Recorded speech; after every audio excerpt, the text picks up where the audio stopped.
Hello there. I am Sir Yetmint, and I welcome you back to the adventures in Dundras. Before we get to the recap of the episode, let us join our players who have made it. We can do some small talk. Hello there. Hey! Hello. How are we doing? Alright. Still recovering from the mental torture I went through last Sunday, but doing alright. Well, hopefully today will turn out to be a little bit better than that. Hopefully I don't make any stupid decisions. We shall find out.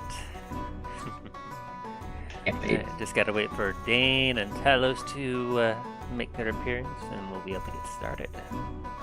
Hell yeah. Let's go. So how was your weeks? It's alright. I had a leak in my radiator that I had to fix. Oof, So that's never fun. That was fun. Fucking running around going to 5 different mechanics, 4 of which were saying, yeah, we can't work on it for XYZ. Jeez. But yeah.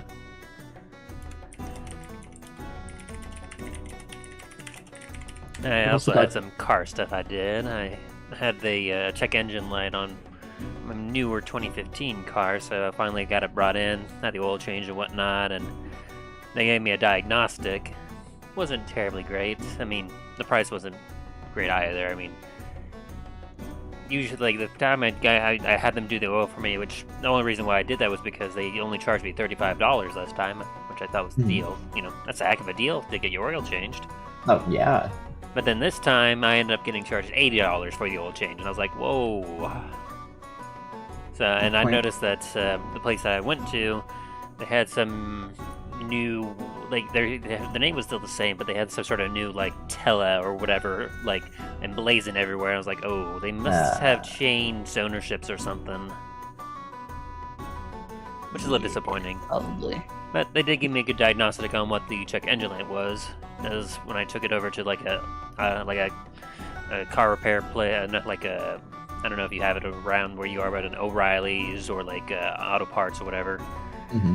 I took it to there. They gave me a free scan on what it was supposed to be, and this, according to them, it was supposed to be some sort of dirty sensor. But they gave me a couple of suggestions to do, and I tried following those, spent like $30-$40 on it, and it didn't go away.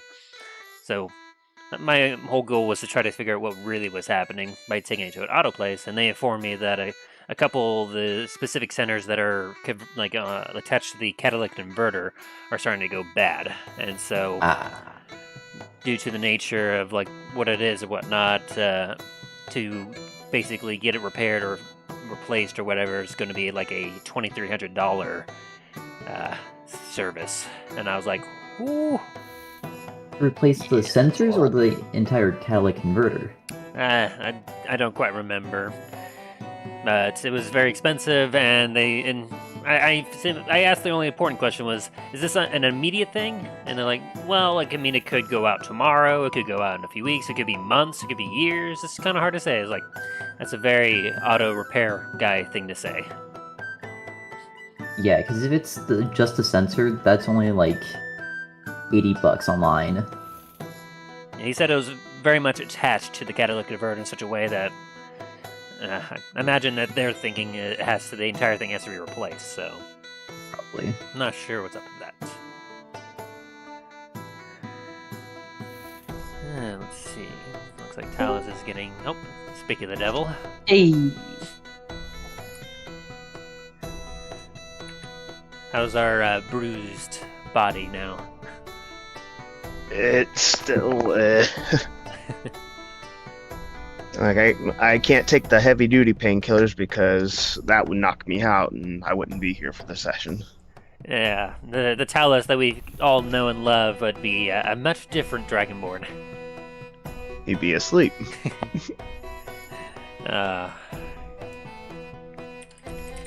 And what is my? Is my bearded dragon? Yep, he is trying. He's like, I'm gonna jump off this. Oh God. Lord. He's like, I'm gonna do what Dad does. Yeah.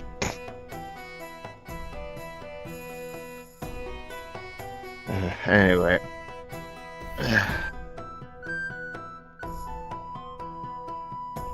We were just doing some small talk.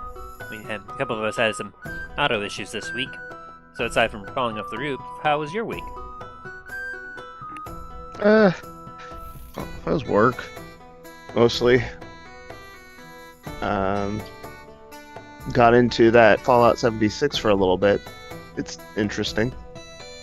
Yeah, I've heard mixed things about it. I mean, I've always It's liked good I've always liked the one-player Fallout experiences and whatnot. There's just something about being on your own that's pretty neat. And the multiplayer idea sounded good in theory. It's like, it depends on what server you get put into, and as long as you make sure to keep your thing on neutral. Because the moment you put PvP up, it's like, hey, no matter what you do, even though you're a level 1, well, I'm a level 100 and something, I'm gonna have my come in with multiple mini nuke launcher and just destroy everything just because. Ha ha ha. Yeah, that sounds about right. It's like a less monitored like GTA Online kind of thing. Yeah. Oh, the GTA Online's kind of funny to watch. The people that when they allow the animal mods and the bird guys like, okay, someone's griefing and they're like flying through the air as a bird. And they're like, if I see someone doing that, they're like, fine. You want to play like that? Swoop down. He's like, what the fuck? What this? Like French fries? Like, he's like, they're like, put me down, you dick. He's like, no French fries. Drops. Lord. Alright, looks like Dane is on his way. And then, just so you all are aware, the stream is live. Greetings. Been live this whole time, but yes. One sec. I'll be right back.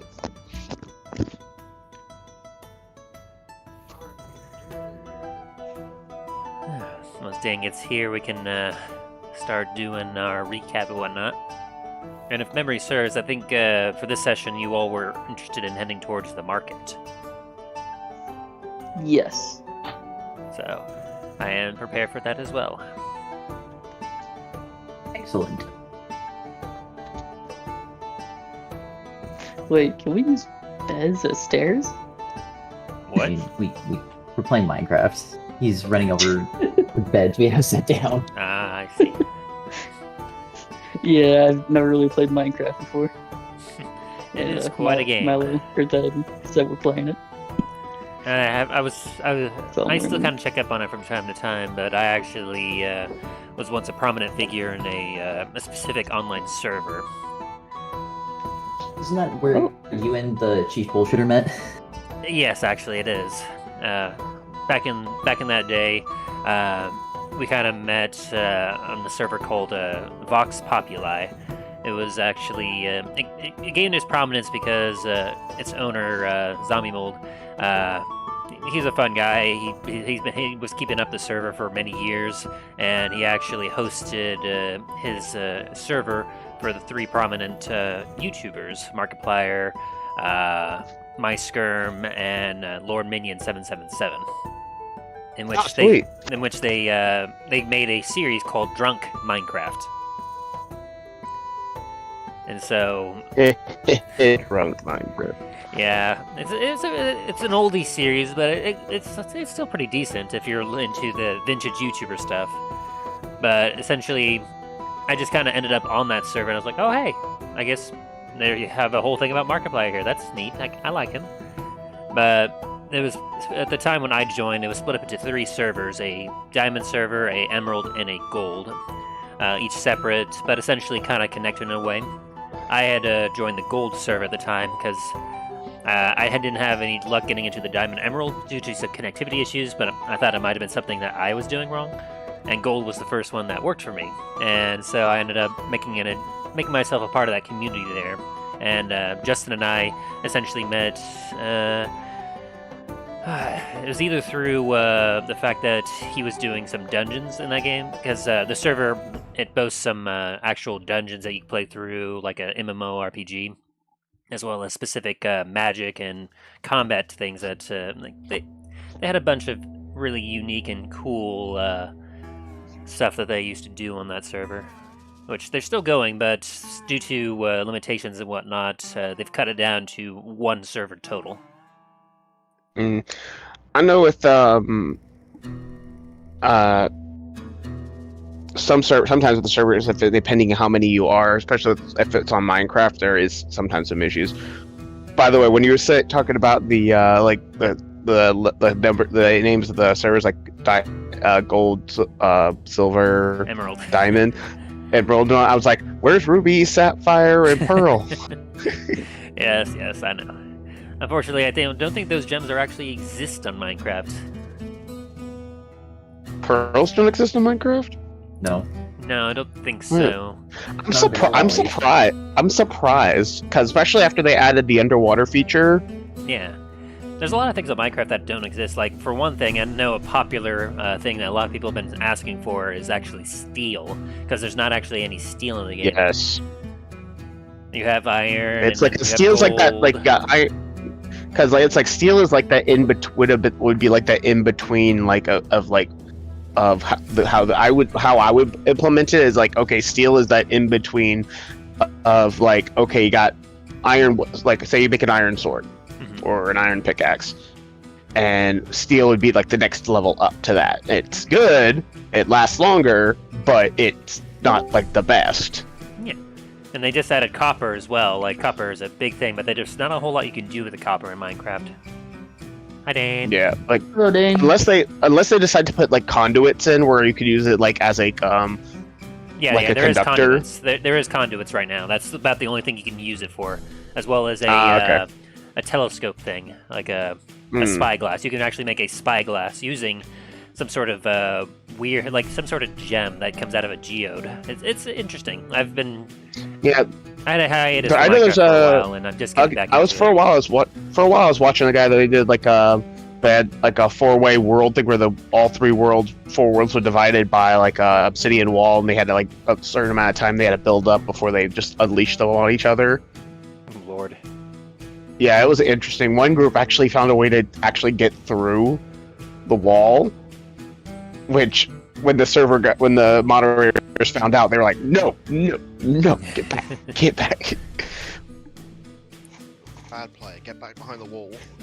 And some actually figured out how to, like, they were able to make the nether, get there and get basically into the void, and were able to make like a base under the void. Like normally where you just fall and you start dying. They were able to find a way to make a base under it where it's attached. Oh, Lord. But it's like, and they were one of the few that survived because all their important stuff was inaccessible. How you doing, Dane? Doing alright. Welcome. How was your week? It was alright. We had lots of events at work, so. I imagine so. Well, that should be everyone, as I believe Justin is currently doing a minication with his family. Yeah, he deserves it. That he does. He's been through a lot Good so for far. him. But with that, if we are so inclined, I can get us started. Let's do it. Alrighty.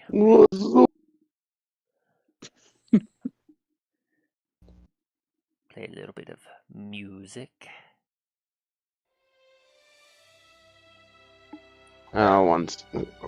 Of course, it's like as soon as we start, the dogs are like, "Hey, someone's at the door." Not a problem. Give me just a sec. It's my niece. She's stopping by with her little ones, and I know the dogs are gonna go crazy. Certainly. One sec. Give me some time to set up the music for us. Let's see. What would be a good song for us here?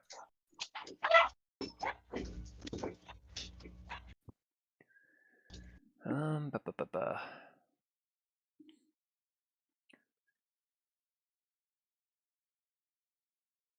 Yeah. So we'll do. Let's see. Where? There you are. Chip.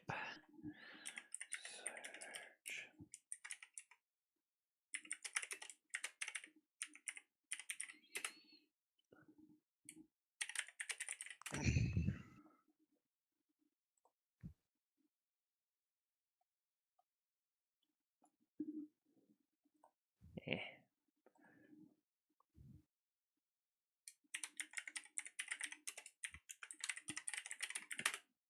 Yeah. Sorry. Having some trouble trying to figure out what I want. Oh, good. Oop. Any other small talk we Anyone wish to know? converse in? Anyone know how to shrink the player pictures? Takes up like a fourth of my screen. Yes, if you go over to settings, go down to audio and video, click video display, you can choose names only for the player video avatar size. Gotcha. All right, I'm back. Sorry about that. You are most welcome. Yeah, that's what you got. A dog that's 18, a Schnauzer that's 18, another Terrier that's 2, and a miniature Chihuahua that's a year. They kind of get all riled up very quickly. Not a problem. All right.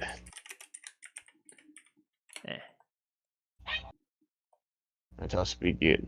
Perf. Alrighty. Trying to find some nice music real quick.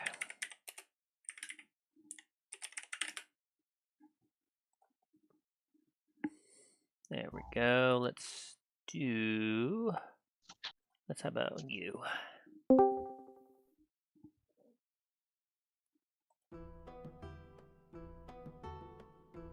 Perfect.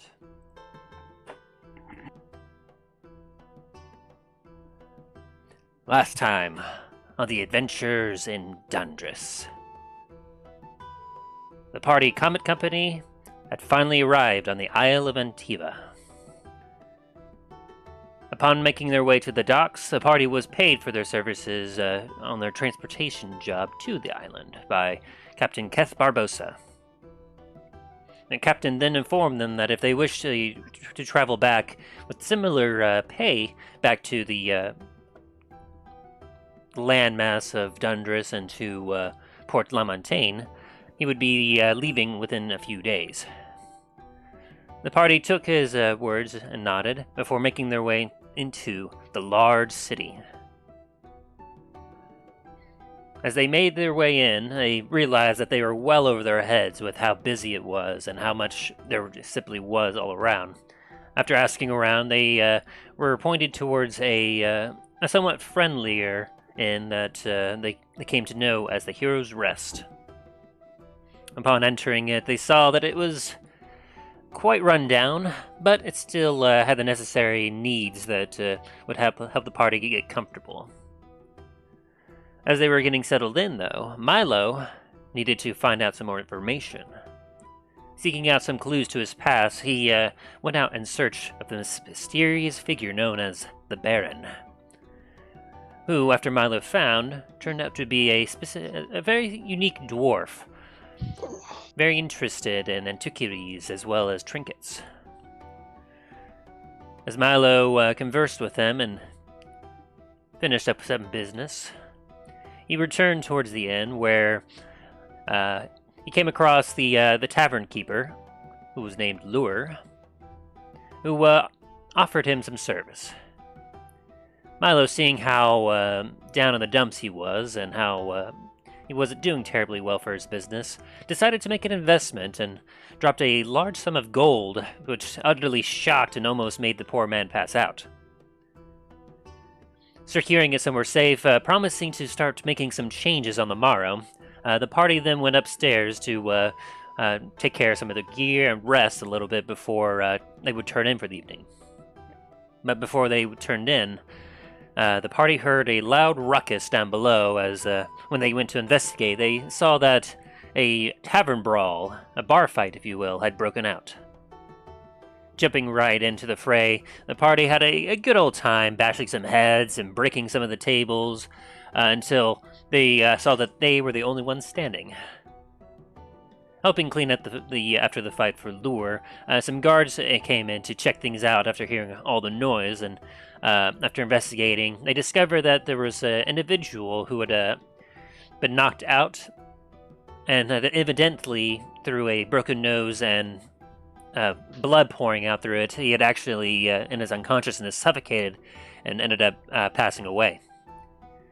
The guards took care of the body, taking it out, doing some further investigation, while the party finished repairing what little bits they could of the forlorn inn before the guards returned, informing them of that a prince was the one that actually died. Though they didn't get much more information than that, it would not give any more information.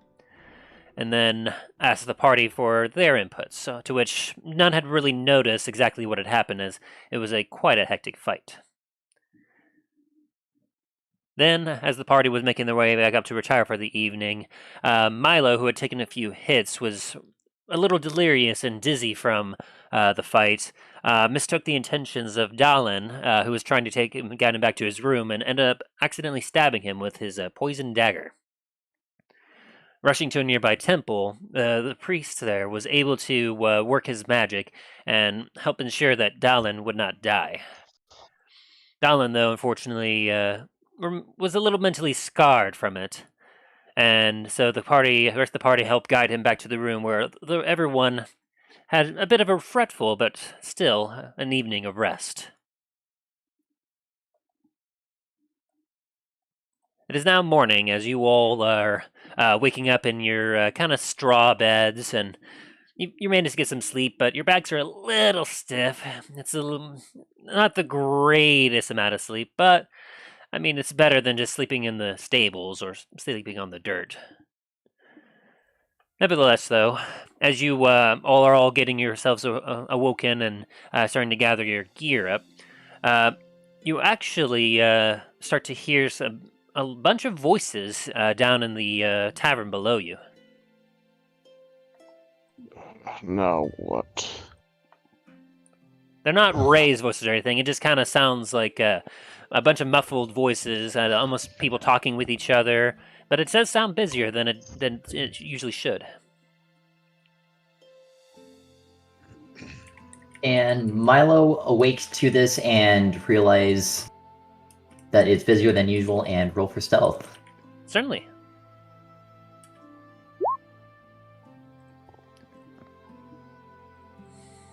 That is a 12. You're a little groggy-eyed still. Your head is still a little bit dizzy from the previous beating you got. You're not used to taking so many hits, but you think that you're fairly well hidden as you start to make your way out of the hall. Head down and see what all this commotion is about. Okay. As you head down, you see that you see an interesting sight. You do see Lure over at the counter that he's so accustomed to, but leading from his counter all the way out the door is a line of individuals. All of them seemingly talking with each other as they've kind of split the tables and the chairs aside. And you see Lure's specifically talking to one individual as the individuals behind them in the line are slowly waiting and patiently waiting their turn. I'm going to move closer and kind of eavesdrop in on their conversation. All right, let me... As you start to get closer, you suddenly see the eyes of Lure look upon you. Go, "Oh, Master Milo. Sorry, just Milo. Well, good morning. I hope you slept well." I'm going to quickly straighten up and kind of dust myself off Yeah, I've had better sleep, but it'll do. Apologies for that. I promise you that your sleeps tonight will be much better than that. I'm actually in the process of getting started on your investment. Ah, very well, good. You see, at the beginning part of your investment, I am currently hiring individuals here, as you can see. And you kind of look along the long line, and you see a big mixture of people. You see some dwarves, you see a couple thin elves, and you do see a hobgoblin actually kind of in the line as well, just kind of tapping his foot. And there's just a whole like mixture of different folks, both rough looking and not so rough looking, that are just waiting there in the line.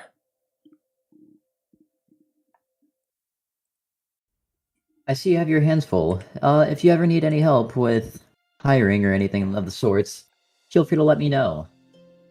Oh, certainly, of course. But you've already done waste so much. There's no need for you to do any more.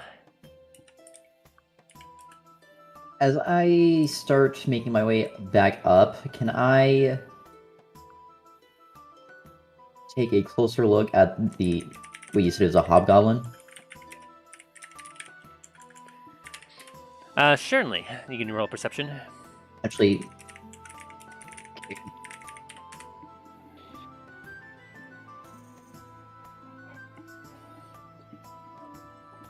And that hobgoblin definitely is a bit interesting to you, because you would expect a lot of normal, like, humanoids, such as the humans, elves, dwarves, maybe some gnomes, or you haven't really seen much halflings, but you would expect a halfling, but a hobgoblin is certainly an interesting sight.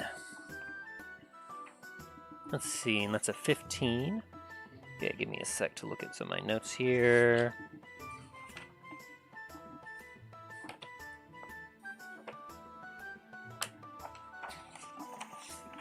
Where are you?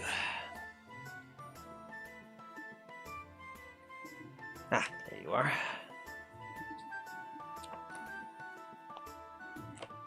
All right. As you take a look at this individual, you can see that this particular humanoid is about medium size. He appears to be about 5 foot tall. He's got on his side a long sword, and strapped to his back a long bow. And let's see. He almost appears to be similar to. How can I explain this? He seems very militaristic in his garb, as it's a little bit rough, but it almost looks like a patched together samurai armor. If you've ever seen like a nice set of samurai armor, except he doesn't have any mask or helmet on. He just kind of has this leather and cloth stuff just kind of strapped to his body, and he's standing there like surprisingly straight. You're kind of wondering what he's doing, like applying for this kind of work, as he seems more into combat than he does seem serving. I kind of walk back down to Lure and ask about this individual. Certainly, as you walk back down, you hear him finishing up with a human as he goes, "Oh yes, I'll keep your name in mind. You might make for an excellent server. Thank you." Yes, Milo. That individual down there, do you know anything about him? He kind of cranes his neck a little bit, looks down. Oh, well, that looks certainly like a rough and tumble kind of gentleman. Ooh, he might be a good match for my guard. Oh, you see, I was thinking about what I would need help on my business here to make it better, and I put out applications for servers to help me serve food and drink, as well as I was hiring for a guard, some sort of bouncer, if you will, to help me make sure that if things get rowdy again, I don't have to rely on the city guard to come in and help. I can just have someone handy to help, you know? Fully agree. Can't always have people like us here. I'm gonna kind of quickly glance for like a stool or something to kind of stand on.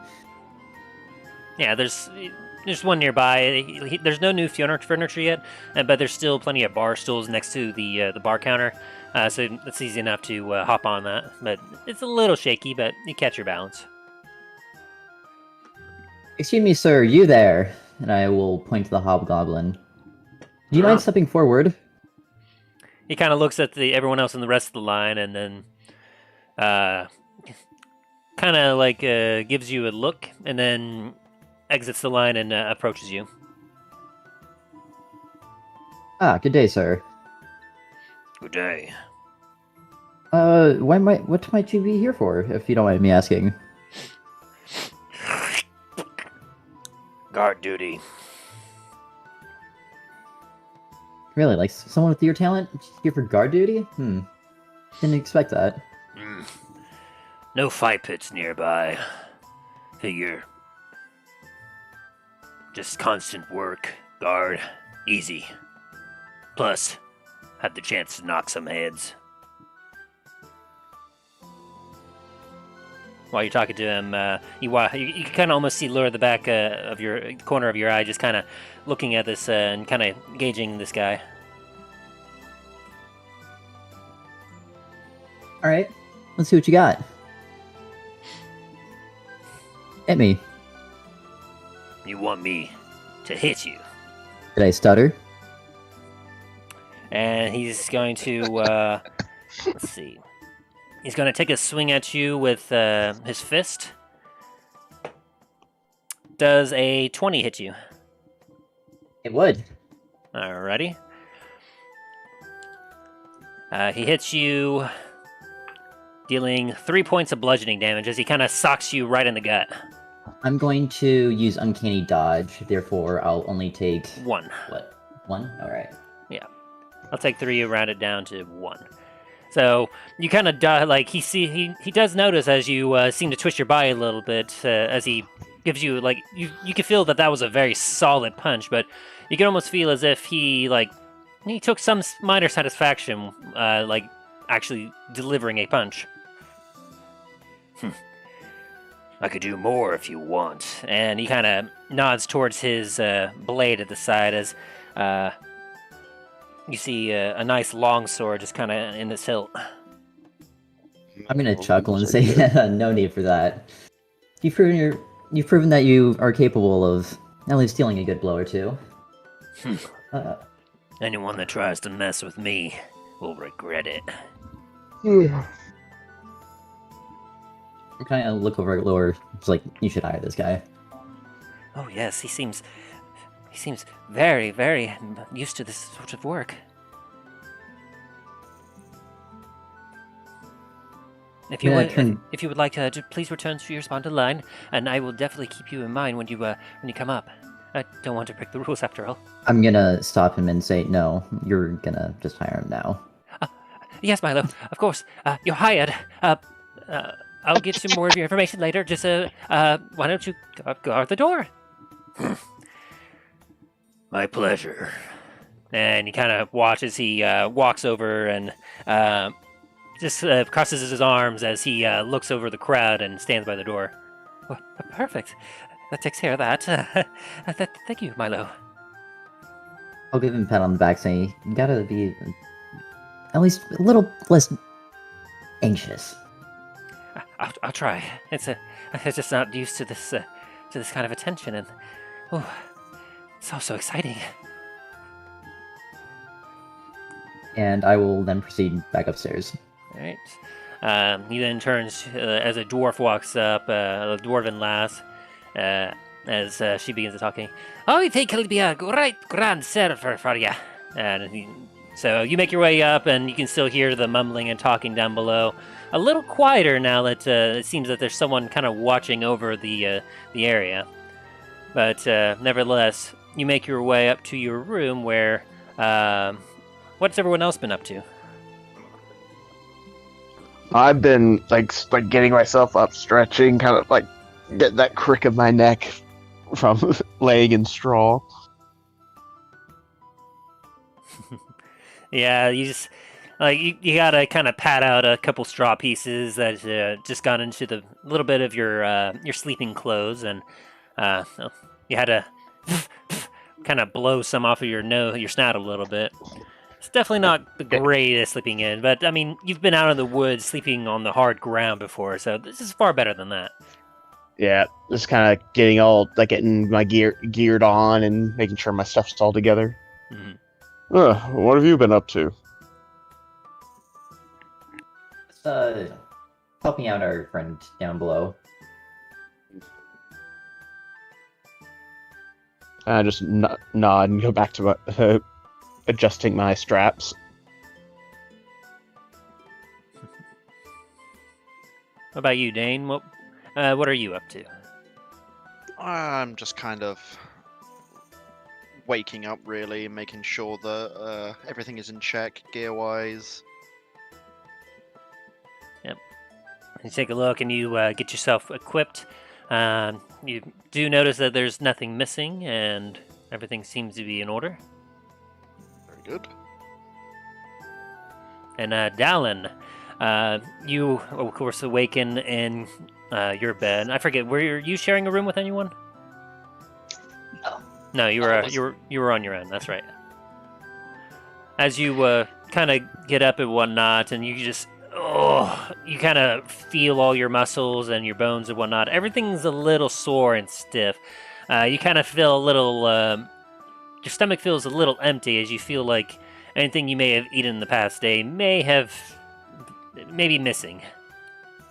And you're just like, ugh. You feel like you can move and you can do stuff, but you definitely have had better days. Oh God. Am I dead? What happened? You're alive. Oh, Talos. Oh, you're here. Guess I did Well, die. I can hear you, so.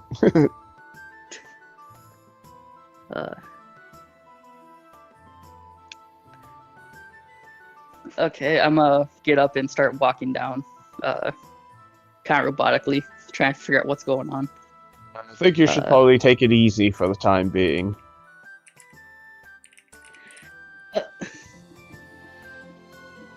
Do you remember where that church was? You would know very well, as like, even though it was a little frantic and whatnot, Yes. you were able to It's keep like, note yes, of it on the way why? back. Why do you need to know? I want to go to the priest and thank him. Oh, very well. Do you want us to accompany you? So, I kind of giving you kind of the more like concern, like you should probably be still laying down. Look. Dallin's gonna be feeling his legs and arms, remembering that they broke. Kind of like weirded out that's what's happened. I don't want to lay down. I'm gonna get going over there, man. If you Very guys well, wanna come with me, go ahead. Very well. Let me just grab my belongings and I'll walk with you. What about you, Dane? You want to accompany us, or? Might as well. Also explore the city a little bit more and keep you two out of trouble. We have 2 more days in the city, I believe. Before we go, where's Milo? I'm I gonna- kind of like just like wave my hand, like, oh, somewhere about. I'm gonna hear my name and kind of peek my head back from the door, kind of cautiously. I'm gonna walk over to them. We need to have a chat. And I'm go into his room and close the door. Hey, buddy, how's it going? How you doing? I'm gonna cast message and then proceed to say, may or may not have prayed to every deity possible. May not have said that I might have be willing to sell my soul. You know. Yeah, Dallin's gonna go over and sit on his bed and say, "Really? I thought you were an atheist." I've had a rude awakening, so to speak. Huh? Yeah. I guess we all had a pretty awful night. I just want to apologize for picking you up. Oh no, you're good. Did get my ass beat there for a bit, so it's not in the right headspace. Yeah, I guess I wasn't thinking properly either.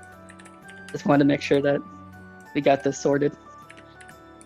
And that, just want to let you know, Dane and Talos aren't going to ever figure out from me what happened, what actually happened.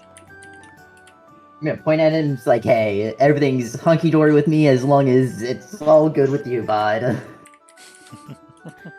That's fine. Just wanted to make sure that you're also doing fine. Because that was an accident. Great. Put a thumbs up, trying to hide that I'm fucking super anxious in the situation. Roll deception. I'm gonna get up and... Oh, okay. For Milo. And then you can roll it inside if you want, Dallin. Or you don't have to. Oh, he's hiding that shit. Insight. What's my insight? Great, guys. You're gonna need a nat 20 to match with that. I don't have a +5 though. Yeah. I don't notice that. Milo seems his usual cool self. He does seem slightly like he seems pretty honest about his apology to you, so you take good comfort in that. But he's as cool as a cucumber right now. All right, I'm gonna go over to him and kneel down and say, I'm really happy that we sorted this out. I'm glad that you aren't kicking yourself in the back for this. And I'm gonna give him a slight hug and then get out of the room. As he's hugging me, I'm just gonna kind of give him that pat on the back, like, there. This is awkward. Yeah, Milo, you're not quite used to this sort of kind of intimacy between friends, or like it's been a long time since you've kind of like felt something like this. As you watch Dylan leave, go ahead. As I walk out, I'm gonna say, all right, we can go now. Milo, you coming? Sure.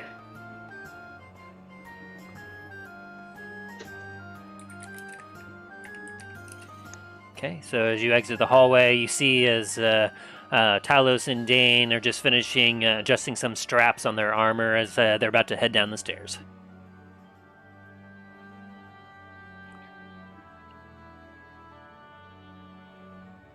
And how are you all heading downstairs then? Yeah.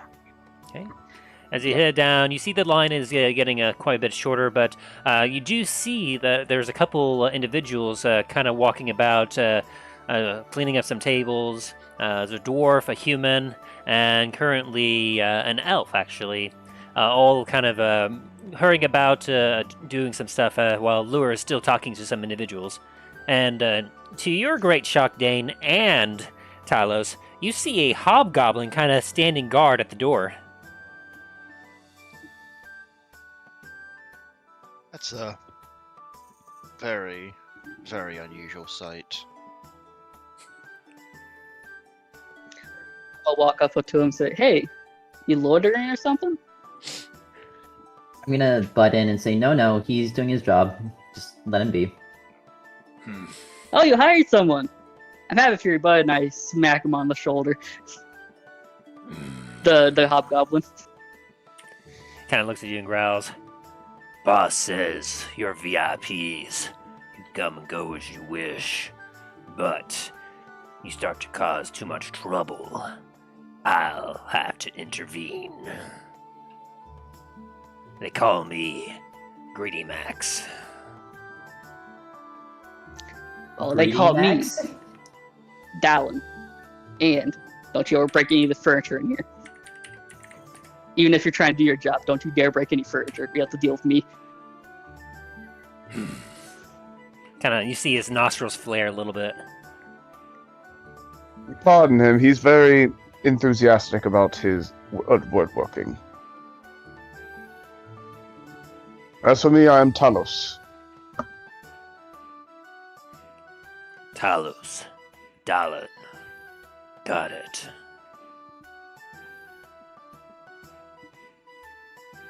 Here. I'm gonna post a quick picture for some context as to kind of what this guy looks like on the Discord.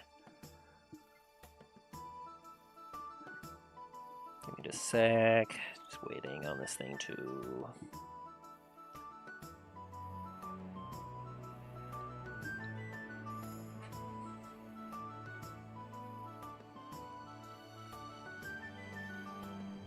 And is it doing it? I don't think it took. Sorry. Come on now.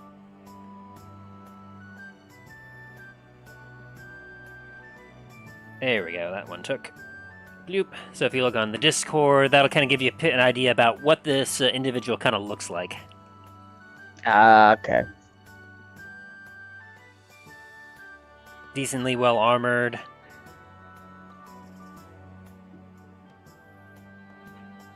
Got himself a sword and a shield. Like, he looks like he's ready for business. Well, it's a pleasure to meet you. If you ever do need help, just holler up and we'd gladly come down and help you. If I need help, I don't do job right. But you're also by yourself. And what if people start attacking you all at once? And you're fighting by yourself? I'm gonna stop That would be Dallin. cool. I'm gonna stop Dallin. Like, he knows what he's doing. Trust me. I could tell from the look of him, he's more than just some 20 on one. a random Wouldn't brawler. work out. For anyone who wishes to, they can roll history to see what kind of information you somewhat know about hobgoblins. Alright. 1 sec.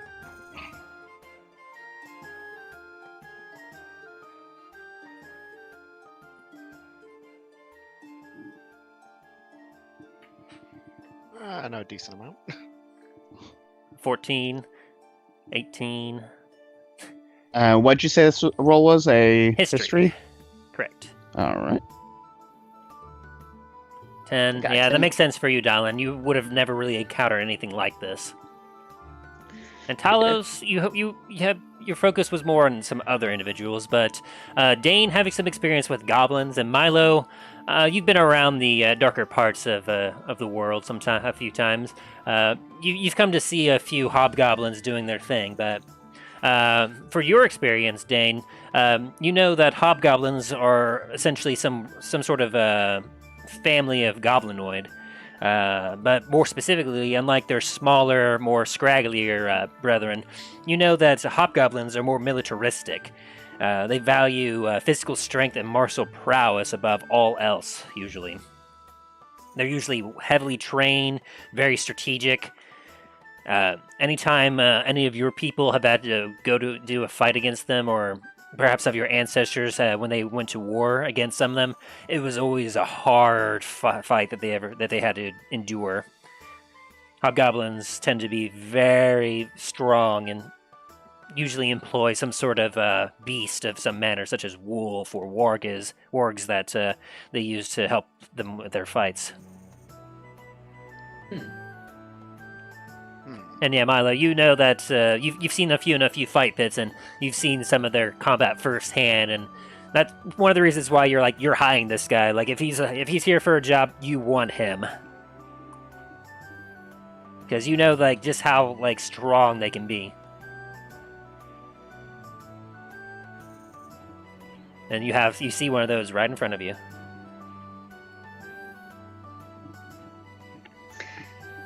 Alright, look, I wasn't trying to insult you, man. I was just trying to tell you that everyone needs help every now and then. If you need help, just ask us. He kind of looks you up and down or whatnot. You get the feeling that he's kind of gauging your strength. Sure.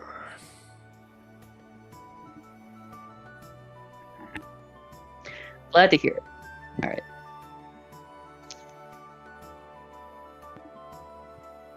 Does anyone here speak Goblin? No. I do not. Okay. I don't think. Yeah, Dallin doesn't speak Goblin. Okay, then all of you were kind of here, just kind of mumbling under his breath a bit. Puta. And you have no idea what that might mean. I'm gonna whisper to Dane and Giant. I don't think he likes me. Kind of look at him and kind of mumble back in Giant, like, well, you did kind of slightly insult his strength. I wasn't trying to. I was trying to say that we can help him if he needs it. Oh no, I get that. But you did unintentionally insult him. Damn it, I'm gonna need to give him a proper apology, aren't I? As you look at him, he's just kind of gazing over the line, and he's got a bit of a scowl going on, but it seems to almost... You're kind of wondering if it's like resting scowl face or something. Because like you haven't seen a different expression from him since before you came down. Dallin's just gonna think that he just really rubbed him the wrong way.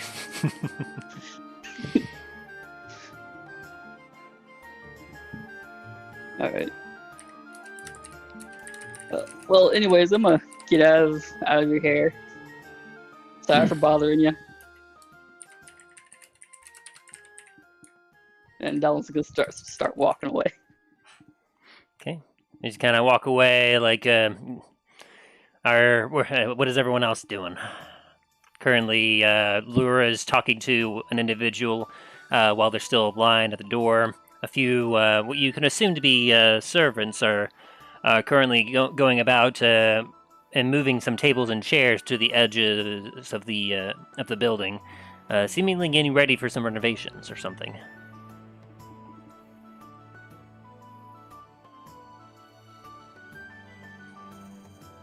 What's everyone doing? Okay. I'm gonna keep an eye on the area a little bit. Dallin, you are going to head over to the temple. Yes. Okay. I was gonna follow with him. Talos, Dallin, and Milo were all heading over. Sure. And I'll follow as well. All right. And so the party, as you have to kind of squeeze as a few of the people just in the door, because the door has been wide open this whole time as the line just goes outside. You see as a few reluctantly move out of the way as you make your way out, and out you find yourself in the very busy streets of Antiva. Lots of people are still kind of walking about. It's in the early morning as the sun is just starting to break over the buildings that surround you. And Talos, you kind of point and lead the way towards the temple that you remember having to go to. As you make your way over towards the temple of Deep Shashalas. I point toward the location, like, here we are. Yeah, I vaguely remember this. Okay. Dallin's gonna walk in and say, hello? Anyone there? As you take a look inside, your memory is a little foggy, but you start to see some familiar images as you look about, and you do see a dolphin statue, and you thought you might have been just hallucinating or something, but there really is a big old dolphin statue. It's about 5 foot tall and whatnot, not terribly large, but large enough that it's still interesting to see.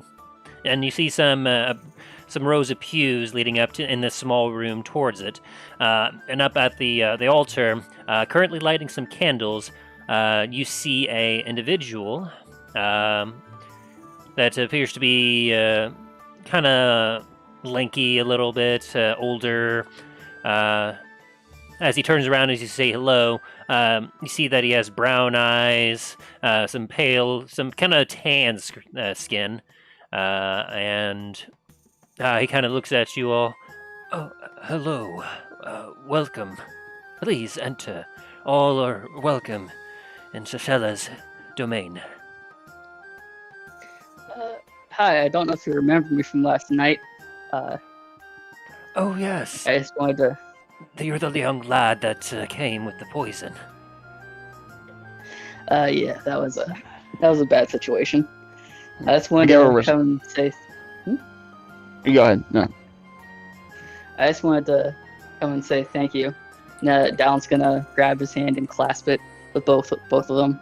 Say deeply thank you. Of course. I don't know how I can repay you. Oh, do not worry. Your friends already have repaid. All debts are secure. I Give am a just- respectful bow to him with kind of, like not really a salute, but like something like a more like one I would give to like if I met like another priest of my own order, but as like in respect. Yeah. It's like, A very respectful bow. Of course. I must I admit, may not be of the same order as you, but I do still give respect for those that bring life, that give life, and of course, as turbulent as the seas are, the sea still gives life to those who seek it. Although I must admit I am not quite familiar with your kind, if you forgive me. we are dragonborn. Our histories are quite an odd one compared to many other races. Though I personally serve one of my, at least for my people, one of our beings that created us, Bahamut, the Great Ah, Platinum. I am familiar with Bahamut. Many of our legends say that Bahamut himself, before back when he and his other half were one, created us along with many of the other dragon kind, and during the Great Sundering brought us through to this land. Interesting. But that is many histories ago. That it's a bit blurred at this point. I am familiar with some dragon kind. After all, there are some specific dragons that do call the ocean their home. For example, I know of a specific scale color of brass and sometimes copper that sometimes call the waters their home. More often, though, I see those of the blue scale sailing across the ocean water. Yes. But I was not aware that they would have such small kin.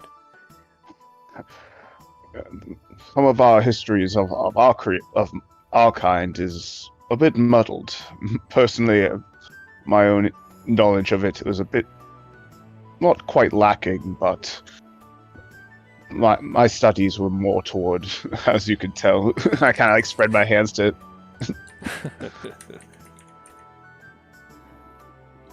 Nevertheless, I am happy to serve, and I am very pleased to see you back on your feet. I must admit, for the wounds that you received, and what the poison did to you, I'm quite surprised to see you actually on your feet so soon. You must As be am very I. hardy. I give him a sidelong look of, I still say you should be sitting down. Yeah, you do feel a little weak still. You know you can handle yourself if you really needed to, but you do feel a little woozy still. As the healing did its work, and the potion, well, not terribly great. That potion definitely pulled some weight. Personally, I just don't want to lay down right now. I want to get moving.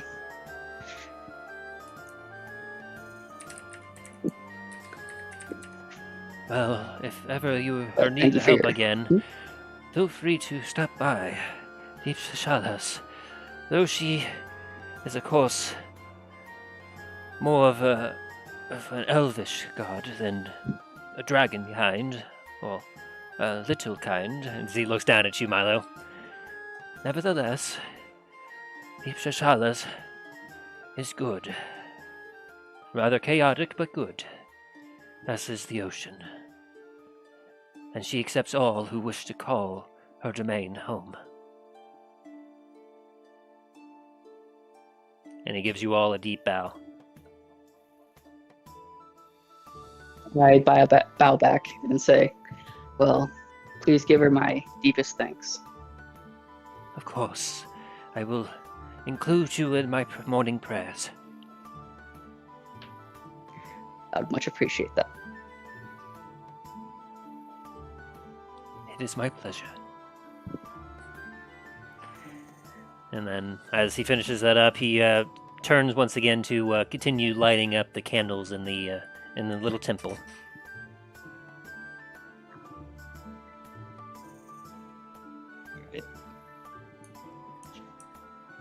And Talon's you gonna- all are there. All right, Dallon's gonna leave and start heading to the market. So as you all leave the temple, you find yourself back on the city streets. Do you actually know where the market is, Dallon? No. I'm gonna need to make a perception check for signs, though. And Question: history check. Which one of those? Yes, Milo? would I know where the market is because of my adventure the previous day? You would, actually. As you recall, as you were kind of slowly trying to find your way towards where the Baron lived, you actually did come across the outer edge of the market where you did witness some dwarves kind of arguing amongst themselves. Yes. So as Dalen, you start to kind of look around, you kind of feel a tug on the edge of your armor by Milo. If you're looking for Milo. if you're looking for the market, it's this way. And I'm going to point in the direction that, if I remember correctly, is where the market is. I'm gonna look towards the direction that you pointed and look back.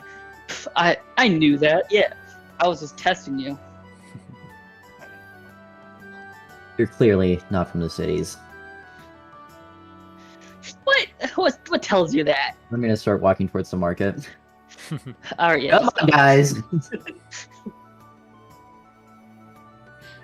And so, as you all make your way to the market, give me just a sec. Gotta check on something real quick.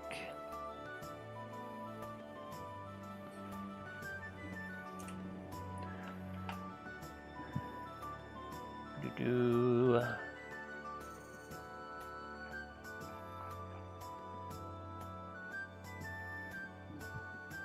Also, I don't know if you all could tell, but I'm doing something a little differently. I'm actually using my real life dice to roll instead of roll 20. Very good. I don't know if they can Yeah, you can curse hear them die? on the on my mic or not. Heard it that time. Every other time, no. No. Okay. I don't know. There's something about hearing dice roll that is really satisfying. Indeed. Right. There we go, and then that was that. Okay. So, as you all are making your way towards the market, the streets are, of course, very busy. Lots of people are talking as people are moving about, doing whatever they do. As you kind of look over to the, you kind of notice a group of kids playing with a small wooden boat on the side of the street, where some water is currently piled up in the middle, in the side of the street. You can hear them laughing as they kind of push the little boats around and watch them kind of move about.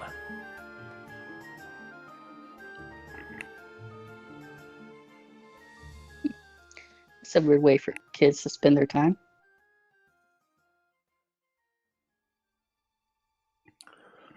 And as I'm you make sure there are worse ways that kids can spend time.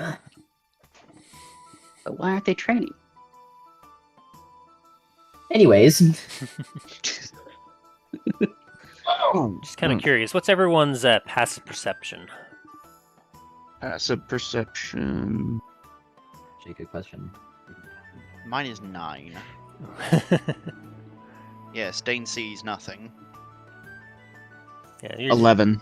kind of in your own world. Mine's 11. My perception is +2. So you would be like a 12 then. Mine would be 11.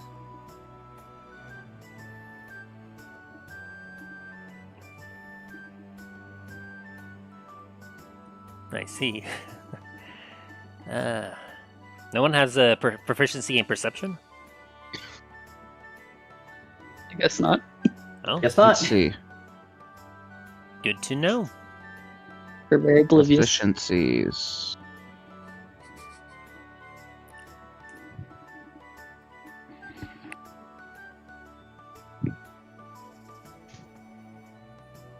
Hmm.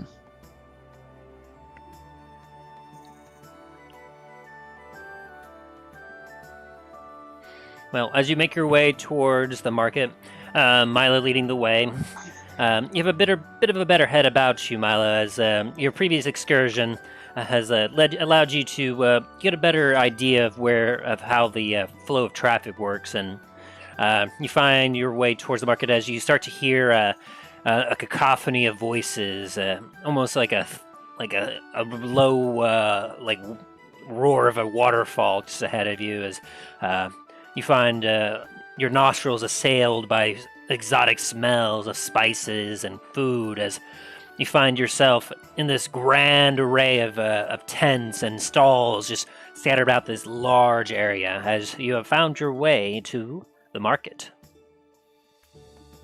Huzzah! Here we are. Why were we coming here again? We're just following you. Dallin was a Then we going. need to resupply. Oh, I wouldn't mind getting some more supplies. Just don't be overly ambiguous with your coin. While we're here, I'll have everyone roll a perception check to kind of have it get a good gaze at the at everything you see real quick. All right.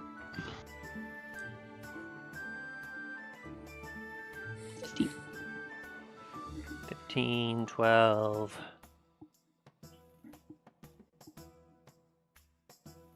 13.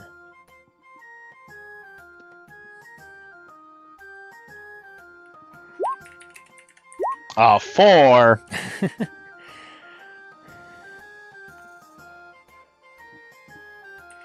As you all kind of take a look, there is a lot of people, and you hear all sorts of voices from all around. You hear, come see my wares. Oh, rare spices from all around. Come, come, come. I have magic items galore. And, like, there's a lot. Talos, you're kind of a little bit overwhelmed as, like, some of the spice assails your nostrils and you end up kind of in a small sneezing fit. Oh, damn it! Need to stop sneezing. As for let's see, so Dallin, you take a look. You have a pretty good eye of what's going on around. You see a few specific stalls just kind of here and there, and you kind of see a gap through the crowd as you see a good opening you can take to start making your way through. Alright, nice. I'm mainly gonna be looking for a smithy and oh, Sasha. Okay. I'm also gonna be looking for a art shop, like Okay. somewhere I can resupply my paints. Gotcha.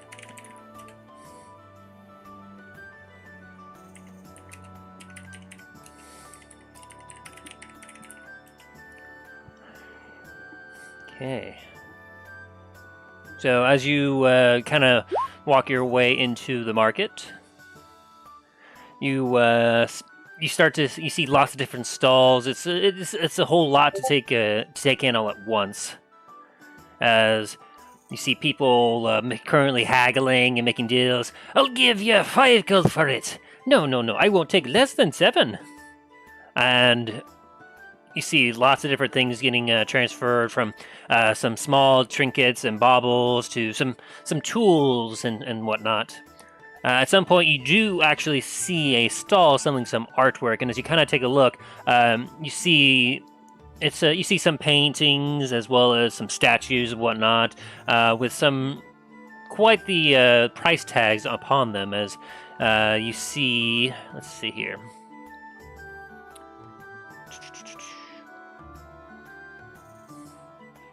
Yeah, you see some simple paintings as well as a statue of some dogs. There's one of a kind of a cow, and you also see a shop that has some instruments as well, such as some flutes, some violins.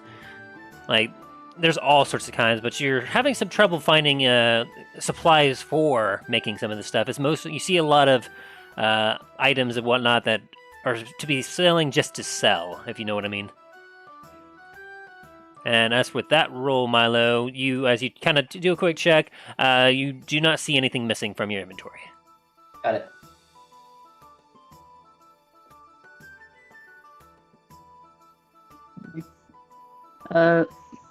Hello. My name's Dallin. I'm yes. looking to Hello, spy hello. on my paint. Yes, you're interested in this, yes. And he kind of, like, you actually feel his hand on your arm, and with some surprising amount of force, he brings you in real close to some of the artworks. Yes, as I can see it in your eyes. This here just calls to you. Oh, and with a gentleman like you, I'm sure that you would love this. A simple 500 gold investment for this wonderful painting, and it is yours, sir. Yes, it is yours. First off, calm down. Of course, I am very calm. I am the very definition of calm. You, sir, I see you're a man of great taste. And he kind of almost points your head in another direction as he shows you a painting of a waterfall. You want calm? Yes, I see it in your eyes. This here, 200 gold, and you have this nice calming painting of this waterfall. Punches me in the face. Can I cast message and tell him to not do that? As you do, he kind of stops for a second, and he like scratches his head a little bit, and like kind of speaks in his head. God? Yes, this is your deity. Now shut the fuck up. Let the man speak. Kind of has a bit of a shocked look on his face, and he looks over at you, darling. Yes, sorry. What are you looking for? I'm looking to resupply on my paints and see if I can find some paints that I don't have access to yet. Some colors. Oh, I'm an artist myself. Oh, I see. Roll me a perception check, or not persuasion check.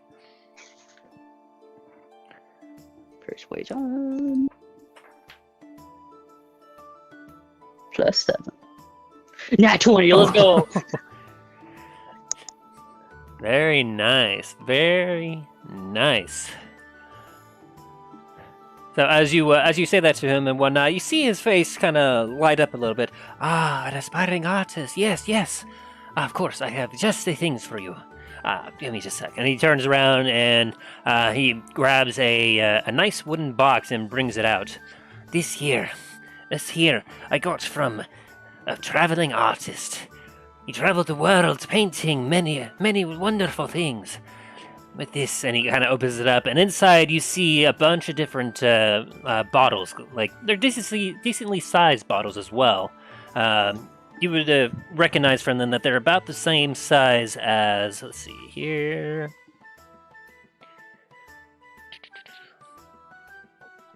Let me check some notes here real quick. Not that one. There we go. You recognize that there's about 10 1-ounce bottles that are currently laid in really nicely in this here box. And inside, it's a little hard to kind of tell, but as the light kind of catches a little better, you do see that the pigments within have a multitude of different colors. You see, of course, some standard black. You see green and red and yellow and blue. You do see like the core colors, but then as well as a few common colors that most artists would normally use without wanting to mix up their ink in a lot of ways, or paint, you would say. Yes, yes. This here, brand new. I tell you, the gentleman was in need of some coin, and he was, and he sold it to me. And for you, sir, for you. Well, that's a nat 20. For you, sir, I will give you a bargain for this. For this here, normally I would charge the common folk, those who do not appreciate such fine things, 200 gold for this. But for you, sir, for you, I will simply charge you 80 gold. How about that, huh? I'll take that. Yeah, I'll pay you 80 gold for that. Most excellent, most excellent. Thank you, thank you. 80 gold. And as you kind of hand over the gold to him, you see as he quickly counts it, and it's almost lightning quick how he counts it. Like, he seems very used to this. Yes. Here you are. And then he closes the box up, and, like, quicker than you would thought possible, he, like, grabs some ribbon out of nowhere, and in an X formation, ties it around all, like, both, all four edges of the box, and there's suddenly a bow on the top of this thing. Here you are, sir. Please, I hope it serves you well. I'll look at that, just dumbstruck, like, you ever gotten hurt by doing that? No, of course not. I have lots of practice. One must be good at their work in order to make good coin, yes? Yeah, you're very good at it. Yes, of course. Now, perhaps I can also interest you in something more. Perhaps, this here easel here, I'll sell you for 50 gold. It can help hold whatever you're working on, yes? Oh, what is an easel? An easel is a three-legged thing that, like a structure. It's made out of wood, and it kind of goes up to a point, almost like a tent in a way. But on the two of the poles, there's usually a bar on the bottom of it that people will usually put a canvas in order to paint pictures or something. Oh, so like a painting stand. Like if you ever seen Bob Ross and his painting stuff, I think he uses Oh, an yeah, easel behind that. Oh no, thank you. I don't paint paintings. I carve sculptures and paint those. Oh, I see. Yes, I see. Well, then perhaps you like this, and then he continues to start to rabble on about his other pieces that he's trying I'm to just sell gonna you. start walking away. It's like, thank you, goodbye. Thank you for your business, sir. Oh, you, sir, you look like you could use this 1,000 good piece of it. And you just kind of hear him trailing off as he starts to shill in to another customer. That was Oh, that was interesting. Yeah, agreed. And then- Speaking of Dane, you Gold. suddenly in front of your face, you see a bit of spice as this individual goes up to you. You, sir, you look like you could use some nice spices here. This here will make your meat taste wonderful. As an older-looking lady is just literally shoving this stuff in your face. Just take a slight step backwards. I guarantee you a price for you. 2 gold a pound. Yes.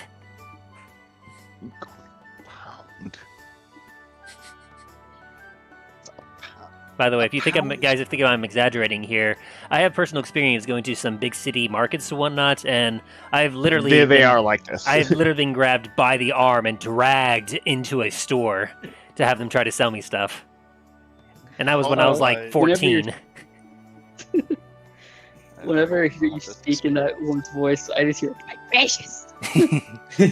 Precious. Oh, now all I'm thinking is this old lady is trying to sell me spices and it's just Gollum. I'm gonna buy the spices and then she's just gonna go feral. My precious. Just pulls out a dagger, tries to mug you. Oh no, yeah. So is there anyone looking for anything specific? As you look around and as you kind of go about avoiding people's grasping hands trying to drag you into their little stalls, there is a large amount of goods that you can choose from, including magical and non-magical goods. If there's something specific you're looking for, you can roll for it. Can I try to find a vendor selling weapons? Just basic weapon. Magical or non-magical, I should say. Certainly, go ahead, roll. For what? Perception? Investigation or perception of your choice. Down's also looking for a place to buy some new armor and to sell all the gear that he's racked up. I gotcha. Let's see, for a 10 there, Milo. You're looking around and you find a smaller stall of an individual just kind of in some simple garb. And you see a few items, some clubs, daggers, some great clubs. You see a lot of very simple kind of weaponry that he has displayed. I'm also gonna be looking for like a armor All right. smith. Go, you two can go ahead and. I'm roll. gonna use one of my lucky things. That's like just a 5. Seriously? Yeah, go ahead.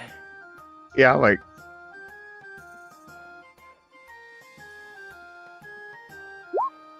Okay, that's better. It is better. Get Much 5. better. Okay, give me a sec.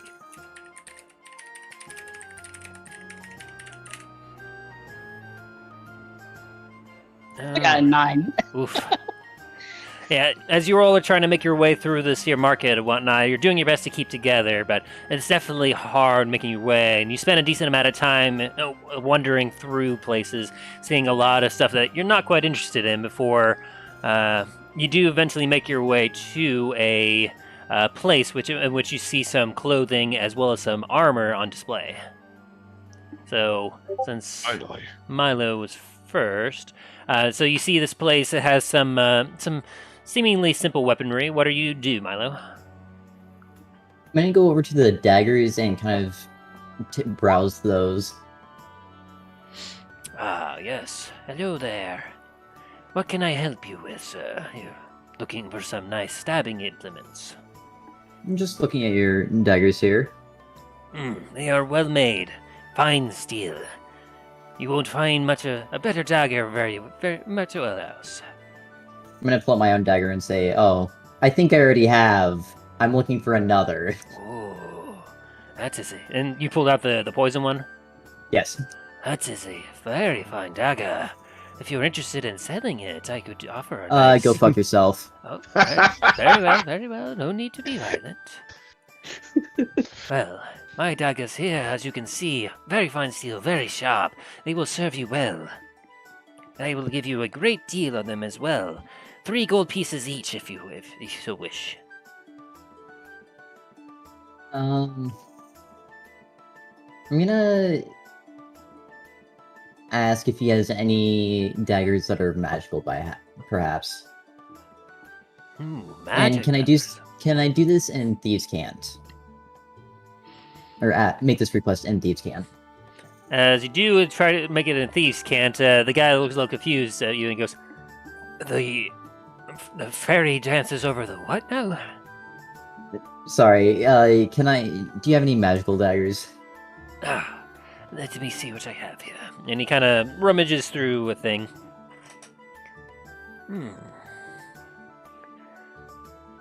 I have a few specific daggers that are not quite magical, but they do act somewhat like this. This here, and he pulls out this dagger, and it looks a little bit cleaner than the other daggers that are out on display. I don't like to show this off one, but I can tell you are one of very nice taste. This here is a silvered dagger. With this, if you ever come across some specific enemies, you can use this dagger to deal damage to them. And you, in your experience, know, Milo, that you saw actually Talos silver his warhammer. Can I roll something to see if I can get a better understanding of what that would do to my weapon? Certainly. And this is just his own simple dagger that is silver. Just so you know, he's not offering to silver your dagger. Gotcha. Yeah. That would be... if you're thinking about it magic-wise, you can give me an Arcana check. Otherwise, you could give me a history check.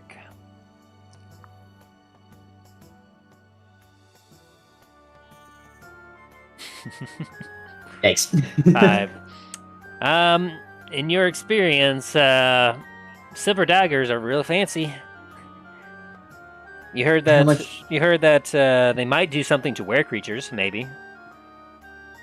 And how much are you asking for this silver dagger? Well, this here piece was not easy to come by, you see. But for you, I could offer a nice price of 200 gold pieces for this. Can I roll persuasion and see if he can do any better? Certainly.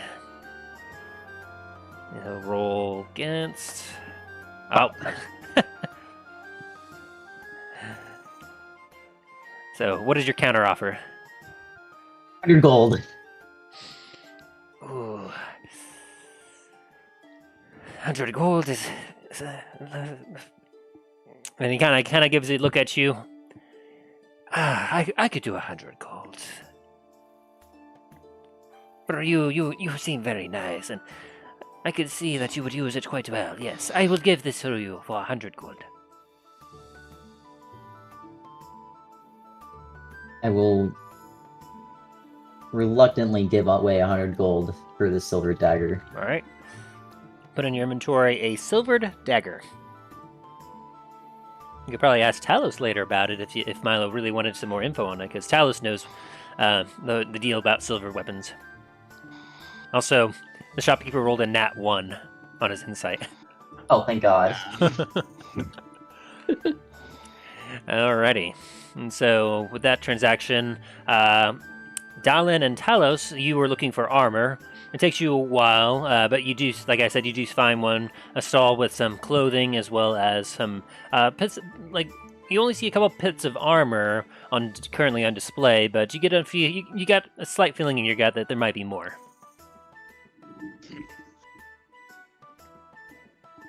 And as you approach, I you go and see take a step forward. you see an elvish lady just kind of she almost glides up to you. Yes, hello. Ah, you are looking for clothing, I see. Armor, actually, my lady. Oh, armor. I might have a few pieces. Pray tell, what is it you are looking for specifically? Well, as you can see, this splint armor I'm wearing, it does put some protection, but it needs something with a little more.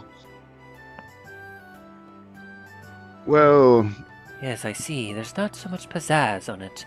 It is very mundane, very simple. I may have something that should benefit you more. by all means. And so she kind of guides you towards the further back in her stall and whatnot, where you see where the front had a lot of flashy, colorful clothes that you can tell were made to kind of draw in customers. You can see that further back is where the good stuff is.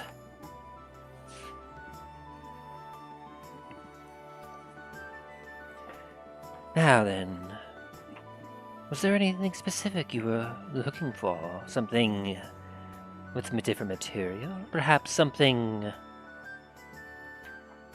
magical? She flaps her eyes at you a little.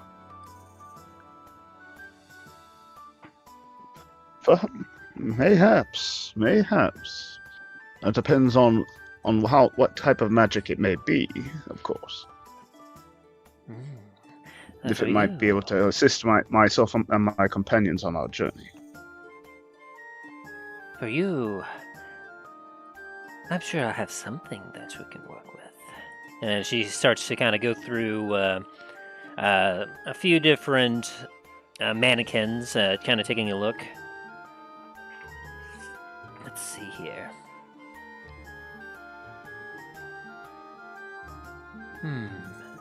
Perhaps this here. And you take a look, and you can see a. Let's see. You see a very similar looking splint armor to what you have, but it seems a little shimmery, and the metal itself seems very interesting and unique. This armor here is quite a special piece.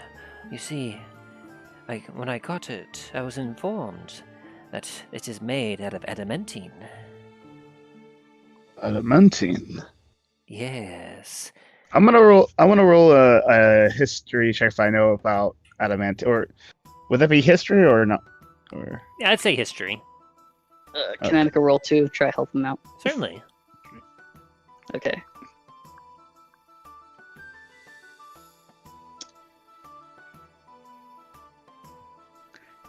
sec. That's a +3. Okay.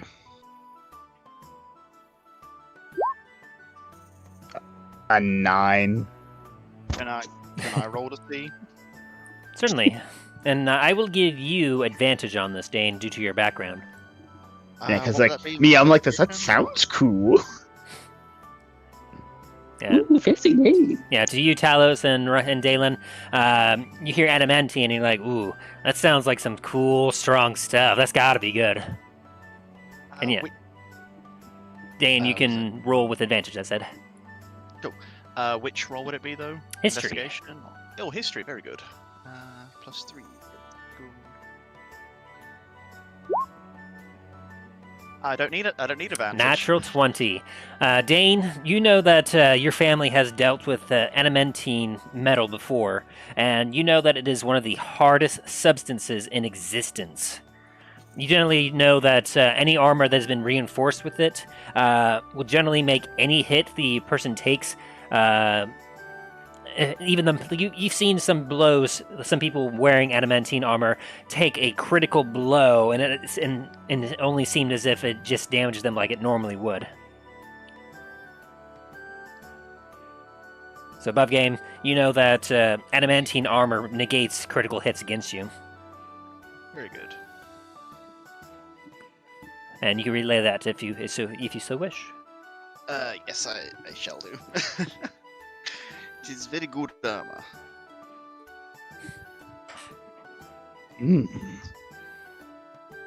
I kind of look, take a closer look and expecting it from all like a. Is it on like a body rack or something? Yeah, it's on a mannequin of sorts. I'm gonna walk around the mannequin, kind of inspecting it. Now, the question is, would this fit Physika? And I kind of like hold myself up, like of my standards. Oh my, you are quite the specimen. And she kind of glides around you, kind of looking you up and down. You feel a very soft hand on the soft part of your shoulder where the armor isn't quite covered, but there's some chainmail there. It would be difficult, but I could work some magic myself. Well, I'm definitely listening. Though I believe that in the end, it all comes down to price. But of course. For a piece like this, it is quite valuable, mind you. But for you, I would be willing to offer it for 1,000 gold pieces.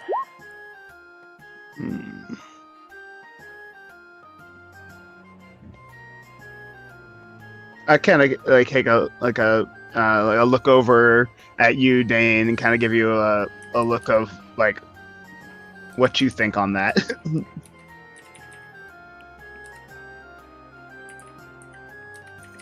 Well, if it's words. Sorry. Sorry, I've been like half blanking to the entire session. I do have lots of other pieces as well, if you would so like to see them.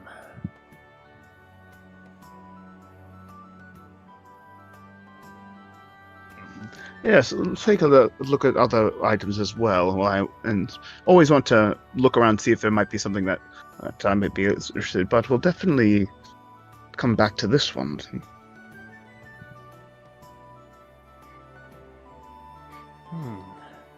This isn't quite nearly as much armor as you are used to, but perhaps your friend here may be interested.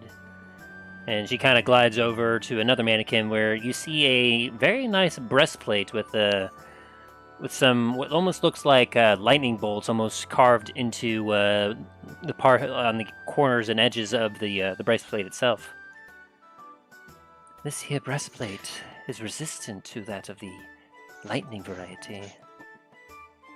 Those who wear it are said to not take nearly as much damage if they're hit by the forces of the storm and nature. So it's just breastplate armor? Yes, as you take a look on it, it appears to be a medium armor breastplate, which, for those who wear it, their AC would be 14 plus their Dex modifier, which is a maximum of 2.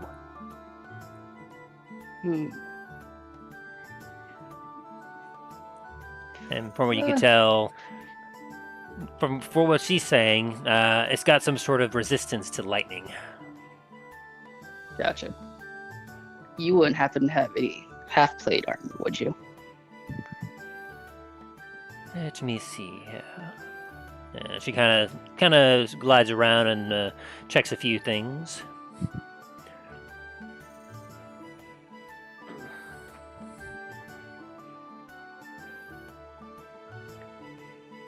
And then she kind of stops at another mannequin. Ah, yes, here. It is mundane, but pretty. This here is half-plate. And she kind of shows it off to you, and you do see a set of half-plate armor. It has some metal plates that cover most of the mannequin's body, but it does not include any leg protection, but you do see next to it, there are some greaves that are set to the side of it. How much would I have to pay for this? Ah, this is a fine piece, though it is mundane. It was well made. For this, I offer it for 900 gold. 900?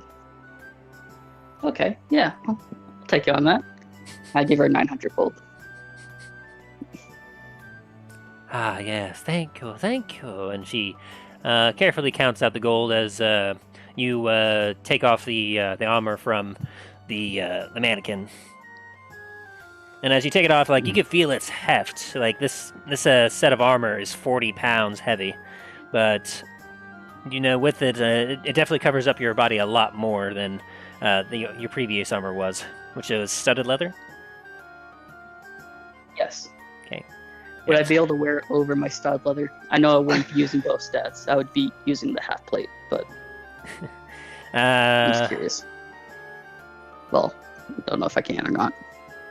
Generally not. You do need, of course, wear some padding and leather stuff underneath it, just to make sure that it doesn't chafe you or may be uncomfortable. But it seems that it seems to come with a lot of that already with it. Gotcha. Okay. And your AC with this would be 15 plus your Dex modifier, maximum of 2. And also, you will have disadvantage on your stealth checks while wearing it. Yeah. I'm gonna come back and look at like looking at this adamantine armor. So like, As you're kind of looking at it, whatnot, the lady continues to try to sell some stuff to Dana and Dallin as she shows off a few other pieces, such as let's see here, some mithril scale mail. There's some mariner's plate, and she actually shows off some very nice boots that are green in color, and she seems to be very fond of them.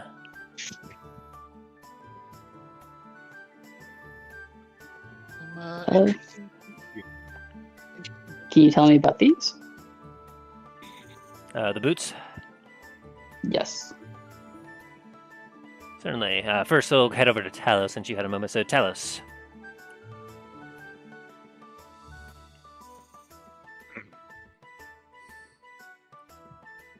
You were looking at the adamantine armor?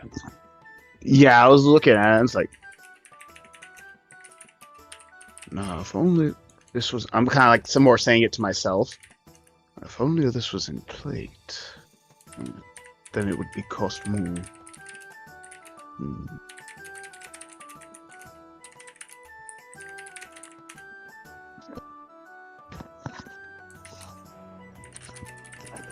I'm gonna go into my gold, reach for my and like check and just like and checking my funds again real quick.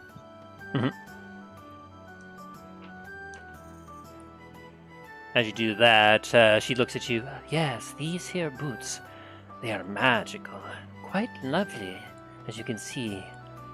These are what they call boots of elven kind. You see, lots of elves, especially those in the woods, are very silent, and they use boots like these to move very stealthily when they are on their hunts. That might be a bit of I kind of over my shoulder. It's like, for us Dragonborns, boots are a bit of a. I kind of chuckle. Well, these are very magical.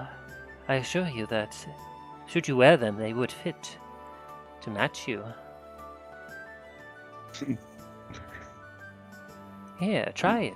And she hands it over to you, Dallin, as offering you to try them on.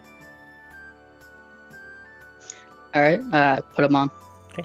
As you take off your shoes and you slip on the boots, at first they seem very small, and you're like, "I'm gonna tear these." But to your shock and amazement, as you start to slide them on, they almost seem to just glide onto your foot, as if, like, it seemed to grow as you were putting it on. It almost seemed to mold and flex itself to match your footing. And within like a second, as you put it on, it perfectly matches your foot, and you don't even see like your claws or anything. They aren't sticking out of the material.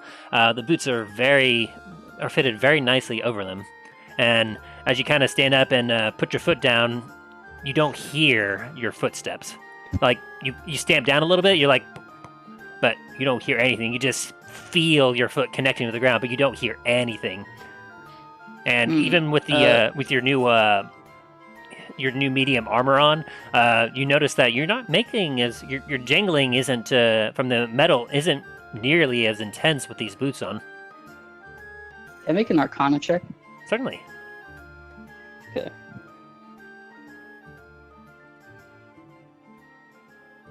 Natural 20. What are you trying to determine? Trying to figure out what it specifically does, if I can actually figure that out. Okay, with that kind of check, with your very brief experience, you're able to realize that while wearing these boots, they basically negate all sound that you would make while walking. And so you feel like you normally would have advantage on stealth checks whenever you move on this. Which with with my half-plate armor? Yeah, with your half-plate armor being a disadvantage, the advantage that these boots would give would simply negate it, and you would, if you were rolling stealthily, you would have to just straight roll. Ah, okay. That's interesting. How much for these? Ah, they are quite lovely, as you can see. Quite handy if you need to make a silent escape.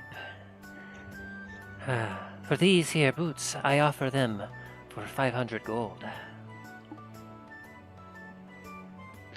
Would you be inclined for a trade?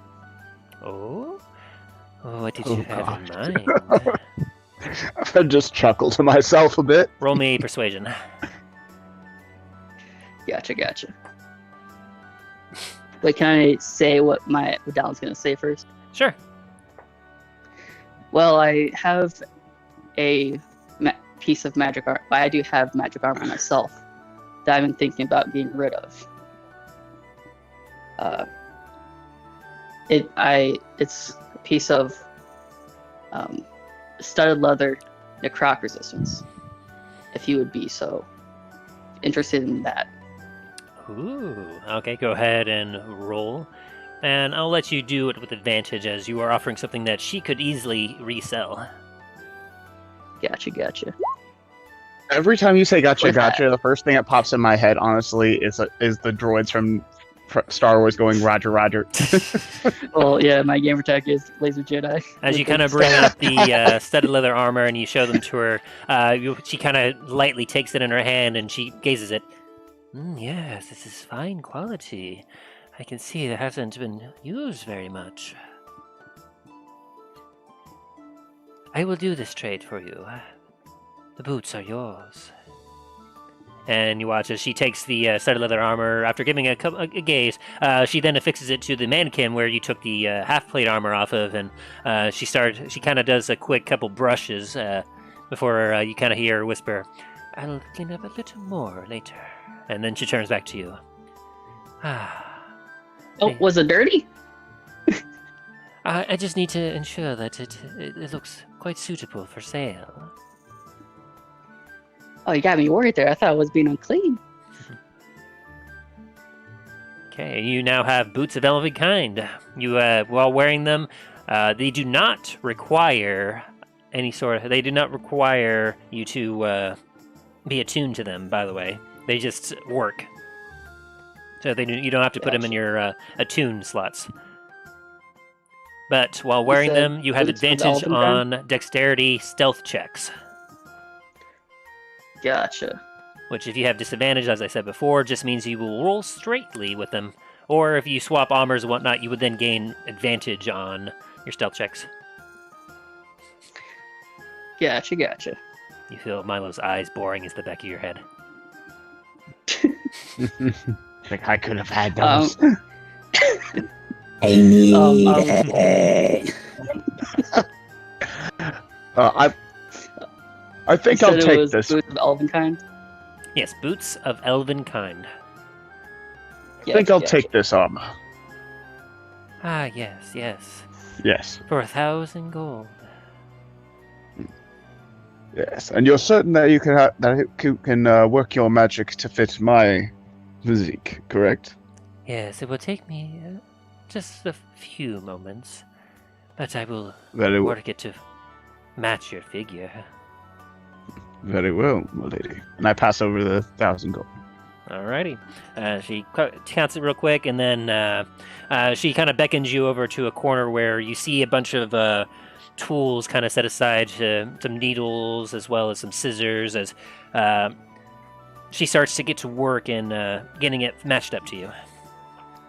And you can and as she works on that, you can put down adamantine splint armor, which, while wearing it, it does not require any attunement or anything, but it is reinforced with adamantine. While you're wearing it, any critical hit against you becomes a normal hit. So instead of taking critical hit damage, it'll just be a normal damage. And make sure you remember that, because if in combat and whatnot, I may have trouble remembering that.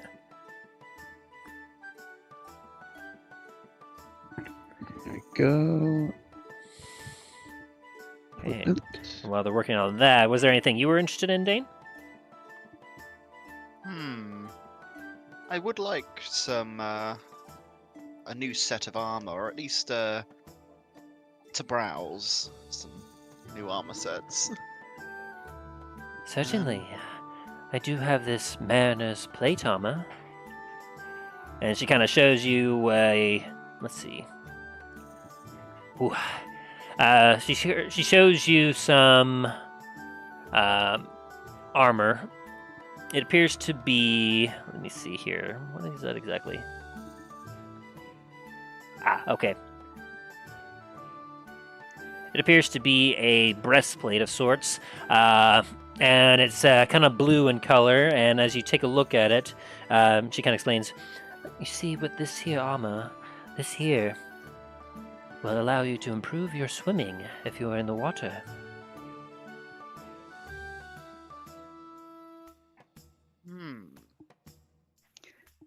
I take a look at Talos.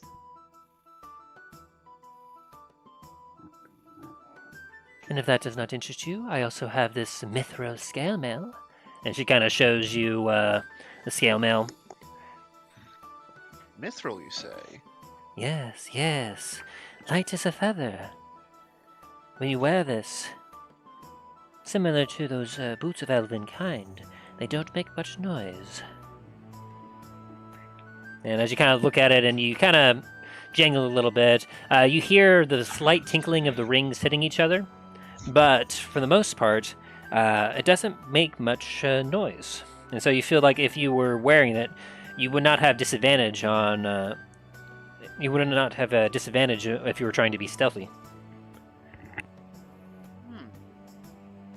And just out of game for a second. Scale mail, is it? It's a medium armor, 14 plus your dex modifier, and will give disadvantage on stealth checks. So a mithril version of that would be the same thing, but you would not have disadvantage.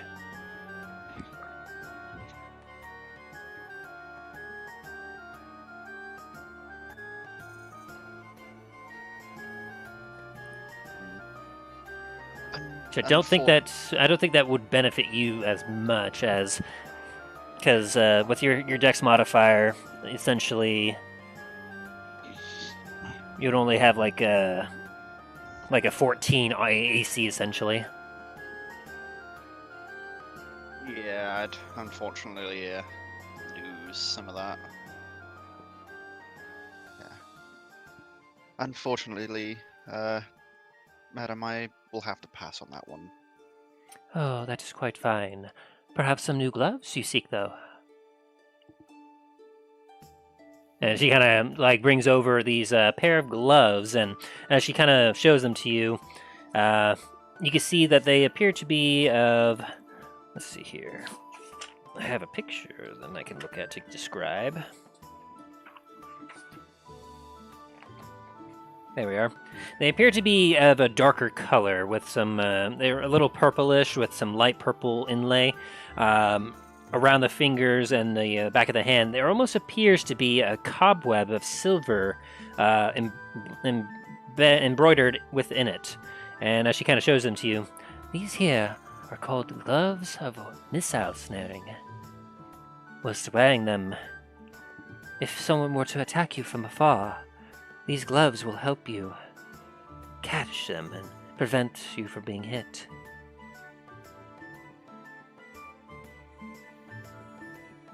Sound interesting. Yeah. So above game, gloves of missile snaring. Whenever someone uses a ranged weapon attack against you and they actually hit you, you can use your reaction to reduce the damage by 1d10 plus your dexterity modifier, provided that you have a free hand. Catching an arrow.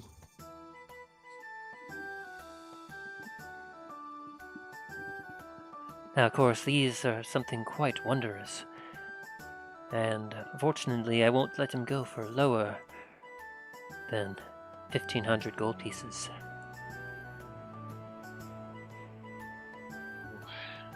That is a steep price. For fine adventurers like yourself, though, I'm sure it would be quite a boon. Okay. And while you all think about that, Milo, was there anything else you were doing after your dagger purchase? Can I try to find the shop that they're at right now? Certainly. Roll a perception. Maybe not necessarily one or the same one, but just a magic shop that. You're looking for just a general magic shop? Yeah.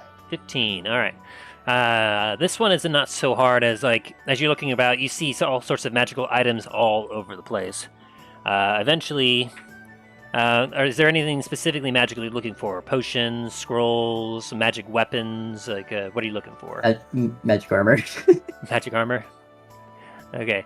So as you kind of look about, you do actually come across this shop with lots of clothing and whatnot, and kind of on a display, you see some studded leather armor that appears to be blue and almost has some fish motifs on it. And as you kind of walk a little closer to it, you hear a lady with a soft voice talking about some gloves of missile snaring, and you kind of look inside and you see the back head of Dane standing there.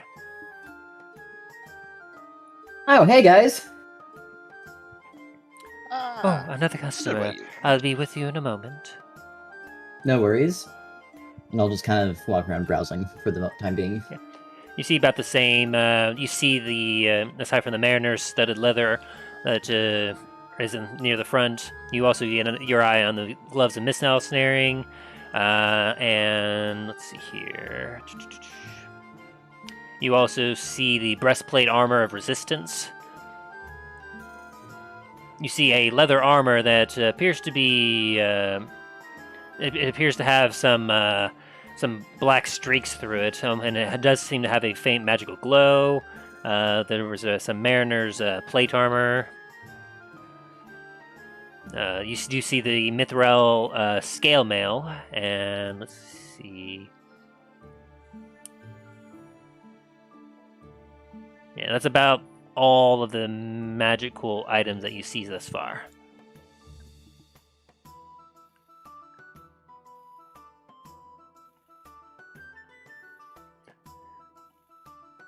So, are you interested in these gloves, or perhaps there's something else I can interest you in, Master Dwarf?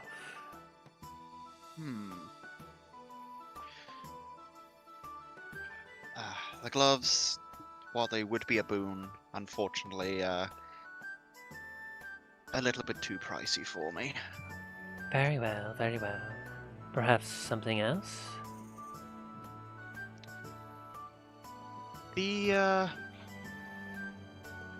Was the breastplate, was that the scale?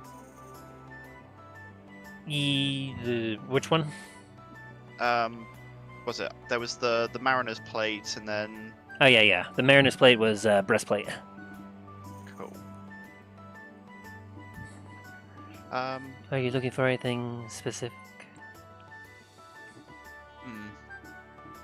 I'm looking for something that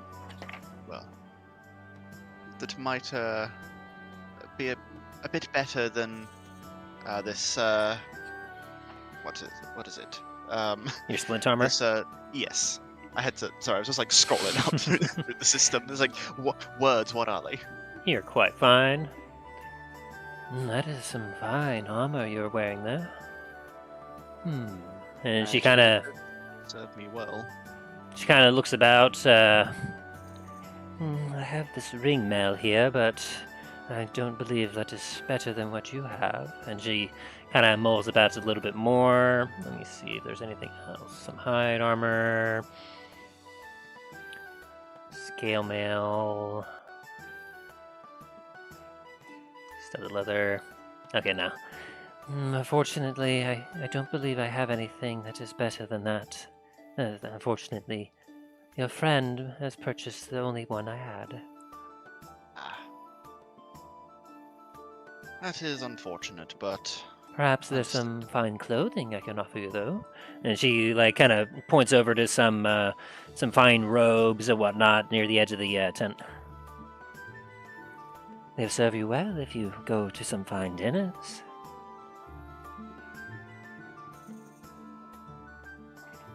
How much for the robes? Because they do look very fine. Oh, they are. And I have a few here that would suit a very nice dwarf like yourself. And... Can I chime in and say, yes, it would look very good with the hat that I bought you from Fort LaMontagne. And she kind of points out a couple. For these here, these are made of some fine silk. They would suit you well. 20 gold pieces for the set. I think that's a fair enough offer, and I go into my coin pouch and grab 20 gold. Very nice, very nice. So you put down your inventory, fine clothes, and however you wish to describe them later, I will allow you to. Very good. Okay. Anyone else interested in doing any shopping here? Yes. Alright. What are you looking for? I'm trying to find something to make me a bit faster. Make you faster, you say? Yes, I have recently been noticing that not quite getting the distance I need in fights, hoping you had something to change that, perhaps. Unfortunately, I don't believe any of these armors would be of much service. You seem to be in possession of some very nice armor, I see. I'm gonna kind of look at myself like, how do you know that? Proprietor of fine garments always recognize excellent handmaidship. I'm gonna kind of like unbutton the fine clothes that I'm wearing and look at my leather armor like, what the fuck? I can see the stud is coming out of, just poking out of your fine clothes. And you do notice that they're like, it's not too prominent, but they do poke, they kind of do bulge out of your clothes just a little bit, while even covered up. You can tell that she has a good eye for clothing and armor. Very well. Perhaps some footwear may serve you better then. Unfortunately, this other customer just purchased some nice ones that make you quieter, but I do believe I have something. I'll look at down and say, you fucking bought what? What you're talking about? I start kind of like covering my boots with my hands, trying to kneel over. Talking about. What you talk about, Willis?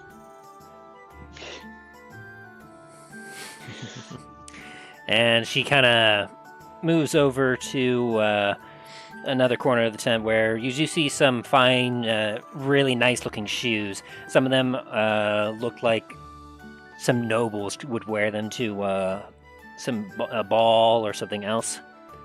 And after kind of shuffling through them, she brings out these nice pair of boots that, upon looking at them, they seem a little innocuous. They look quite plain, not terribly fancy, but your keen eye does detect a little hint of magic kind of emanating off of it. Ah, yes. I somewhat forgot about these. And she kind of glides over to you. These here are boots of speed. With these boots, if you click the heels together, your speed will practically double. Feast. Might I be able to try them on? You certainly could, but unfortunately, you have to spend some time with them before you will be able to activate them. But they will still fit your feet. And she hands them over to you to try them out. A halfling wearing boots. Now I've seen everything. And as you above game, as you start putting those on, the boots of speed. While you wear these boots, you can use a bonus action to click the boots of the heels together. If you do, the boots double your walking speed, and any creature that makes an opportunity attack against you has disadvantage on the attack roll. If you click your heels together again, you end the effect. When the boots property has been used for a total of 10 minutes, the magic ceases to function until you finish a long rest. And it does require attunement. How long does it take to attune to something again? What's that? How long does it take to attune to something again? I think it's about a short... It usually is a short rest for attunement. Gotcha. It's about an hour.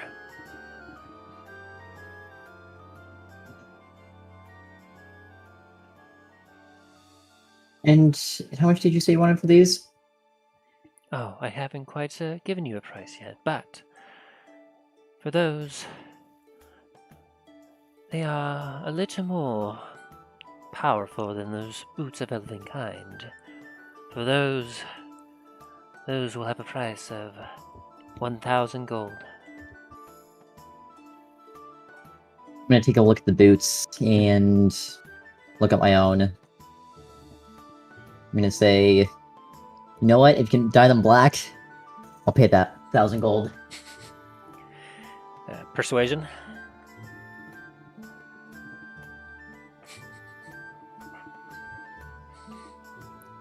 Hang on. 1 second. I think I fucked up.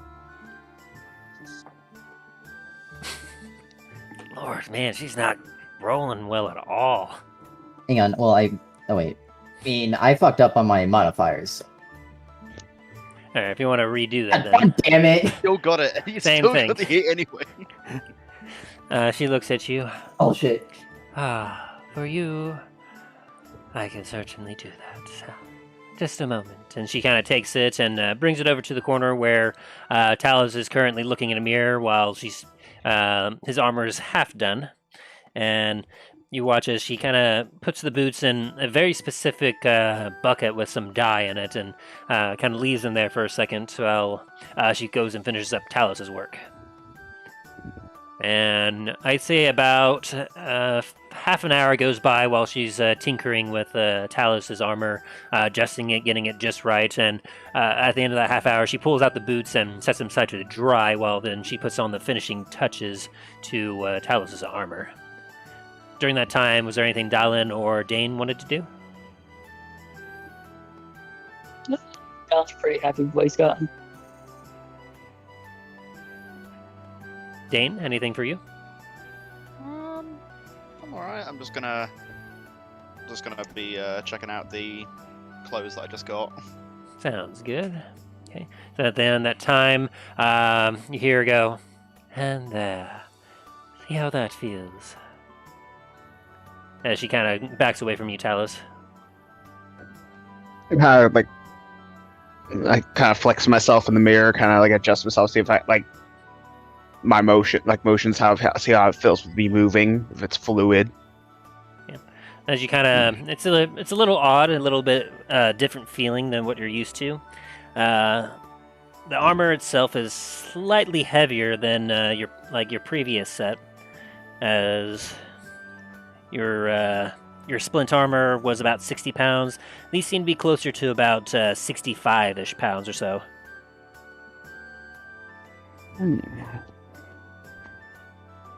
I kind of take a quick pat to my chest pieces just to kind of see if I feel any.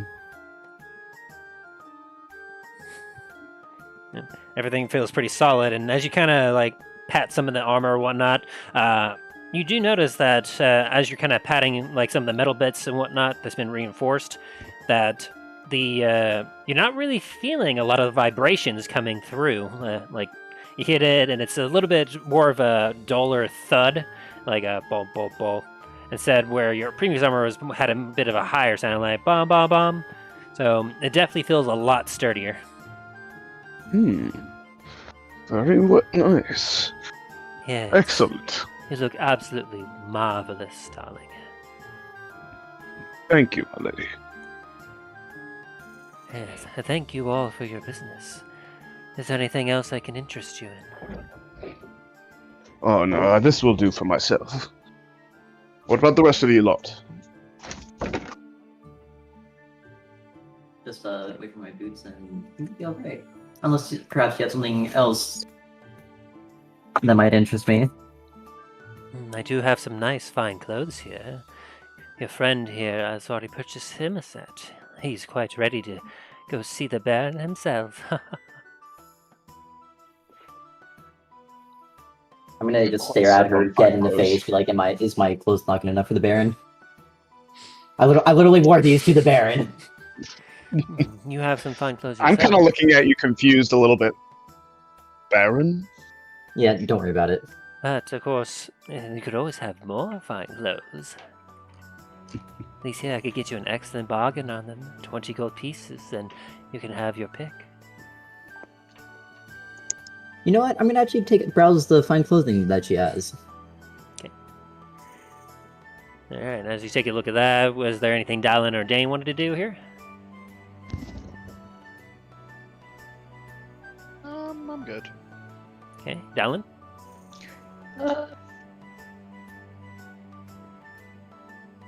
Yeah, I'm good. So Milo, as you're taking a look, a lot of the fine clothes you're seeing, there's some nice robes and you see some vests and some couple pieces of a finer wear. Unfortunately, a lot of it is a little too big for you, and you don't really see a lot your size. And as you're kind of taking a look, like they seem to be about as good quality as what you currently have as well.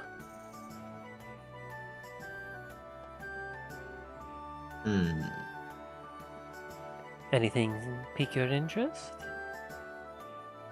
Is there any that are like a completely different color from what Milo would normally wear?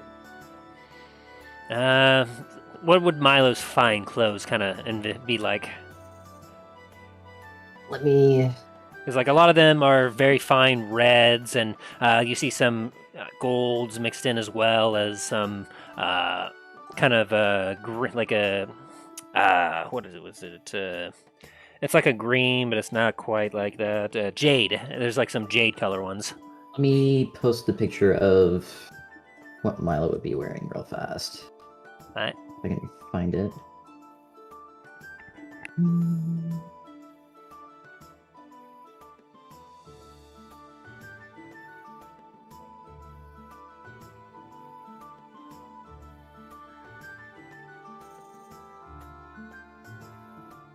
And while he's doing that, aside from, so you got armor shopping done, was there any other shopping anyone wanted to do, such as magic scrolls or any sort of weaponry or anything else of the like? Magic baubles anyone was looking for? Let's see. I'm checking something real quick. Okay, so the blue outfit then, Milo? Yeah. Okay. So, like I said, yeah, like I said, the fine clothes of some nice red and gold and jade. Those are pretty much the prominent colors that you see, and you've noticed a lot of the populace kind of having that kind of theme of clothing around you. Those are the kind of colors you'd be seeing. Take some of the jade fine clothing then. All right. Ah, those would look fantastic on you. I can adjust. It would take me just a moment to adjust to your size, but since it's less material, I'll simply charge you 18 gold for those. Just. Alright. And she takes a few minutes to kind of tailor it down a little bit to better fit your size. Did you say my boots weren't done yet or no?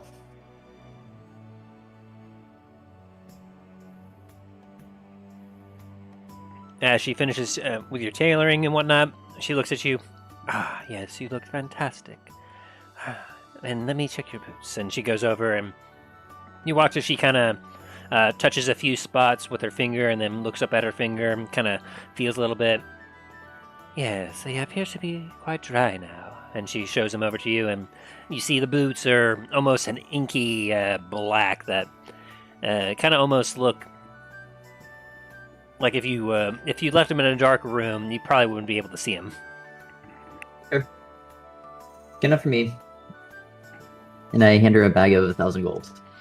My thanks to you all. I appreciate your business. I hope fortune smiles upon you and you have yourself a glorious day. And the same to you.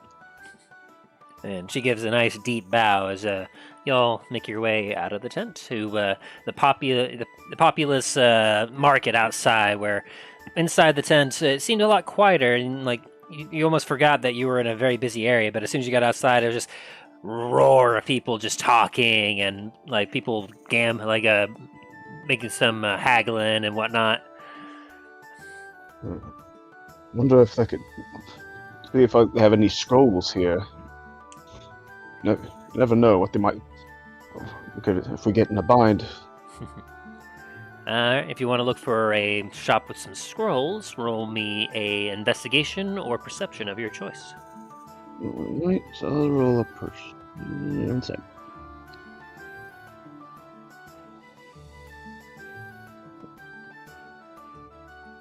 I'll roll a perception. 1 sec. Sounds good. Is there anything else anyone else wanted to look for?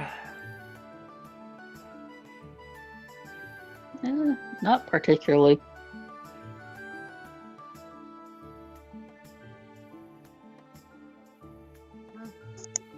I am good. Yes, 6. 6. As you're looking around, it's a little hard to see through the crowds. You're having some trouble. As you're looking around, you see some additional shops with some trinkets and some baubles. You think you start to see something, but then a bit of squabbling occurs in front of you as a shopkeeper and a shopper are kind of an argument real quick. Are you kidding me? I will not pay 100 gold for that. Well, fine then, for you, I'll charge you 200. You're mad. And then they just kind of like go back and forth, and the distraction kind of like makes you lose focus for a second. And you're not quite able to find anything right now. Unless there's anyone else that wishes to aid you. A bit crowded. Surprised no one finds anything around here.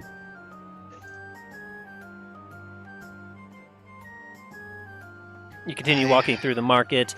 You pass by a couple stalls that sell some. You see some selling some adventuring gear, such as some rope. You see them having some shovels and pickaxes there, some blankets. And the guy kind of like you hear the guy calling out, "I got nice hooded lanterns for sale here. 7 gold a pop, hood lanterns." And then as you continue to walk on, you go pass by another stall where you see someone there call out, "Nice fresh potions for sale. Come, get your potions. I have fine potions to heal your ails or harm your enemies."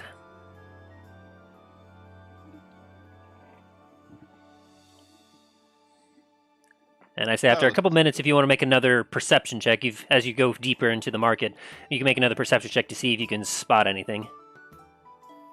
Unless there's something else someone wants to look for.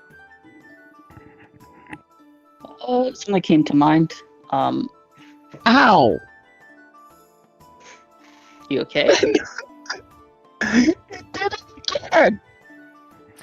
As you attempt to look around, you run snout first into the top of a tent, and the proprietor goes, "Hey, watch it, buddy.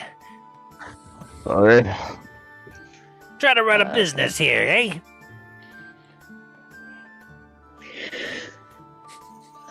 Alright, I'm gonna look for like enchanted items. Someone who sells enchanted items. All right, roll investigation or perception of your choice.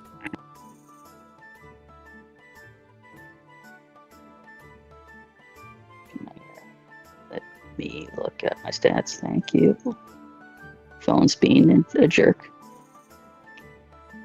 Tim, So investigation or perception? Correct. 13. 13.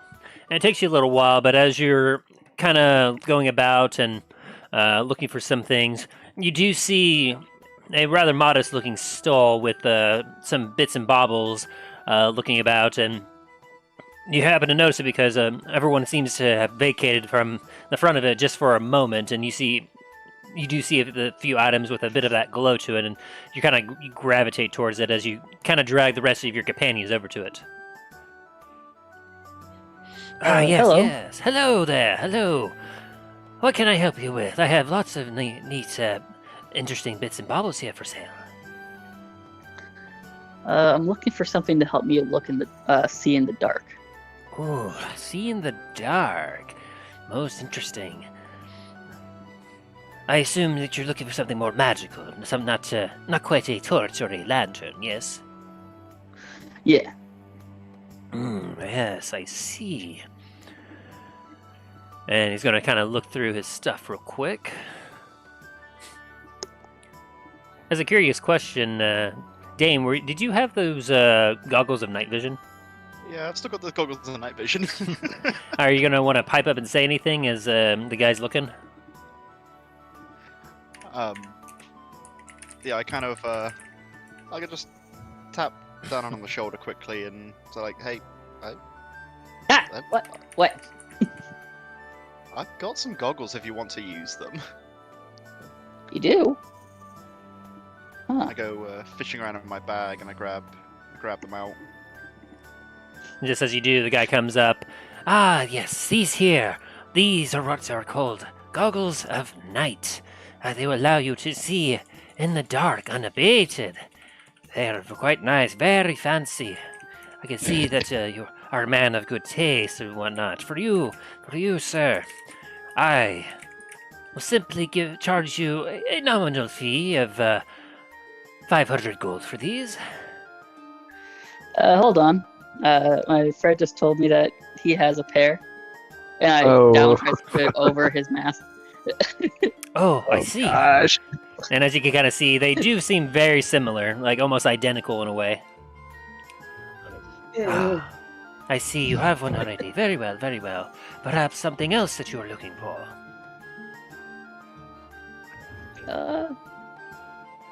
What type of rings do you have? Rings. Let me see here.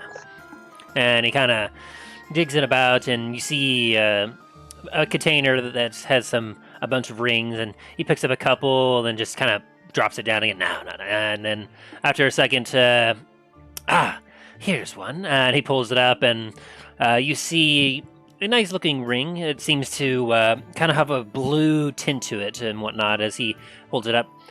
This here, a very lovely ring. Very, very nice. Here's a better description. As you look at it, you see a silver ring with, it looks like carved on the broad side of it.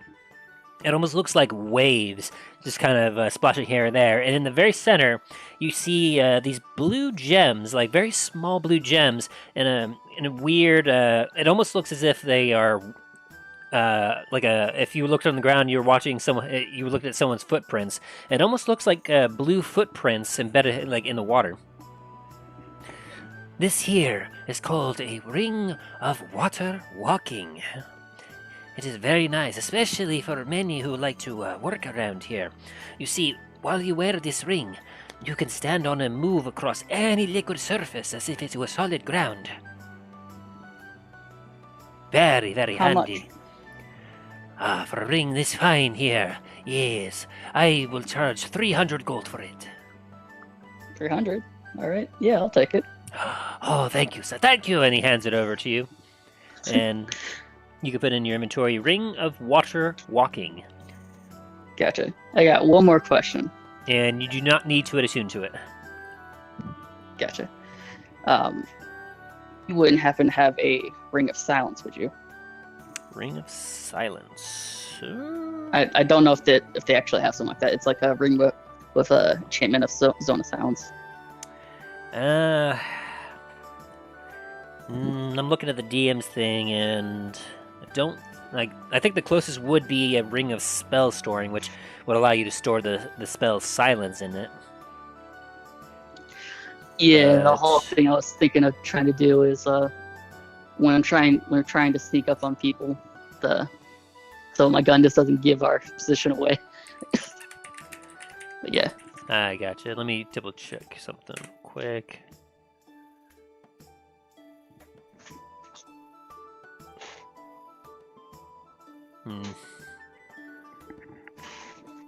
Yeah, that's not an official one, but it was much. Ooh, that's. Okay. There's don't worry about them. Yeah, it's there's one. The closest I can find here is something called the Ring of the Silent Rogue. While wearing the ring, the wearer is covered in an invisible aura of silence, limiting any sound that the wearer makes. However, the wearer's ability to hear is unchanged. And then there's also verbal magic suppression. While wearing the ring, it is impossible to cast magic that uses the voice of the wearer. And it's apparently sentient. So it's definitely... The Rogue Silence one sounds like it's something I would be looking for. Yeah. But I don't know if that would silence my gun, though. Hello? Who goes there? Hello. Hello, Stormloper. But as you ask that question, he goes, let me see here. And he kind of goes into his kind of case again. No. And he checks a couple things. Not quite. And then finally he kind of looks at you and goes, sorry. I don't quite have anything that negates sound. Okay, well, thank you for looking. I appreciate it. Of course, perhaps there may be other things you're looking for.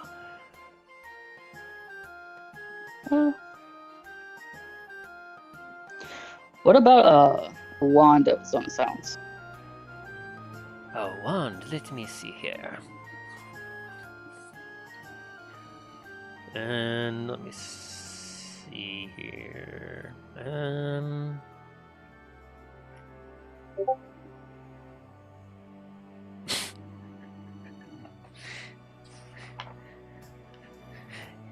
In a way, yes, he did. Wands. Let's see. Nope, that's not one. No. No.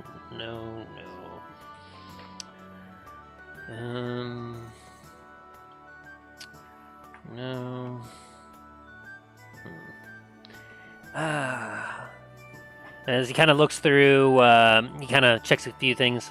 Afraid that I don't have any wands at my shop today, unfortunately.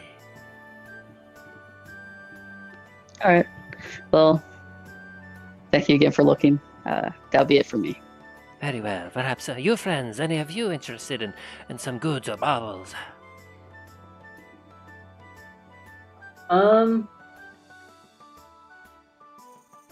You know what? I'm gonna ask Enthusiasm if he has anything that will help me lockpick better. Forgive me, I do not quite understand what you're saying. Never mind. Oh, very well then. You, sir, nice and tall, the one with intense eyes. Perhaps you might be interested in something. Hmm? Yes. I can see you. You could use one of these, and he kind of brings out a... What is this thing, actually? I can break it out so you don't know what it is. Give me a second, I need to pull up the thing for it. Like in a mystery box. What's in the box? There it is. This, and he brings out what looks to be a glass cube.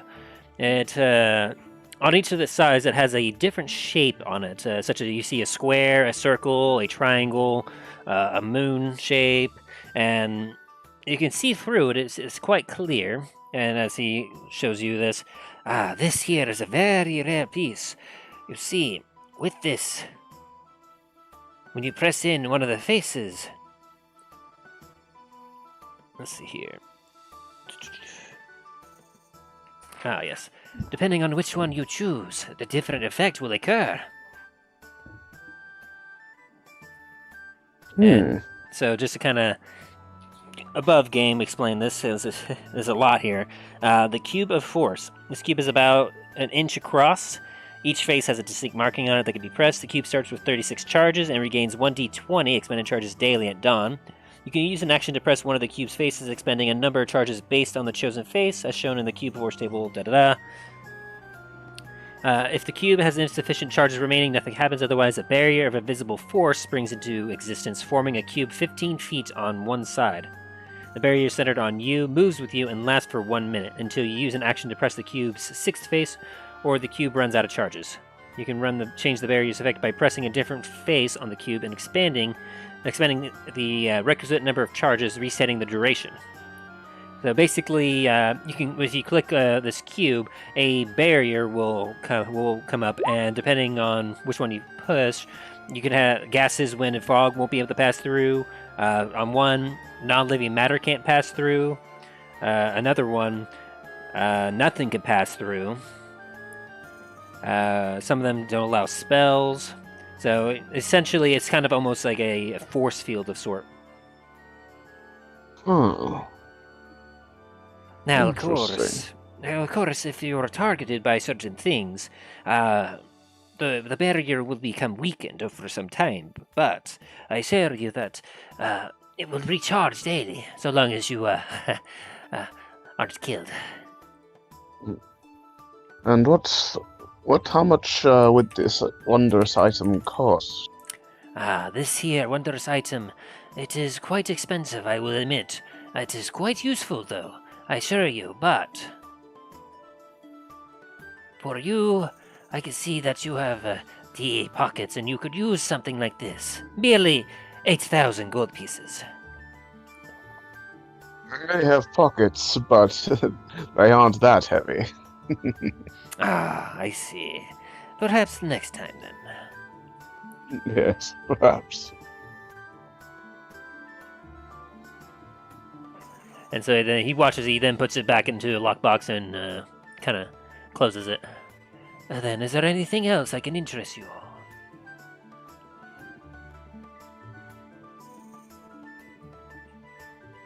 Anyone else? I think for the moment we might be good. That's good. Very well.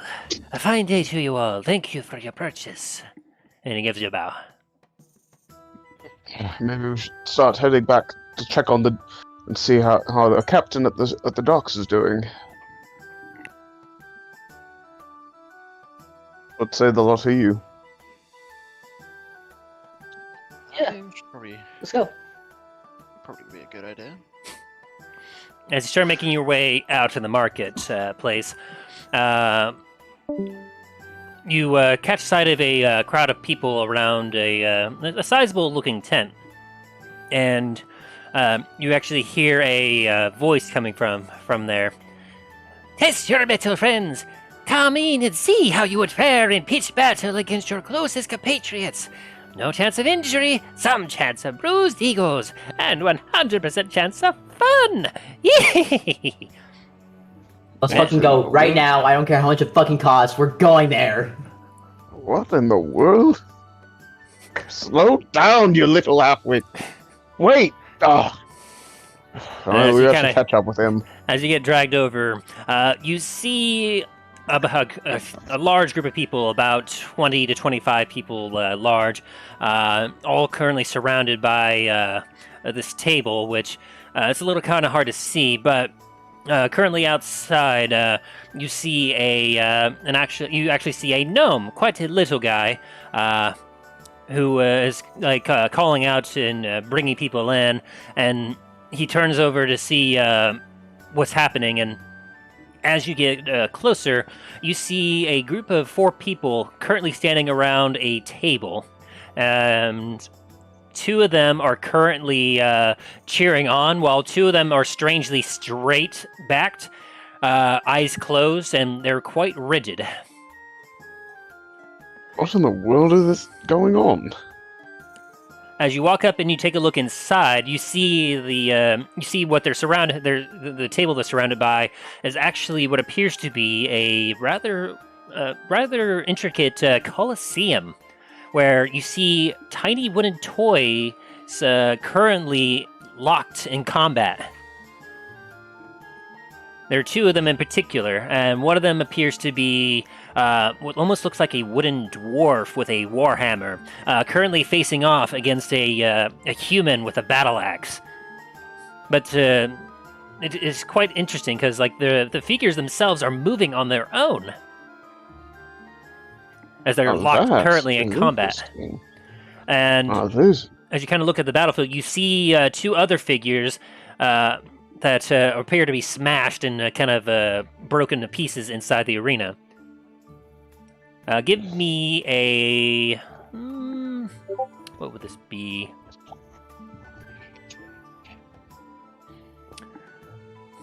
Let's do a perception check then, for whoever wants to. Sure. Milo, this stuff looks really cool. Fucking ready to go. Let's fucking do this. Dalen, this looks really cool. Dane, this looks really cool. Talos, as you look at the figures fighting, you realize that the people that are standing rigid, one of them is a dwarf and one of them is a human.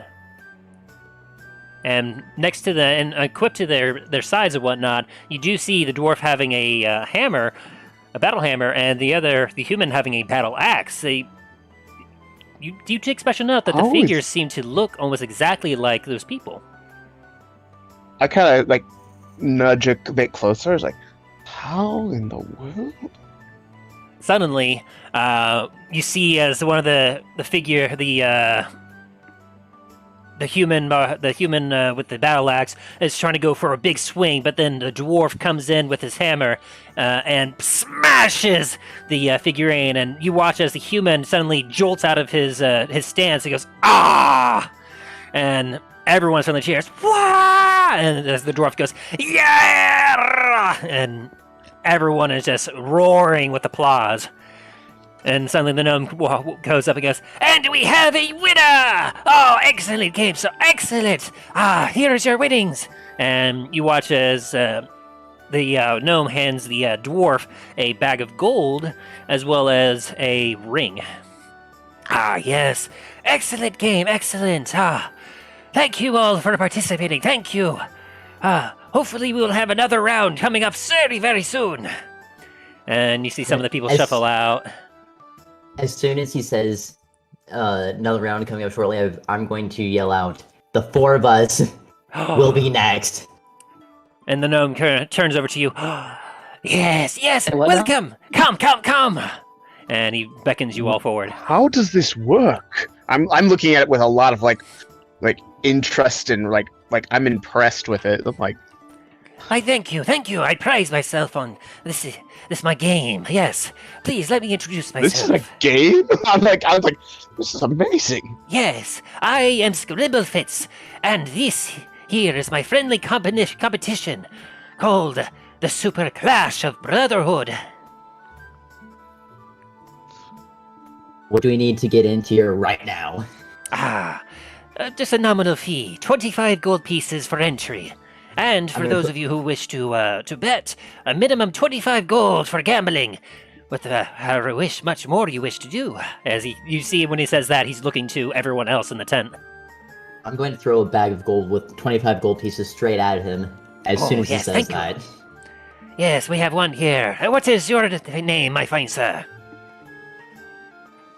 I'm just gonna sit there watching him, not saying anything.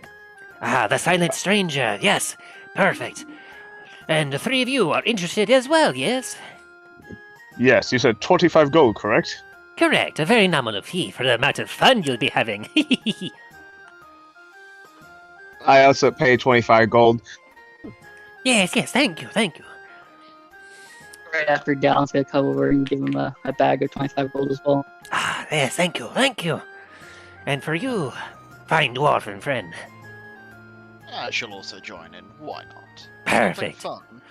And as he takes all the gold and kind of puts it in a chest nearby, he then goes up to each of you and hands you a blank wooden humanoid. As you take a look at it, you can see that. Have any of you ever been to like an art store and seen those wooden mannequin things that are on a stand and you can bend their joints and everything else? I have Yeah. I have a couple of them. Yeah, they're kind of like that, but on the smallest version scale of that you've ever seen. They have articulated joints, and as they are currently there, as you currently hold them and whatnot, you watch as he then kind of looks at each of you. Yes, I see. And he then opens up another smaller box where you see a bunch of small kind of household items. And as he kind of looks through them real quick, let's see. He brings out for you. He goes over to your little figure, Dane, and in the hand of it, he puts a sewing needle and a button in the mannequin's hands. Then he goes over to you, Talos, and he kind of rubs his hand for a second, and then he pulls out what looks to be a cotton swab with a bit of with a block of wax at the end of it. And then going over to you, Milo. He looks at you and he rubs his chin for a second, and then reaches in and he brings out some thumbtacks and puts them in the hand of your little figure. And then finally, looking at you, Dallin, he kind of looks at you. He thinks for a second and goes, yes. And he reaches into his little box and he pulls out, let me see.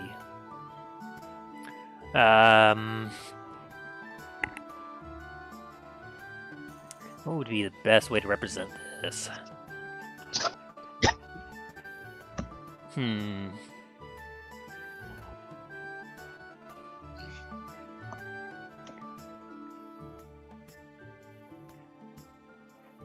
He this will work. He pulls out a pen, an ink pen, but then as looking at it, he actually snaps off the tip of it and puts it in the hand of your mannequin. Yes, there. That should work out quite nicely.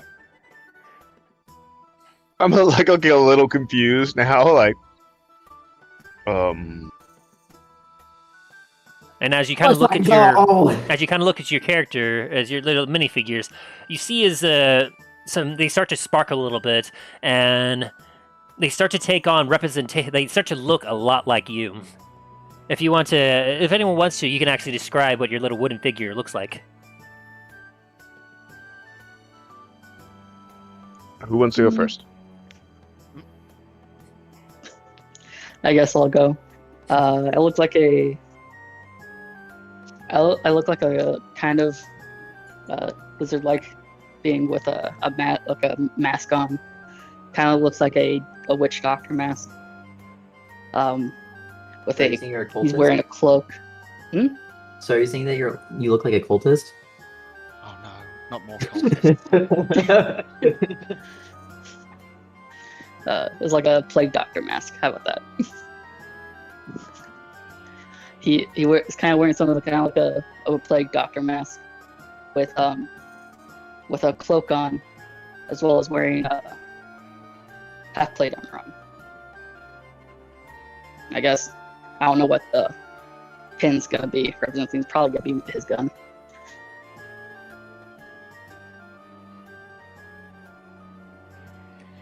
Here, before we continue, how about we have each of you roll a flat d20.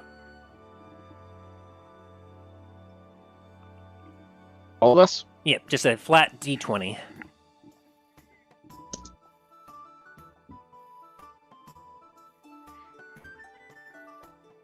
Okay, is that 17 yours, Milo?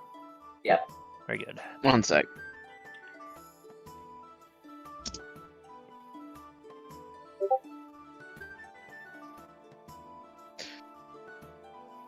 Alrighty. Milo, we'll have you go describe your character next. Okay. If you look at the picture of my characters, it'll look like the one in the far left, except instead of the bow, it's going to be holding those daggers. Or dagger, I should say. The thumbtacks. Like, Right, those thumbtacks. those thumbtacks that are like wide at the base, then thin before getting wide again. They almost look like little daggers. Those are what what your little figure is holding. Gotcha. Okay. And then Dane. How would you describe yourself? I'd say my figurine kind of looks like Dane. What is it? Now I'm being words. I have a bad time describing myself. Yes, I'm a pebble. Lord. Yes, I did. 10-4, Justin. Oh boy. Yeah, I'll just say for simplicity's sake, he looks like a dwarf there. Very good. And then Talos. Mine looks like a if anyone other like in the crowd has ever seen a dragonborn, obviously, but it's like obviously a little taller than most, broad shoulders, long horns that curl backwards.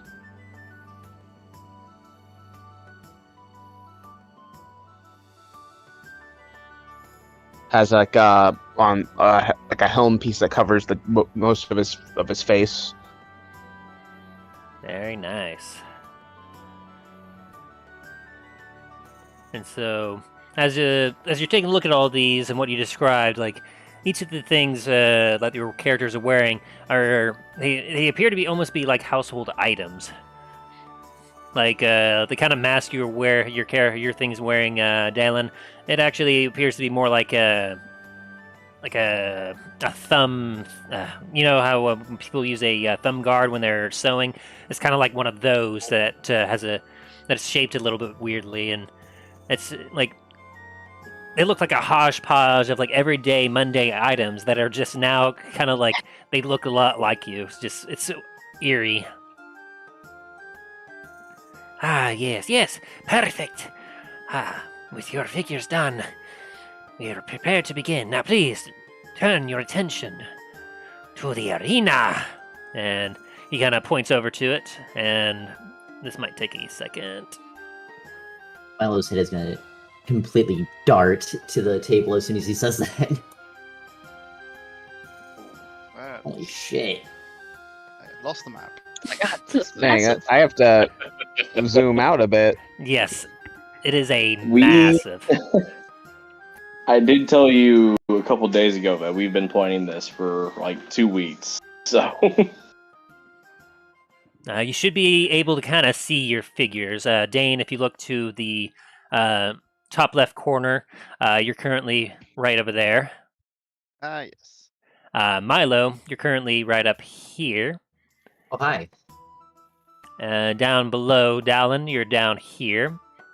And Talos, you're back over here. One sec, I'm trying to fire up. There it is. Okay. Now then, before we begin, I must explain to you the rules.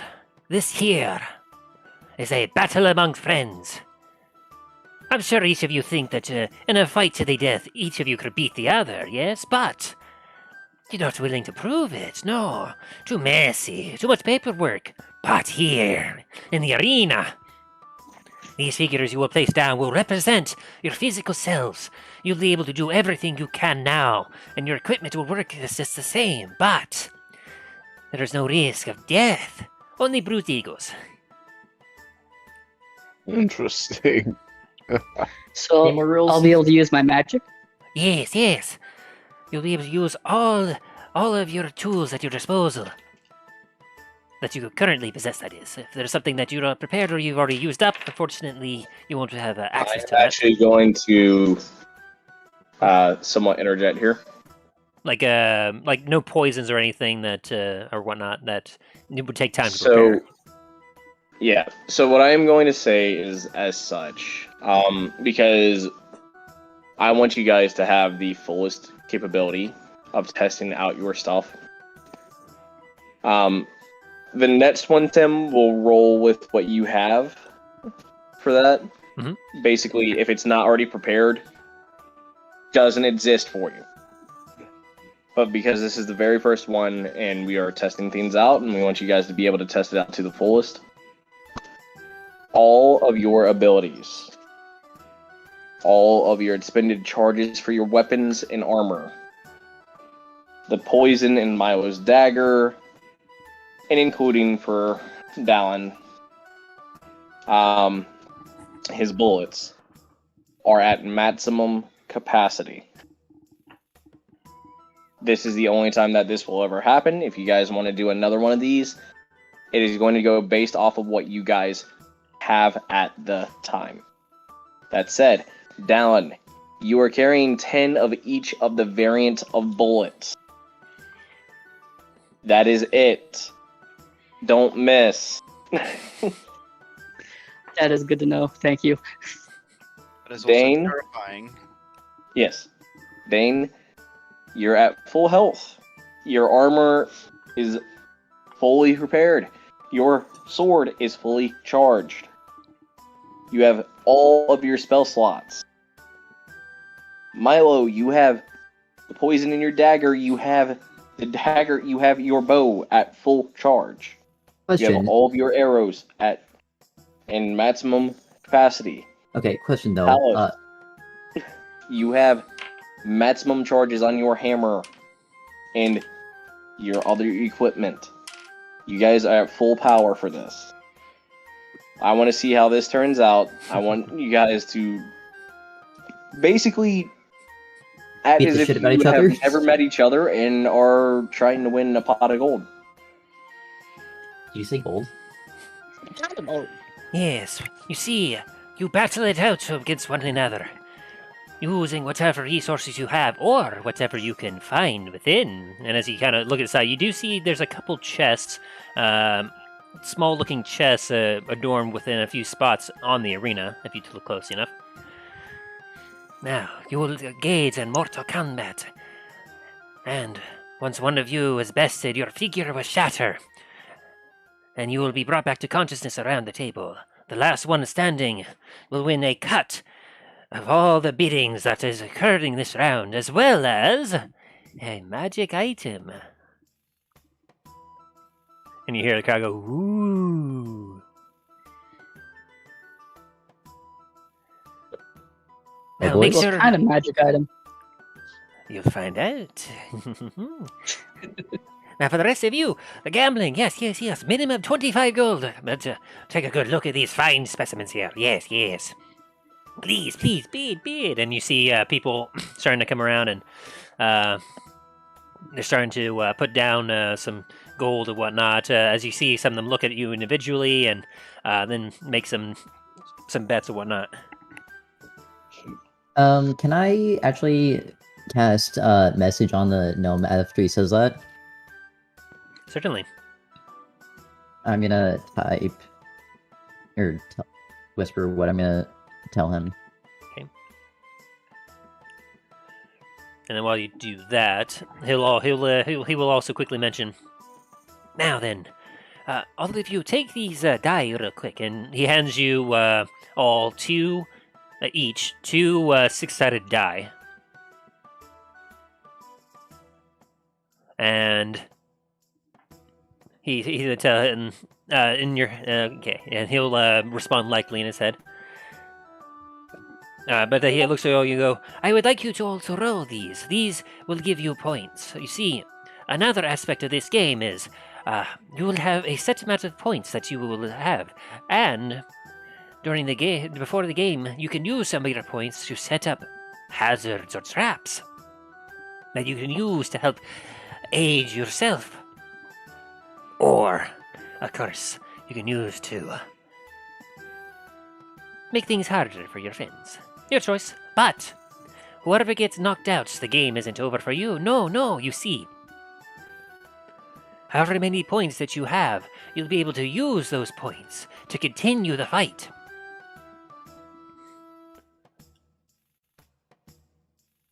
Quick question. Yes. Is there any way to increase your points during the fight? Let me check.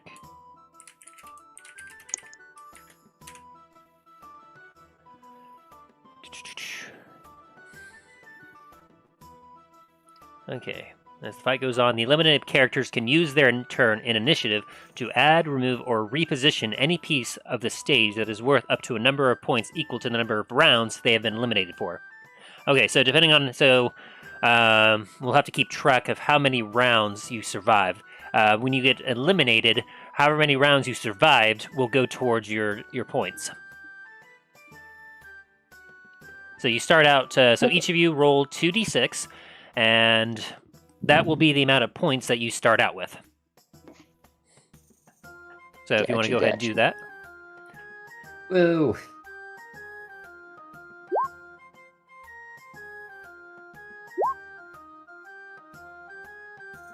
Oh, Talos rolled really high. Very nice. Make sure you all kind of mark that down on a personal note or something.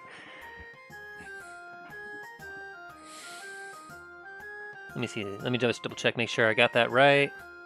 For example, on a player's first turn after being killed, they could place a door in an existing wall on their 4th turn after being killed. They could add another initiative hazard, and if they've been dead for 6 turns, they could pour acid on the whole floor, forcing all remaining combatants to scramble for higher ground. Interesting. So, yes, that seems right. Okay. Very good. Keep mind of those points here. Now then, you all have a choice of what you want to do. And he'll point to a bit of a small bucket, and inside you see a bunch of different things. Depending on how much points you want to spend, you can choose to do certain things. If you wanted to expend 1 point, you could create a 10-foot long, 20-foot tall wall in a spot, or you can put a 10-foot by 20-foot, 10-foot wide, 20-foot tall block in a spot. You could also use 1 point to create a walkway 5 foot wide, 20 feet long. You could add a chest with a random uncommon item, or you could put a tree. For 2 points, you could do some more walls or platforms. I presume that you may all probably don't want to do stuff with the walls, right? There's a lot of obstacles already. Maybe. So basically, Yeah, depending on how many points you want, you could put down chests with random uncommon items or random rare items. You could put down some additional pools of acid. You can have a poison balloon that explodes into a poison cloud somewhere. You can put some spiked wall traps. You can put some initiative hazards down, which initiative hazards essentially at the top of the turn order. These traps will activate, whether it be some spike traps, a crossbow trap, a firewall that will suddenly erupt for the turn and then go away. There's all sorts of different kind of initiative stuff that could happen. Here, let me. If you all want to look at Discord, I can actually share with you my screen, and you all can kind of take a look at the. You all can take a look at what I'm looking at here if you want. Sure. Okay. All right. Y'all can see that perfectly fine? Do it. Very good. So, remember how many points you have. This here stands for 1 point. This here stands for 2 points, 3 points. I don't see where'd you post it on? Oh, I have it on screen. Oh, I don't have screen share up, do I? Give me a sec. No. I was like, what are you talking about? What you talking about, Willis? I did that on the stream. I forgot to do it on here, so let me change that up. Boop. Where is? There we go. Share screen. Hopefully this doesn't mess up the stream stuff. There we go. Where's the other bag, dude? I don't see anything. Oh, there we go. Mind. All right, should be something popping up now.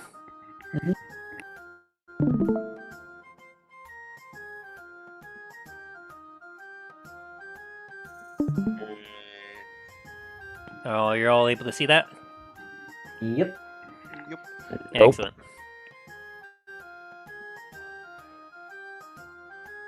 One sec. There we go. Okay, I see now.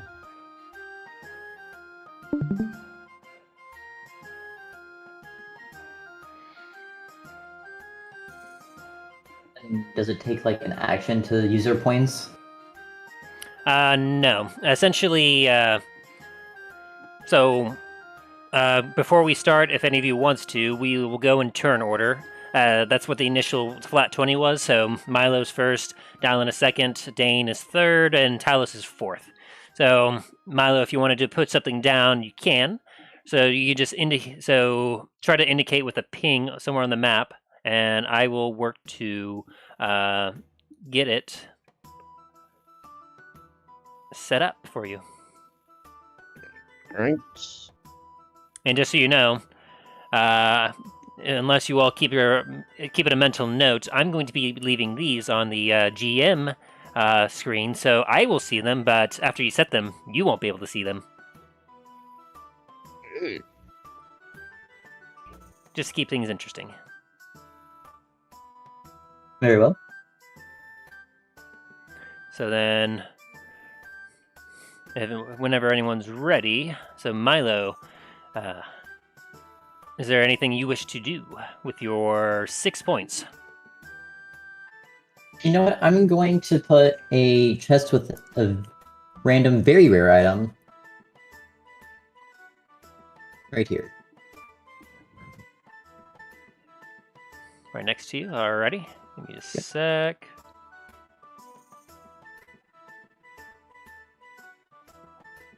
And then, because I just got my boots, can I use those or not? Yes, I will say Okay. that you're automatically attuned to them here. Oop, that's not what I wanted. Wait a second. There we go. Doop, okay. Okay. And then let me write a note on there for myself.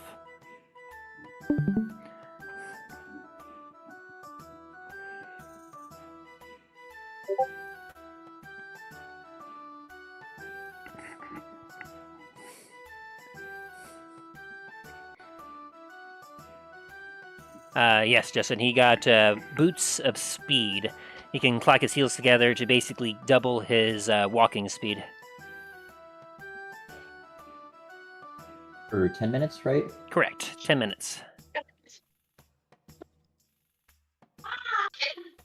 There's no place like home, Dorothy. Okay, let me check something here. And then while we're figuring that out real quick, next we will have Dallin. Is there anything you wish to do?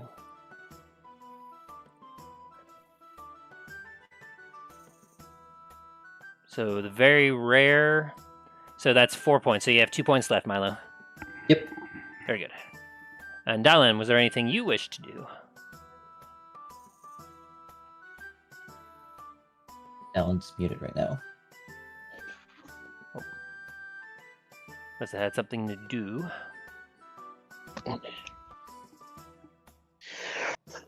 Okay, so random, very rare item, correct?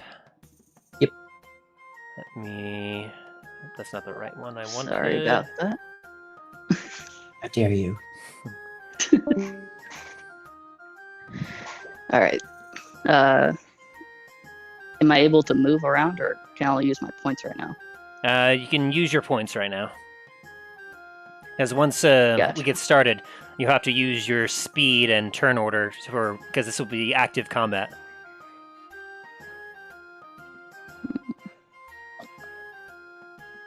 There we go. This is what I'm looking for. Can I hold my turn? Sure. Dane, is there anything you wish to use your 8 points on? This right here, that is just a pit, right? Give me just a sec. I need to scroll over.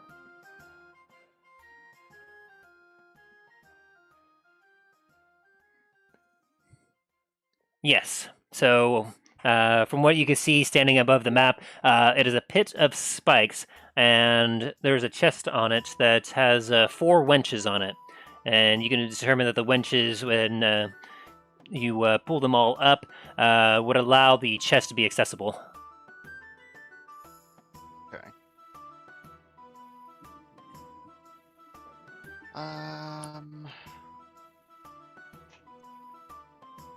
Let's have a look.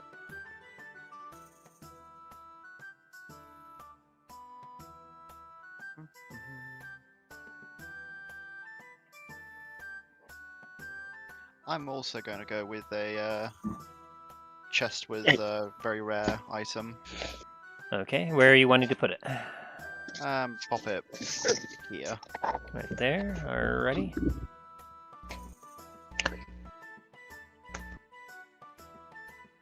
One sec, guys. My dog's getting into something. You good? Okay. And then, Dallin, have you thought of something?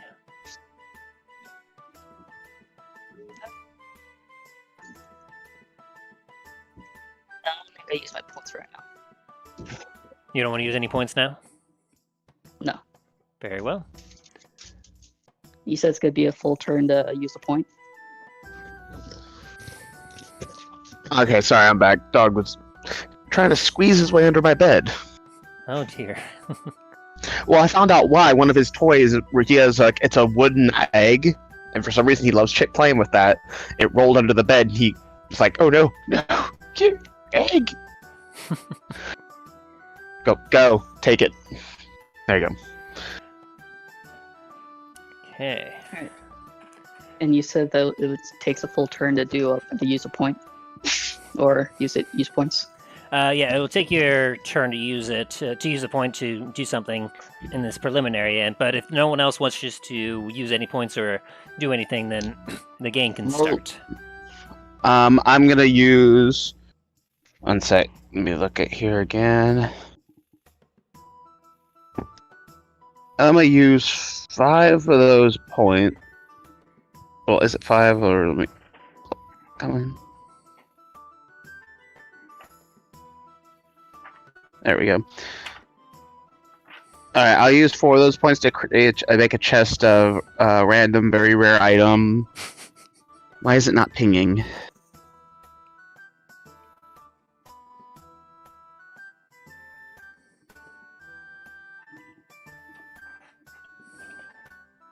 Okay, why is it not letting me ping?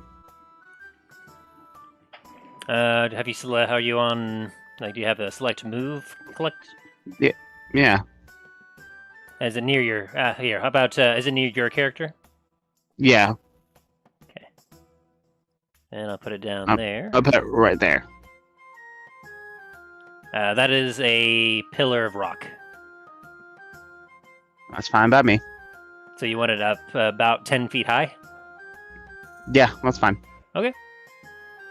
That is up there. And I'm gonna use. Alright, so you've done one of your things, so we'll go back up to Milo now. Is there any additional points you want to use your 2 points on? Nope. Nothing? Not at the moment. Okay. Dallin, did you not want to use any points at all still? Oh yeah, I'm gonna hold them. Okay. Dane. I'm gonna hold off on points. Very good. So Talos, you wanted to use you have. No, some I'm points gonna to hold spend. on. I'm gonna hold on to the rest of my points. Very well. So I have 7 points left. All right, and let me end my screen share for right now because I need some power backs. I need some CPU juice. There we go.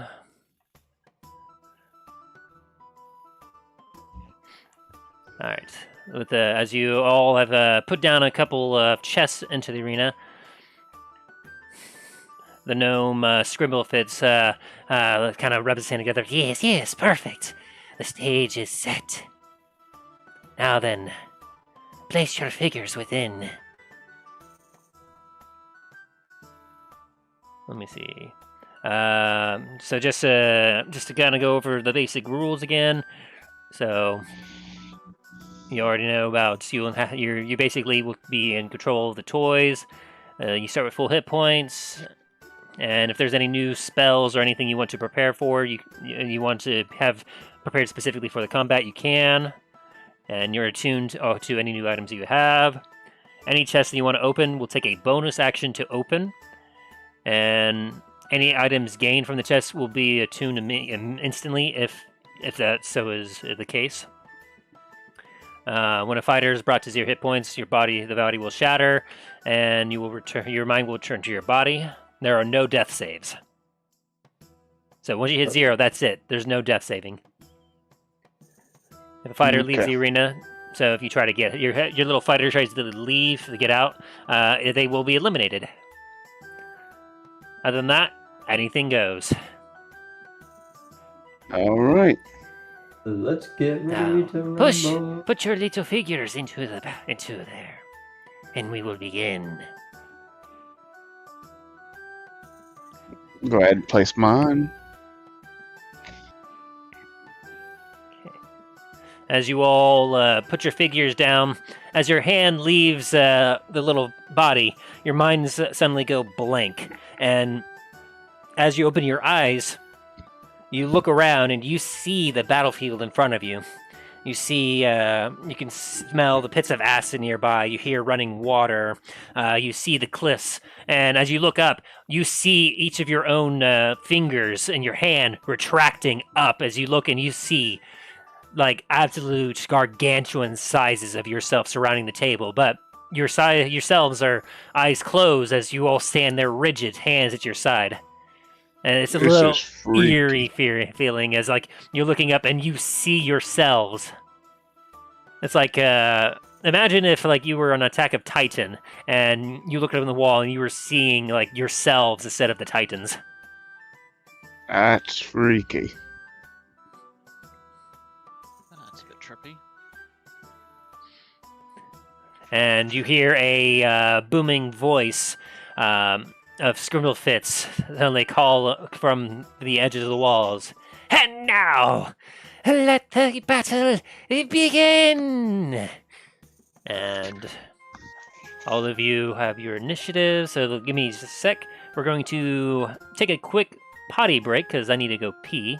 So, if any of you God need damn to... it. If any of you need to do anything real quick, feel free. Alrighty. I'm gonna go get some ice. I shall be right back. Grab myself some water.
All right. E1 here. Nope. Oh, well. Sorry, not Understandable. here. Have a nice day.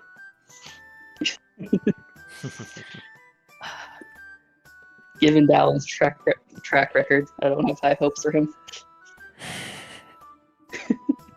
Don't worry, I'll make it fast for you.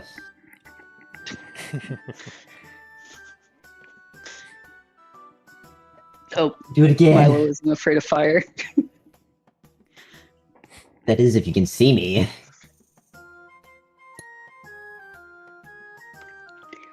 We'll see. I'm not gonna just let you kill me. I'm gonna try. Well, I'd hope not. I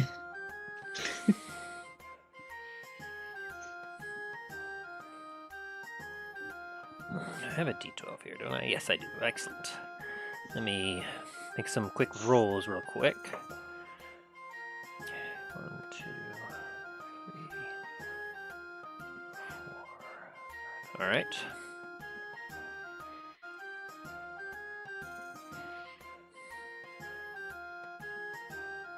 Maybe we can pull a Hunger Game, make a truce until we're the last two.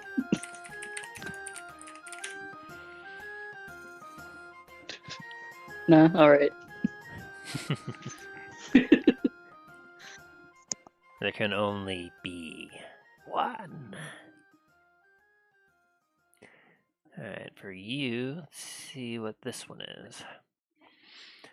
Da, da, da, da.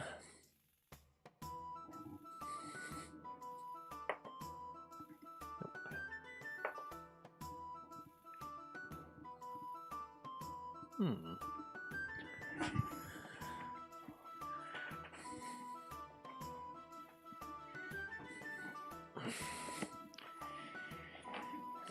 Are we all excited for this?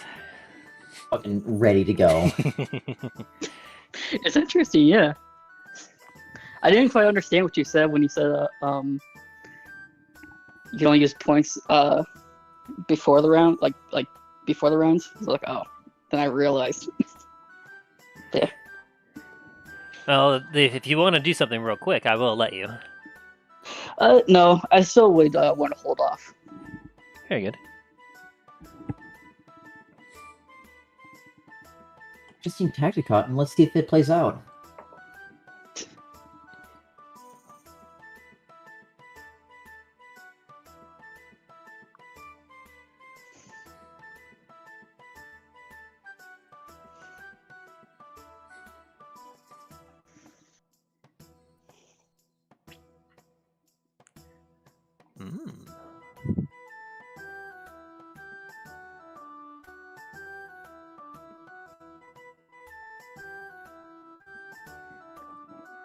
Interesting.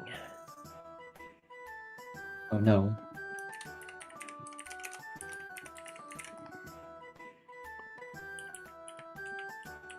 Sorry, it's random magical items that you all put down, so rare, very rare. So I'm having to currently roll and see exactly what are in those chests now. Alrighty. 1, 2, 3. I'm back.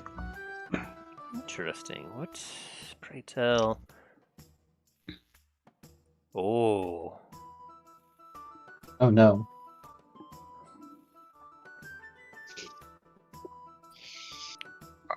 I have the power.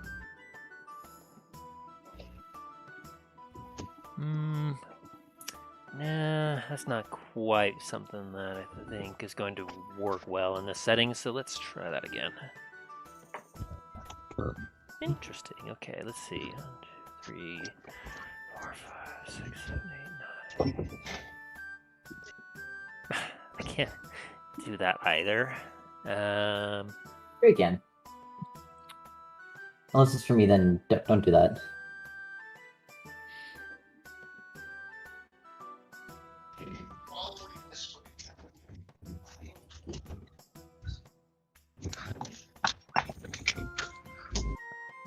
That'll work. It's like, oh yeah, that'll do. What's the range on that, I wonder? Ooh, that is nasty. Okay. Do we have everyone back?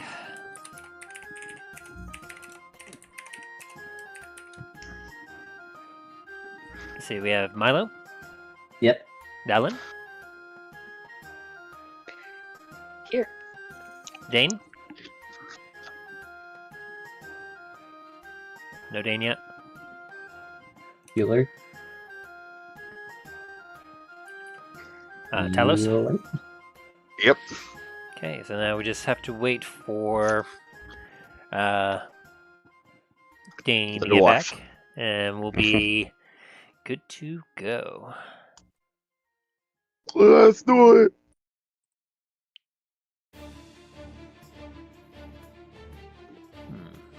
That sounds like some decent music to work for this.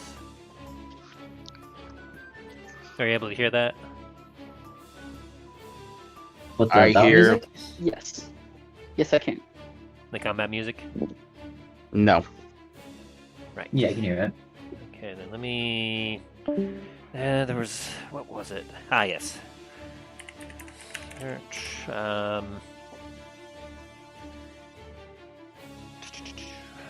what were they called? Midnight Syndicate. Skirmish.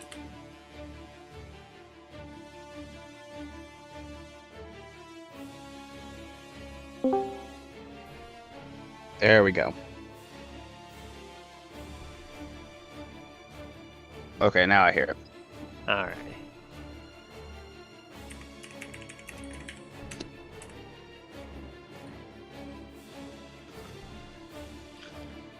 I'm back.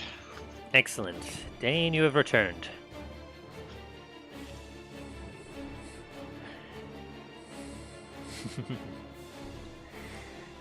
Very good. Feasible. And if we all are ready to go, Let's do it. as you all hear the voice say, "Let the games begin!" You hear a cheer, a roaring cheer all around you as like the voices are booming and they're loud, and you look around as you see all the stuff around you, but surprisingly you do not see those chests that you supposedly put down. As Milo, we begin with you. Okay. So that chest just isn't there? It doesn't appear to be, but you could do a check to see. Alright, I'll use my action to check if it's there. Alright, perception.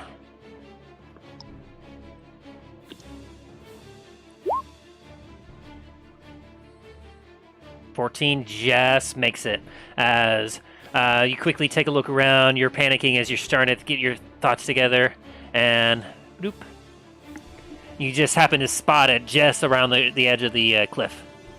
Alright, I'm gonna open it then. All right, Also, use your bonus action to open it. Okay.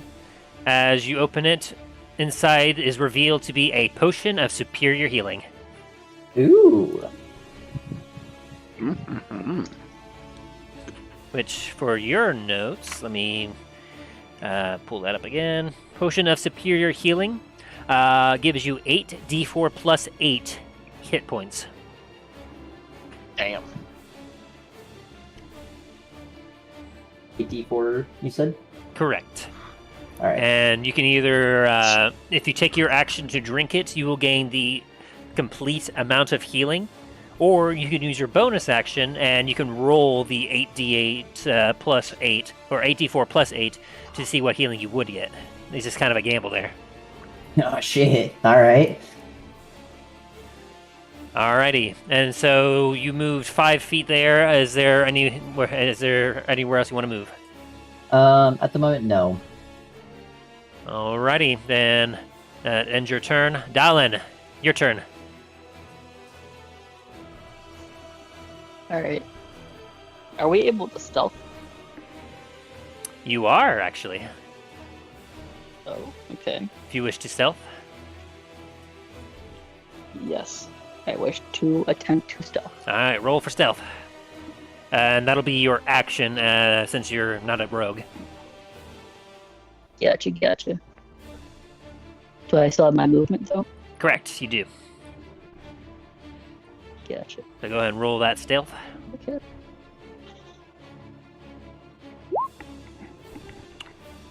Oh, nope. Duty 20, Wrong, what the wrong. fuck? Sorry.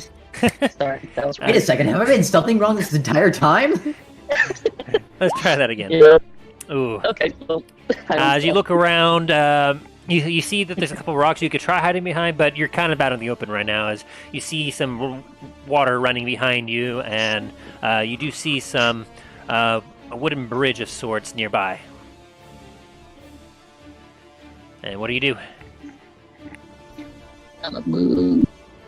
Oh, okay. Well, give me a second. So I'm gonna move my guy. Am I doing this wrong? Yes, not only pick up my guy and move him. Hang on a sec. Let me check that. You should be able to.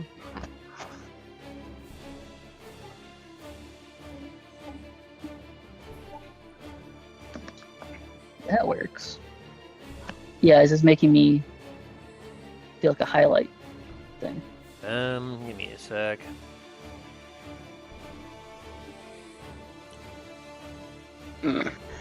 Oh. Give me a sec.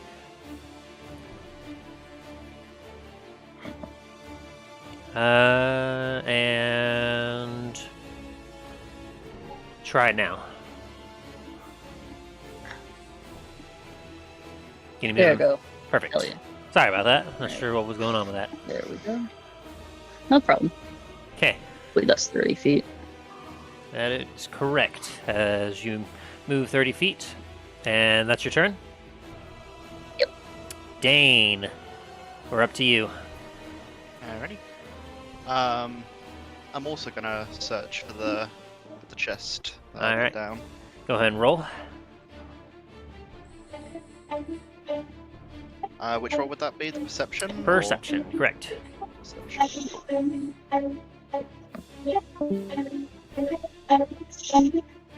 Well, I don't think I find it. Not quite. You look around, you see some brush, but you're unable to find the chest right now. As you're still a little freaked out from seeing your giant form just retract One away moment. from you. You're a little distracted. But that doesn't mean you won't be able to try again your next turn. Yes. Alright, anything you want to do right now? Not for the moment. I'm gonna. Just spend your entire turn just searching. Yeah. Gotcha. Talos.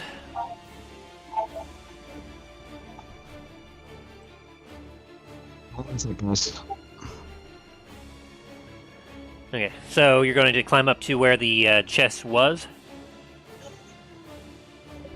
Talos?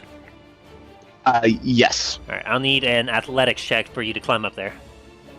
All right, give me just a second. Someone's knocking on my door. Knock, knock, knock it on Talos' door.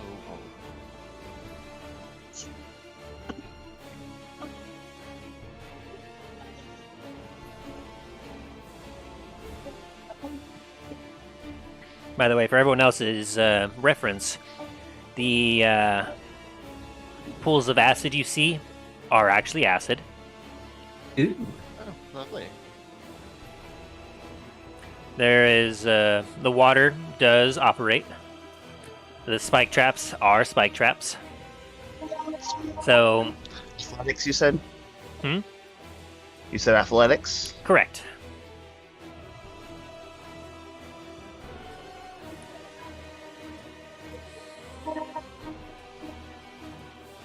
And I have my gloves of swimming and climbing on too, so. Oh, very nice. Does that add a. Let me see. What's that add? I remember that's something. While wearing these gloves, climbing and swimming yeah, plus doesn't 5 cost you bonus extra strength. movement. And it says gain a +5 bonus to strength or athletics checks. That is correct. So would I add a +5 to that then? Absolutely. So whatever your athletics, if you have proficiency in it, you can add your proficiency plus 5. So whatever the modifiers are, easy enough. And so as you make your way up, you seem to have kind of thought ahead, because as you make your way up, the chest is clearly visible, as there's not really anywhere for it to hide. All right. Am I able to make a bonus action on this one? You used your action to climb, so yes, I will say that you're able to use your bonus action to open it. Alrighty. And so as you open it, inside, you find a scroll. Inside, as you take a look at it real quick, you see that it is a scroll of harm. And I will send that to you real quick. 10-4.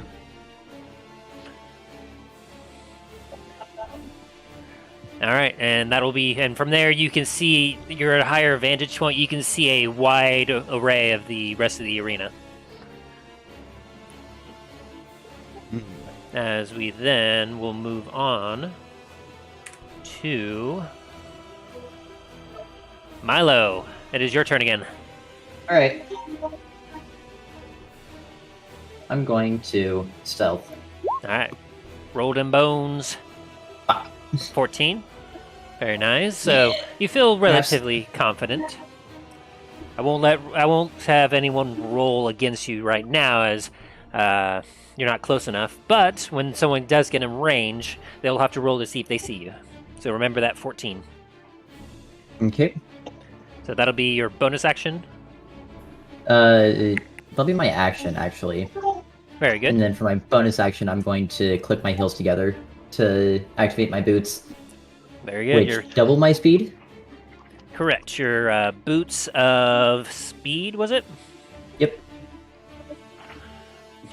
Yes, boots of speed. You click your heels together, and you suddenly feel your body almost vibrate a little bit, as if you're filled with energy, and you feel as if you can go twice as fast. So yes, your walking speed is doubled. So do you have like a normal walking speed of 25? Yep. You can now go 50. Perfect.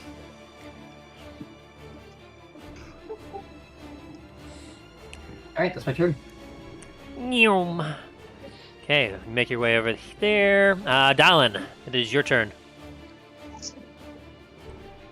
All right. I'm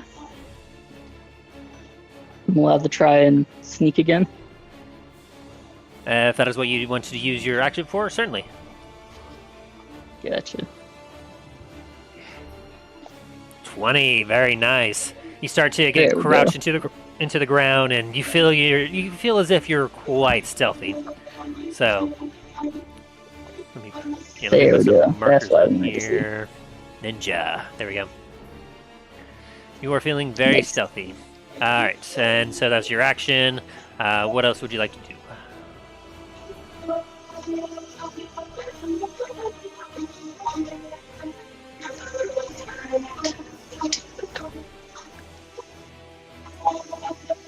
I think it's 30. Yeah, I'm pretty sure it's 30. You make your way. You will look at the stream next to you as it's flowing a little quickly, but not terribly fast. And you see this rock wall to the right of you, which you can, as you were heading this way, you could actually kind of see a set of doors right here that look like they could be opened. Okay, and then that's your turn. Yep. All right, then next we have Dane. Alrighty. Once again, I'm gonna try and find this bloody chest. Okay. Go ahead and roll a perception. 17. Sorry, 16. That'll work. And so as you kind of take a look around, you see a spot that you didn't have quite a good look at, and you do indeed see the chest. Very good. And then you use your bonus action to open it. Yes. Okay. As you open it, you've opened it up and you look inside, and you're kind of shocked as you see a warhammer of sorts. and you don't even need a roll to recognize it, as your heritage is just almost just flows into your mind. You're like, this is a dwarven thrower. Dwarven thrower. Yes, it is a warhammer. You gain a +3 bonus attack to a +3 bonus to attack and damage rolls made with this magic weapon, and it has the thrown property with a normal range of 20 feet and a long range of 60 feet. When you hit a ranged attack using this weapon, it deals an extra 1d8 damage. And immediately after the attack, the weapon flies back to your hand. It's Thor! Yes. Mimir! And as you pick it up, you immediately feel attuned to it, as you feel the power in your hands. Very nice. So you can choose to use it if you wish, or you don't have to. But that was what was randomly rolled into the chest. Actually, that's why I was like, interesting. I'll use it for a bit. Why not? All right. So you still have your movement if you want to do anything. Oh, I've lost the map.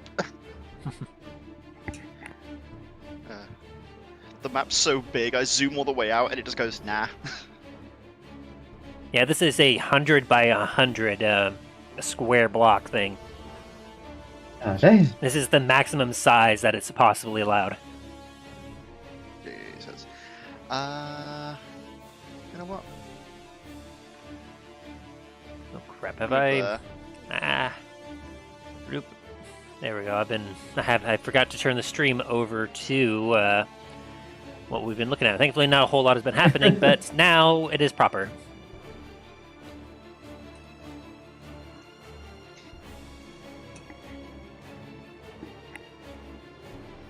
Alright, and I end my turn. Alrighty, that brings us to Talos. I'm going to first see if I can see anybody from where my vantage point is. From your vantage point. Let me see here. Go ahead and roll a perception check just to kind of look and gauge what we got here. Oh, once I did that stupid thing again. Oh.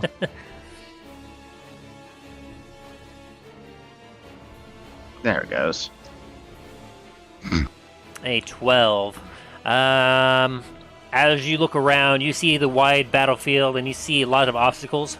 You see to the north of you some acid pits and some planks and board bridges going above them to avoid. You hear the sizzling pops. To the left of you, you see a thing of water. At the bottom, you can kind of just barely see it. There appears to be something in the water there, but you are also able to see a chest over here. But aside from that, you're unable to see any of your foes, we'll say. Where'd you say the chest was? There's a chest just to the north of you here. One sec, I'm trying to adjust the map. Over Okay, where the now. acid pit is, right there. You see that? Yes, okay, I see it. And then you also, to the west of you, you think you see something over here. Something below the water surface. Alright. I'm going to move. Do I have to roll to climb down? I'll say I'll give it to you with your gloves of climbing and swimming. You won't have any disadvantage. You won't have to really roll anything, unless you want to roll to be cool about it. Nah. So let's see. 30 feet. And you Come on. don't lose any speed from climbing, so you can move your full distance here. Alright. Let's stop doing that. Alright.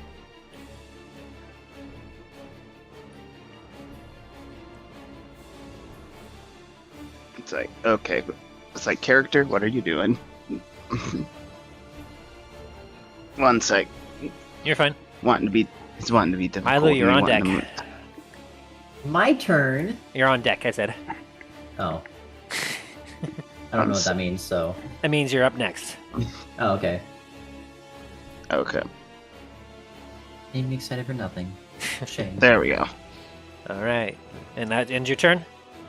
Yep, that ends my turn. All right, Milo, we're at you, you stealthy boy. All right. And then I'm going to. You go meow. Question: if I use like my potions now, do I What's up? waste them? If I use my potions now, do I waste them when I go back out? No. Like if you have any You potions mean into the from- real world? If you have any Yes. potions from before, you can use them here without using them in the real world. Perfect. Okay. I'll whisper what I'm gonna do. Alright. To you. Also, you didn't happen to run into any of these traps on your way over, did you? No, I made it so I walked around over this way. Okay, good. Because those traps are actual traps.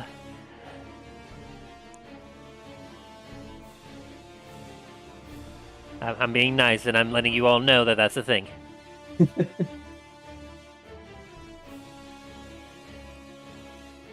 How do we know what are traps and what aren't? Well, you can look if you look closely at the map. You can see some of them are very obvious. You can assume that they're probably Gigantic leftover bear traps from traps. previous battles. I see a lot of dead bodies. Yeah, those are the remains of the wooden figurines from previous bouts.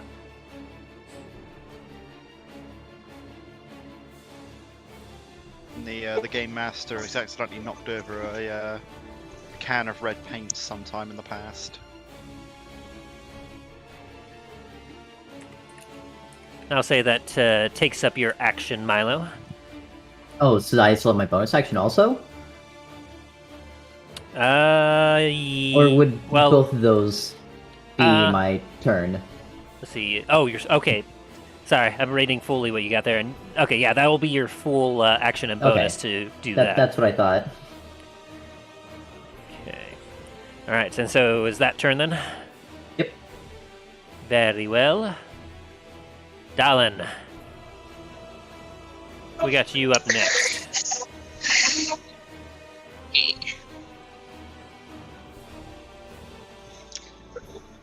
Can I do a bonus action to dash? I mean, can I do a full? Do I do a full action to dash? Yes, you can use your action to dash. Gotcha. So that'll allow you to move up to 60 feet total.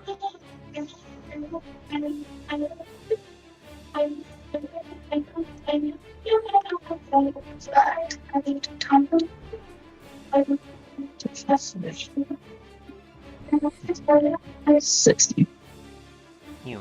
As you run up here, you can see in front of you there's a wall of stone, essentially, with a single ladder leading up to the tops of the cliffs, as well as you see another set of double doors leading into the center of the arena.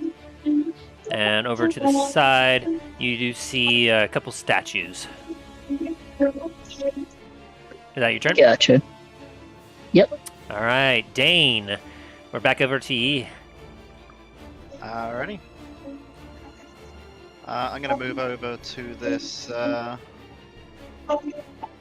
crank right here and start, I guess, moving it upwards. Alrighty. So that'll take an athletics check of you for you to crank it to get it up.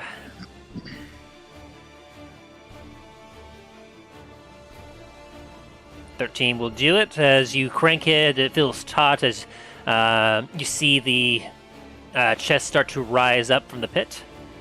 And if you want, and you feel as if this crank is used up as much as it can be. Okay. And if you want to, if you have any movement left, you can still use your movement. Alright. There we go. Okay, and then we'll move on to Talos. Alrighty.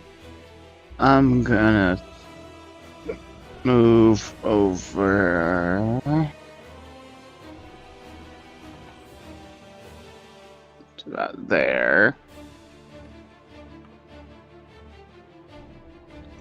And that'll be it. As you get past the rocks, you do see in front of you what you saw before. You see the pond with some a wood bridge kind of hanging over the top of it. Milo. Interesting. That'd be my turn? Yes. Actually, is this water or is this like acid? That there appears to be some murky water. Not very nice looking. I'm gonna assume it's acid then, and that will be 50 feet of movement. Okay, as you kind of walk your way around it. Dallin. Hopefully.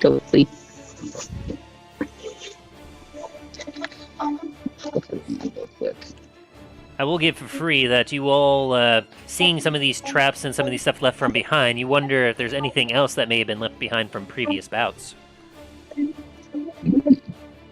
Oh no. AKA, you could maybe use perception checks every once in a while to see if there's anything nearby.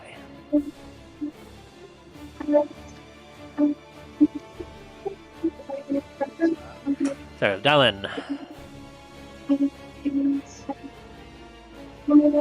Okay. Over there. Make your way up to the ladder. Yeah, I'm gonna make a perception check. See if I see anything.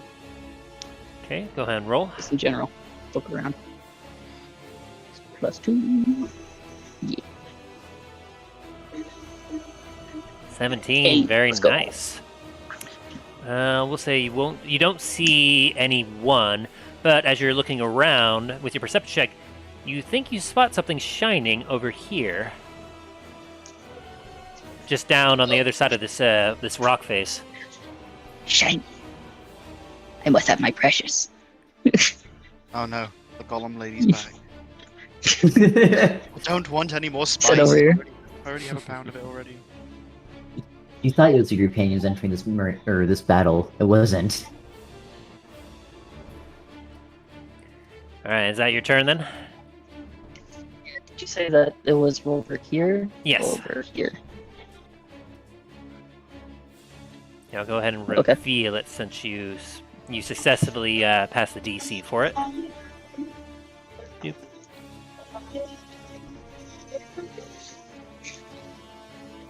Alright, Okay. Dane. We're up to you now.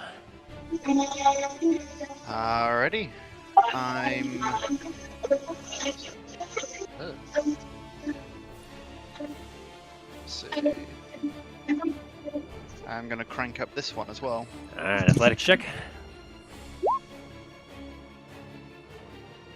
Ah, masterfully done. You crank it up extremely quickly, feeling a little bit more bolstered as you watch as this entire side is now elevated pretty tall, but the other side is still somewhat embedded in the spikes below. Alrighty. I still got my. Can I use my bonus action to do a perception check on the nearby area? I'll allow it.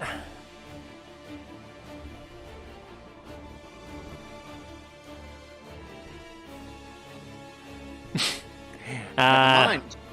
This little sweat goes into your eyes as you kind of you kind of rub your eyes free of the sweat, and you don't really see anything. And if there's any additional movement you wish to make,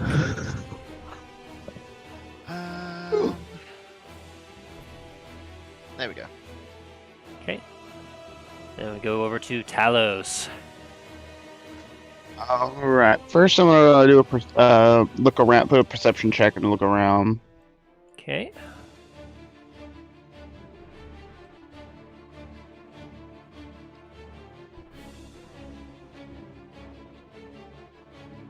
Whoops. Okay. Apparently, that didn't do what it needed to do.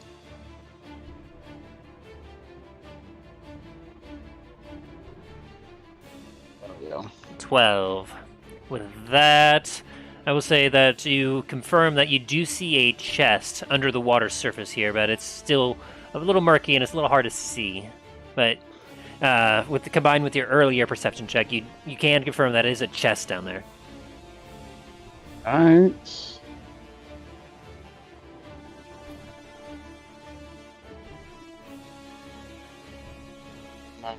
To about here. Very good. And is that your turn? Actually, I'm gonna ready my bow just in case. All right, you get My your bow longbow. out. Okay, and with that, we go to Milo. Now, is this a tree or is this like a shrub?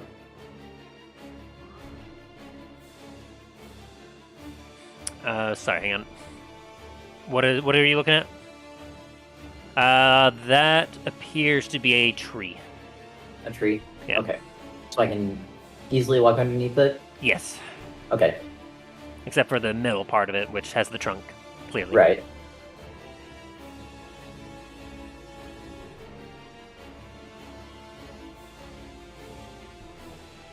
That'd be my turn. Alrighty. So then we go over to Dallin. Oh crud! Guys, I'll be right back. I gotta run and grab something real quick. Alright, Gotcha. so Dallin, what are your Okay. plans?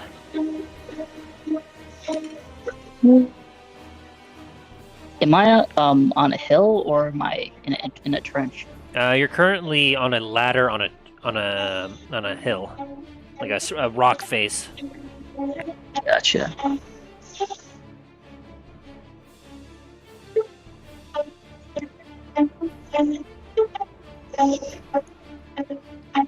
Yeah, like this entire thing here, going all the way around, is you're about 10 to 20 feet up, roughly. Would I be able to get down to there? Or do I have to do an athletics check to get down? You'll need an athletics check to make your way down. Gotcha. So, we'll say you make it 10 feet, and then, pending your athletics check, it'll take up another 10 feet. And then, Gotcha. yeah, then, so you. Oh, I don't make that. Ugh. I'll say you use half your feet to go from here to here, but then you lose the rest of your movement as you go down. You lose control and you fall prone on the ground. Gotcha. Dane, I will allow you to make a free perception check with that. And Dallin, what was your roll again? For stealth, Yeah, it was 20. 20. Okay.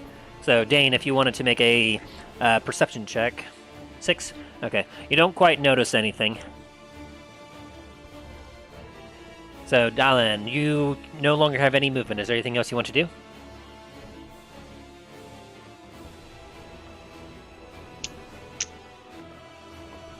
Not really, no. Yeah. 'Cause I Alrighty. don't know where Dane is. No, you don't know where anyone is yet. Yeah, so Dane, it is your turn. Alrighty. Am I? These ledges here, are they pathable? Yes, you can. It's wide enough for you to get through. All right.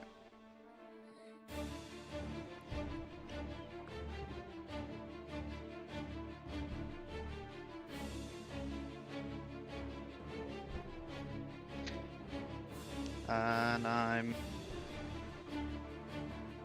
gonna roll for perception on the area, see if I see anything. Very good. Go ahead. I see nothing. Yeah. Yes, tree. You look around, you still see that chest. You're quite fixated on it. You do see a ladder right here leading up to a hill behind you, but you don't see much else. And then with that, our turner will return us to Talos for when he gets back.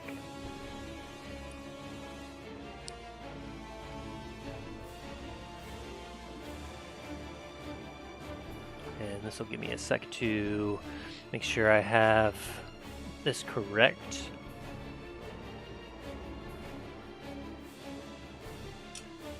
Right, I'm slightly worried about what bullet you've got loaded into that gun right now. I'm happy he's on that side and not my side. Don't worry about it.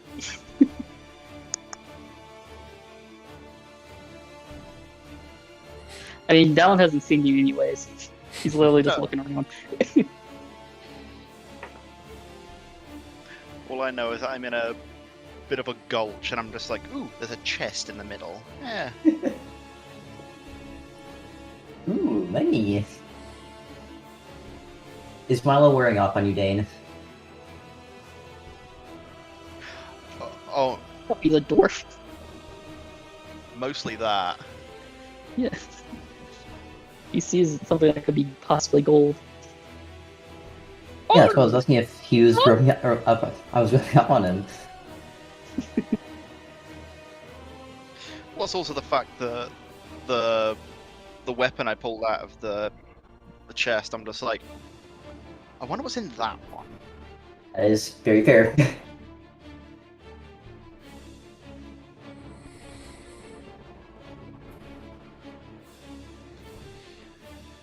Doop doo doo doo doop. Banana.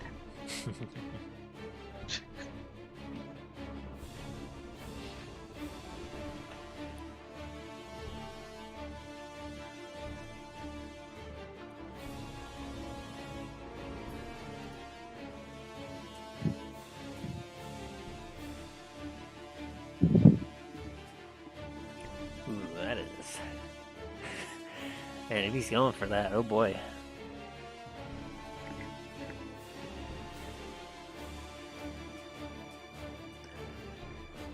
So how are we liking this so far? It's fun. Different. It's yeah. Yeah. I like that we're able to test out to see how we each fare against each other. Absolutely. And if you also wish, we can certainly bring this game back at a later time. I'll be down. Yes. We probably want to.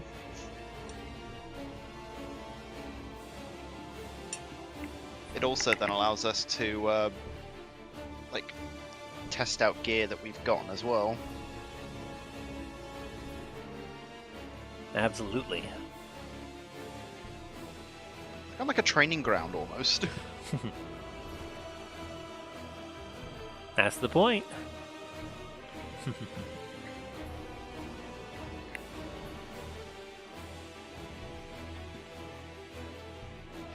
You know, this is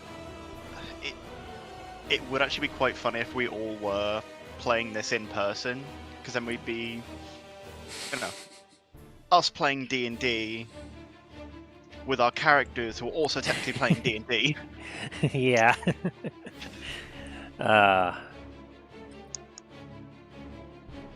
It is pretty great.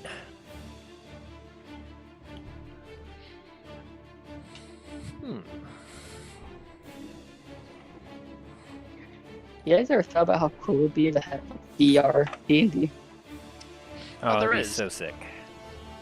There is a game of VR D&D. Seriously? Yeah, it's called Dimeo. Does it play similar? Hmm? Do you know if it plays similar? Kind of, yeah. I mean, what is it? Yeah, so you've got... I'm sorry, I've just blanked on everything. I keep doing this, I'm sorry. It's You're fine, fine. it's fine. It's like a almost simplified version of D&D. Like, you can't make like multi-classes as far as I'm aware. But That's you've a little got... gross. Yeah, I mean, you've got a ranger, a wizard, a rogue, and basically a paladin. Okay. And you can like find stuff around the map, and then there's like a shop to buy stuff. And I think anything you find in the map you can take out of it, but we haven't had. Last time I played it, we haven't actually completed a map yet, so. Okay. Oh, this is kind of interesting. It's an interesting game. I'll give it that.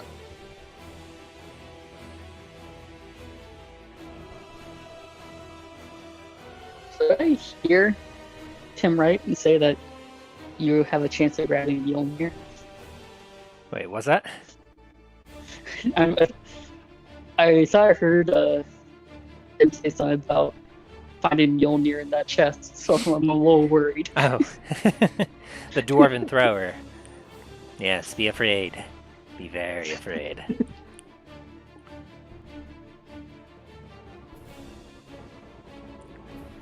Yeah, it was a random roll that I made, and I was like, oh, that is neat.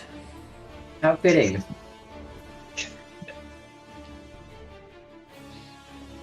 So, Alan just shows up, immediately gets demolished.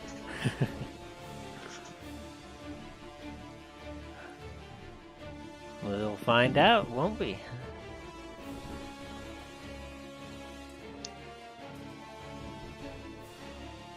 Whew, hopefully, Talos is doing okay. Play. Swap over to the idle page on the stream to make sure that everything is looking all right.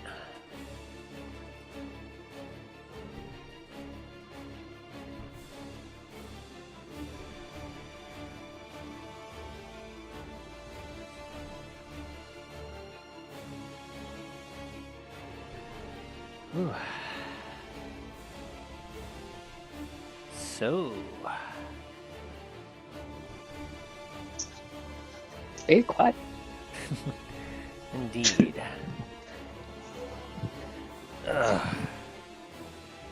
So Mile and I started playing Minecraft. Yes, I remember. Yeah. Learning the joys and wonderments of it. Yeah. I ended up digging redstone and gold with a stone axe. I didn't realize I wasn't gaining anything from it. Yeah, you have to have specific tools in mind, otherwise it won't quite work. Yeah, it felt so stupid. I mean, again, this is like your first time actually playing Minecraft, so Yeah. to be expected.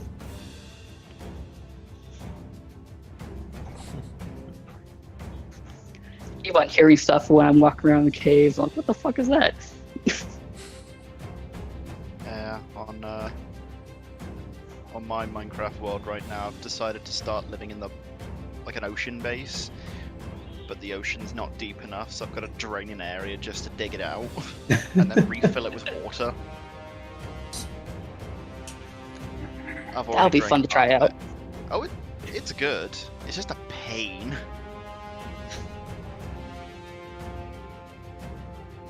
Try and make like a hallway full of glass, just so you can see through everything.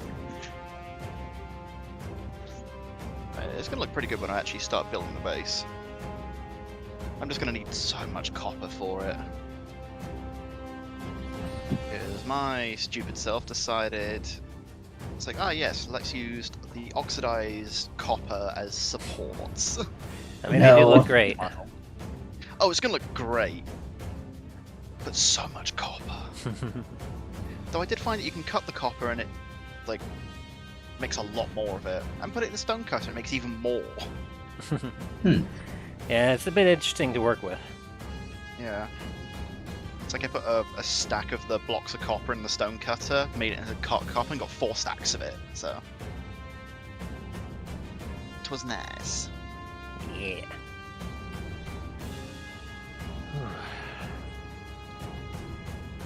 I definitely need to get back into Minecraft or whatnot.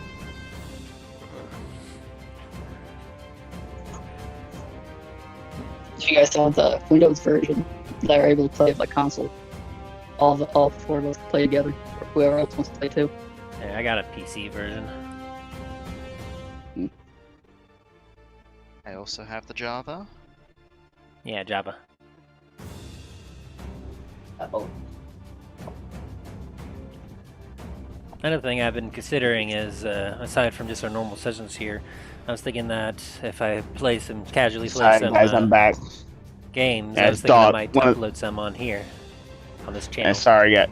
I'm back. My dog unfortunately got violently sick Ooh. in the kitchens, so I had to clean that up. He basically ate too fast. He's old. Gotcha. Ugh. Yeah, he Yeah. has a special kind of food that if he eats it too fast, his body's like, "Hey, no, what are you doing?" We didn't agree to this. So whose turn is it? Yours. Okay. We move to you. Okay.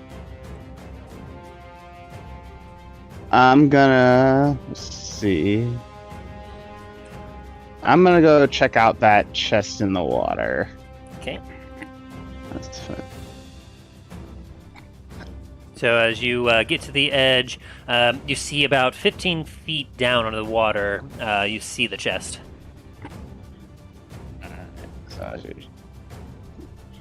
Alright. Can I use a bonus action to try to swim down to it? Certainly. And Alright. with Will that be your, athletics again? Yes. And you'll get a +5 because of your gloves.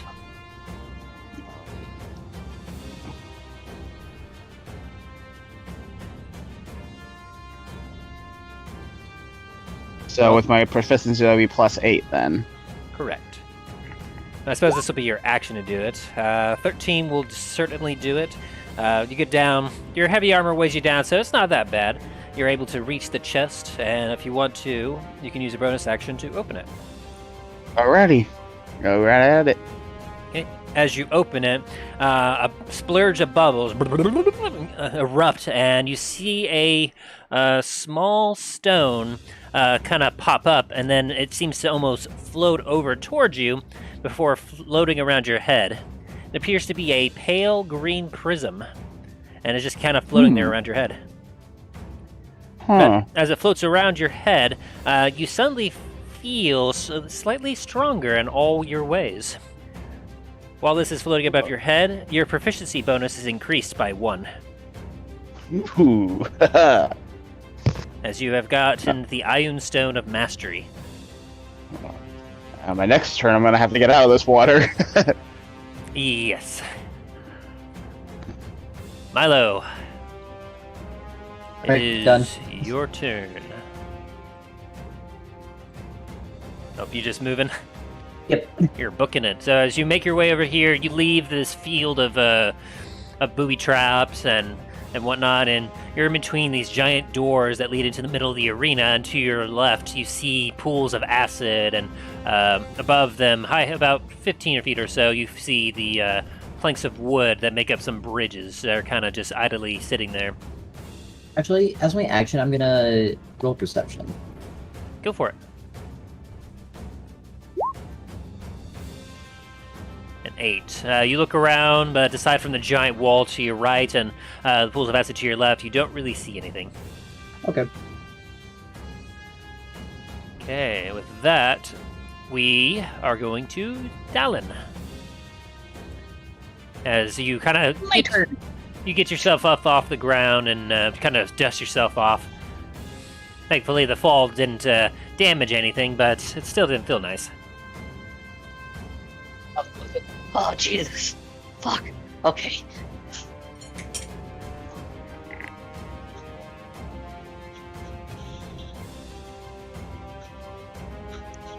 Alright, I'm gonna see what's in this chest.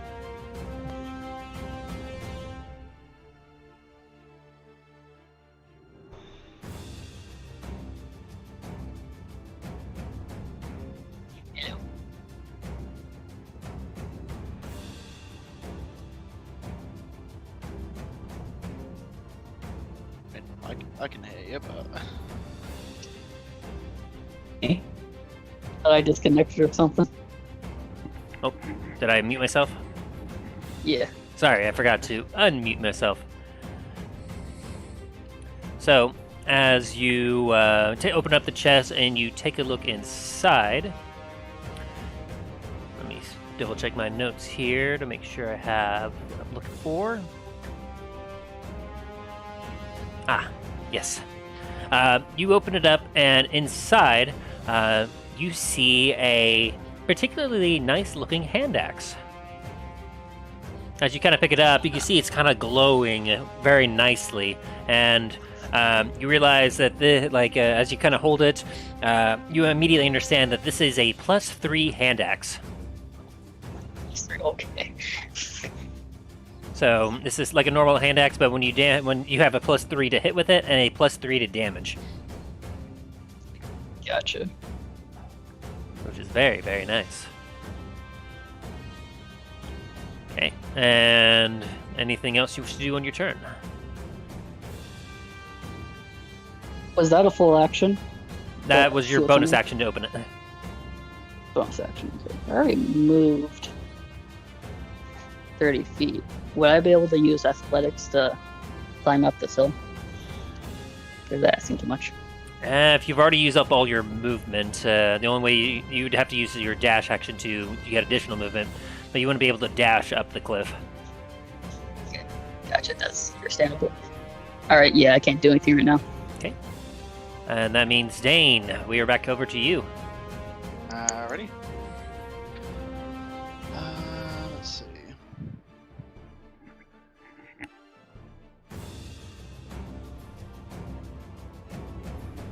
And once again, I'm going to have a look around the area, because I cannot quite reach that gear. Alright, go ahead and roll perception. 17. I think I see something. You take a look around. You don't really see anything, but you thought you might have heard some noise coming in this direction. Almost sounded like something may have been opened.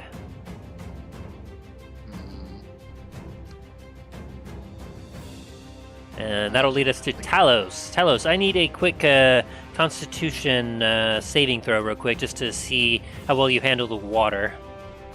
Okay. Constitution saving. That's +3.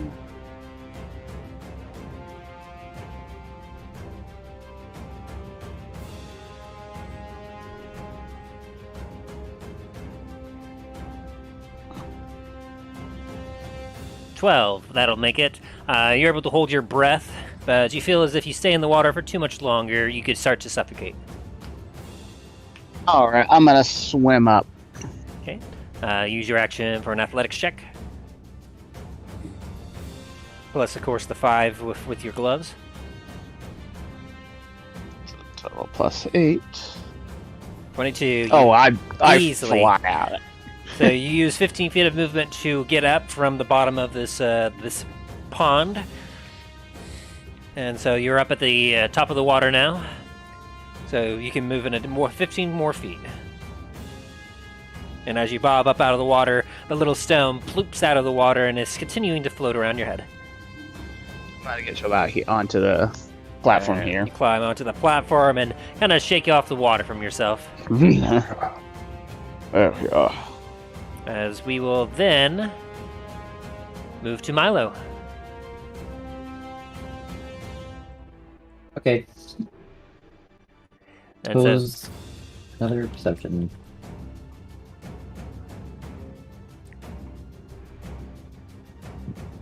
a 14. Milo, with that perception check, you hear a splash coming from around the corner. Interesting.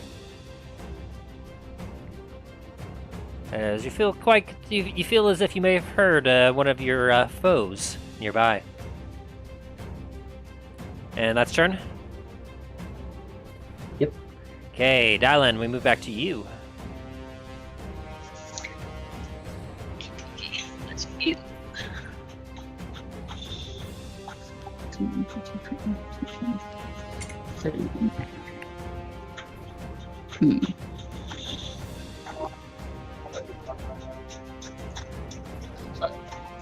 Right here. I'm gonna try and climb up here. All right, the athletics check. Gotcha.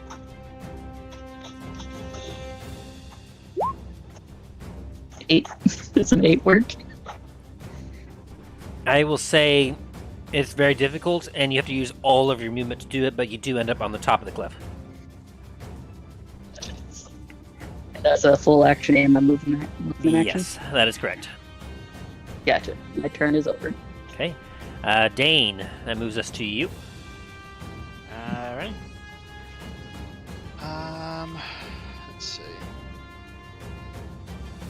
gonna operate the cog or the gears. All right.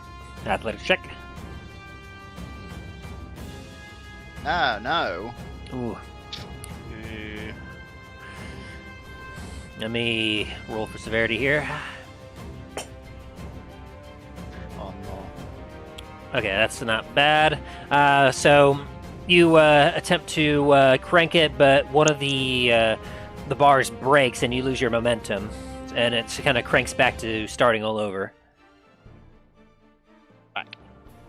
Can I try again, or is that my turn?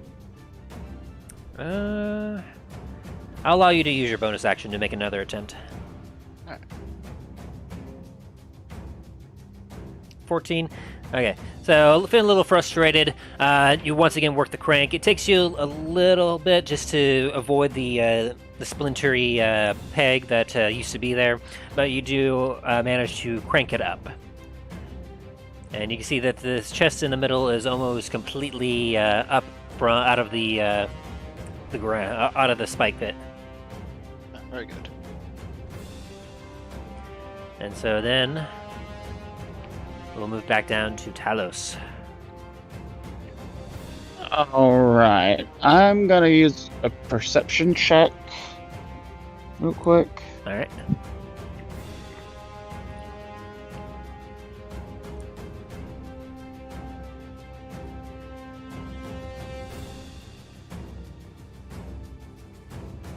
And as a quick reminder, Milo, what was your stealth? 14. With a 19, Talos, you hear some rocks moving over in this direction. One sec, I can't. I'm having to move the map out so I can even see it. Oh, you're good. To the northeast of you, you hear some rocks moving. Northeast. Yes. Hmm.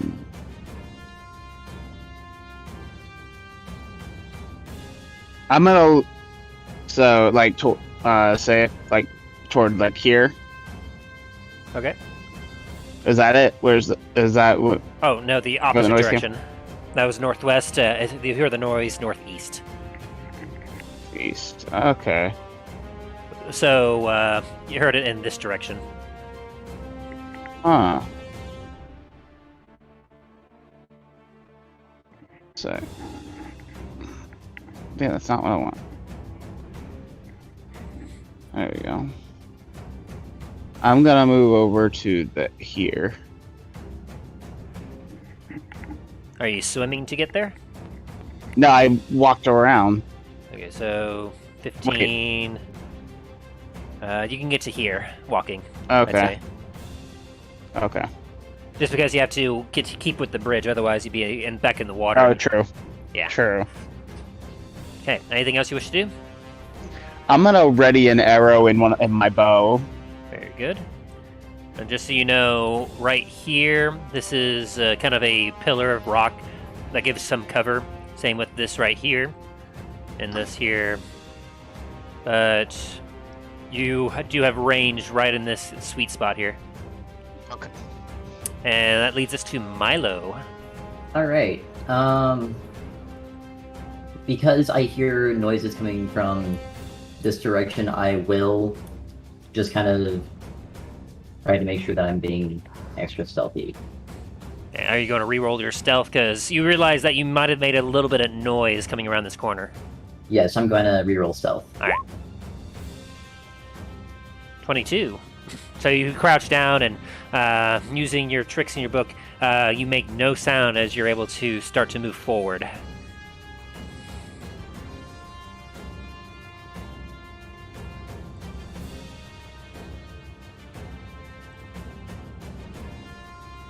Okay, and you make your way there. I will allow you, Talos, if you want to just try to make another perception check. Sure. See if you can beat his.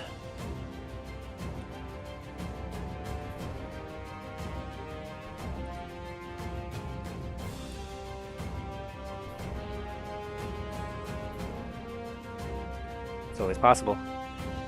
13. You keep your eyes over there, but you don't see any movement yet. Hmm. All right. So Milo, what's your play? Oh, that's my turn. All right. So with that, we'll take our turn back up to Dallin. As you've huffing and puffing a little bit, you've made your way up to this this taller cliff.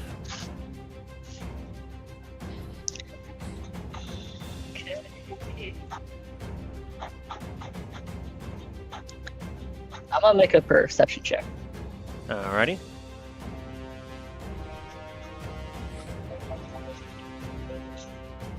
$18. Dane, give me just a general stealth check, just to kind of see where you're standing at, Alrighty. because you're currently kind of being blocked by some machinery. I just want to see what we're looking at here. I have to roll also with disadvantage anyway. Yeah, that sounds about right. So as you kind of make your way up here, I'm also going to say that climbing up here, you aren't able to be stealthy, so you're no longer stealthed. But as you look over, you do happen to see a pit of spikes, and in there you see some a large chest currently being cranked up by Dane, who you do see. His wooden figure. You see a bit of what looks to be a bit of a dwarven visage, and he seems to have a button and a sewing needle, as well as what looks to almost be a miniature hammer of sorts, currently cranking. Gotcha. Alright, come on.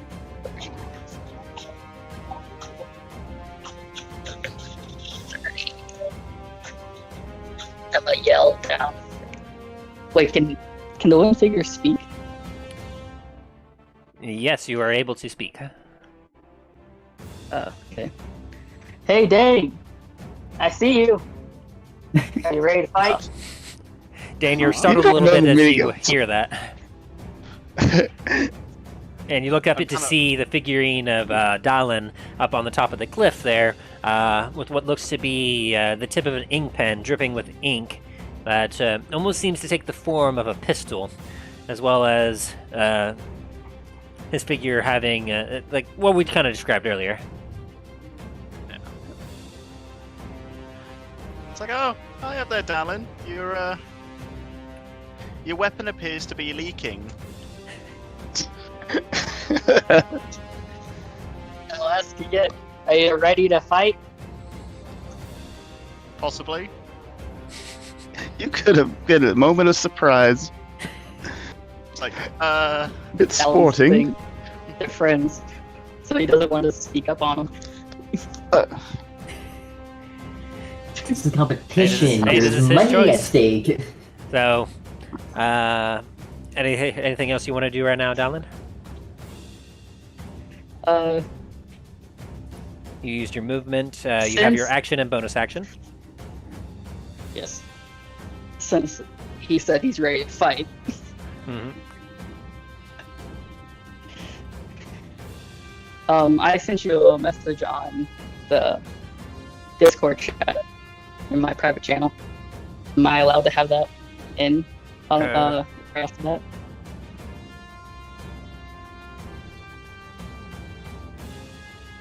The one you sent at 3:21. Yes. Yeah, I'll say that you had you probably took the time to have that ready to go. So you can make your shot. So I have my bonus action, my action, and my action surge. I have all that available. Yes, everything. You have all resources available to you right now. Gotcha. Okay. Now I'm able to see them properly. He is slightly obscured by this crank here. It kind of gives him what is it, like a quarter cover? I think it's the ruling. It's what the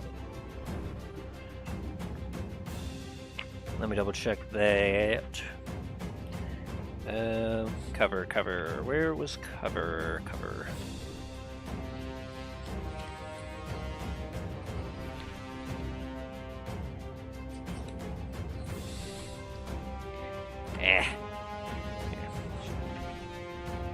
Sorry, just trying to look up a ruling real quick. Cover.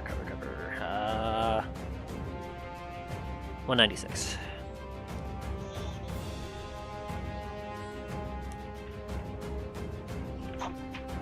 There we are. Okay, so the stuff he's using right now, the crank and everything else, gives him half cover. So that gives him a +2 bonus to his AC. Gotcha. Okay. Because it's directly in between you and him.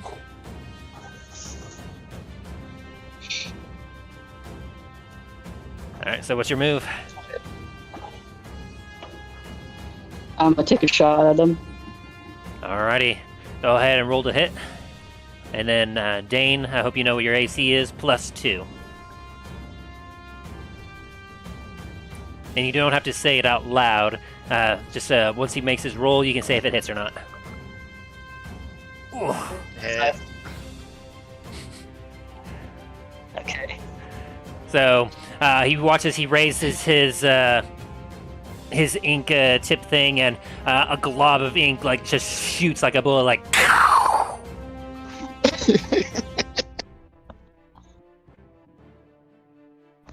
And then which one was this one again? It is the dragon's breath. Ah, yes. Where do I Oh no!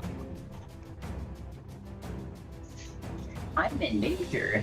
Let me see if I can find the official ruling for that real quick. What Justin had put it. Yeah, it was like a flaming bullet. Yeah. He had a thing for it, I thought.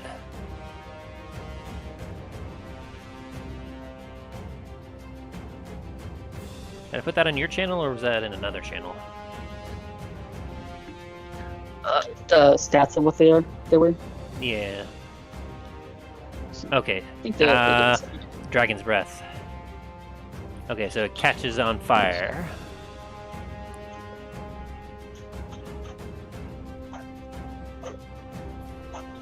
Huh, he doesn't actually have anything specific on that one, does he? Yeah, I just noticed that. Probably should have read better into this. Yeah, it says what everything else does except for frame. Well, I'm going to assume that, okay. So, I'm looking at a few different notes. Okay, so go ahead and roll your normal pistol damage, and then add a 1d6 fire damage to that. Okay. Alright.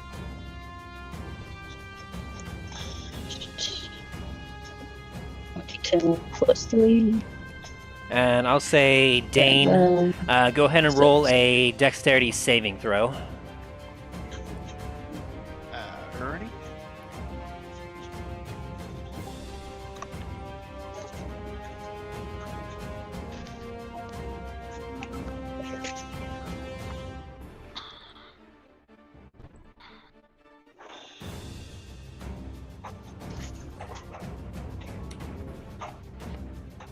Okay, with a 14, what's your DC saving, Dallin, for your normally your spells? Yeah, for spells. Okay. That's what I'm here.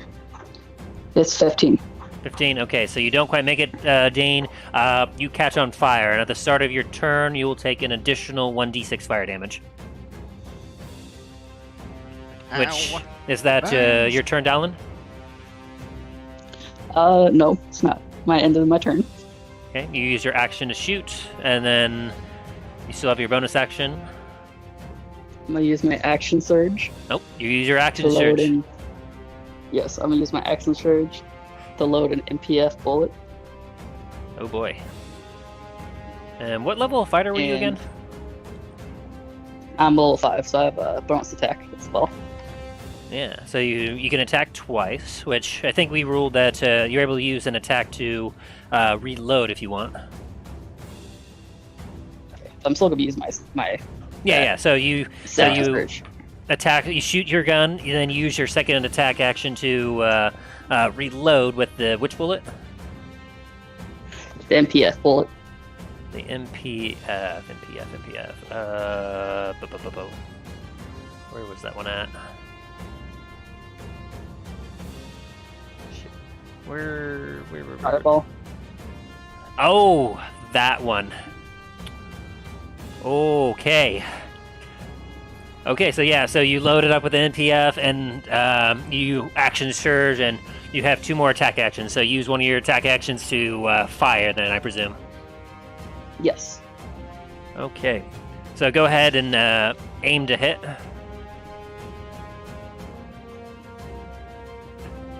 Okay. It was. Oh man.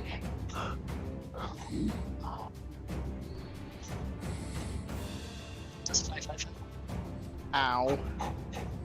So 25, I presume, hits. Yeah. Okay. Roll pistol damage again, and Dane, you need to make a dexterity saving throw. DC 15.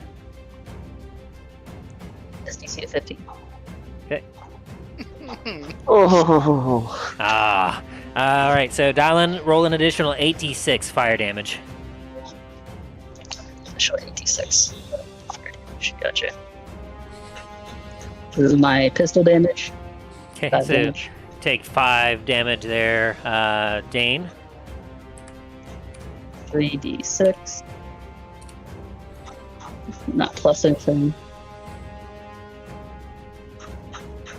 18 damage. Oh. Oh. Dane, you get shot by this bullet that just suddenly catches you on fire. It'll be like, oh, and then suddenly you watch as another bullet, orange bullet comes flying, and it hits you, and then like there's like a split second where like nothing happens, and then suddenly the entire area just explodes in fire as you take 18 points, additional points of fire damage. Jesus. Oh, that hurt. Alan, why not the beard? Not the beard. And you said that it was a bonus action to reload. It's your second attack action. Gotcha. So I assume you take your next attack action to reload.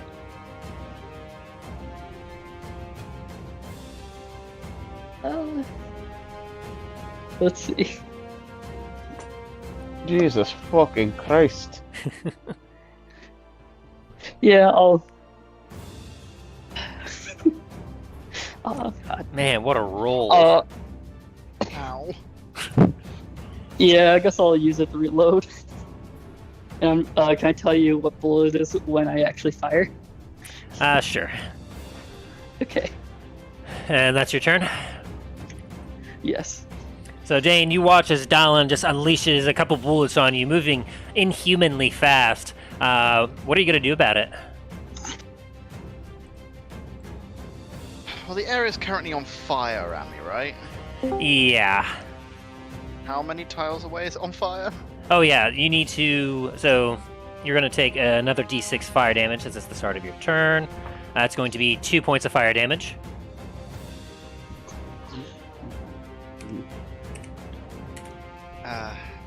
Okay. And here, let me.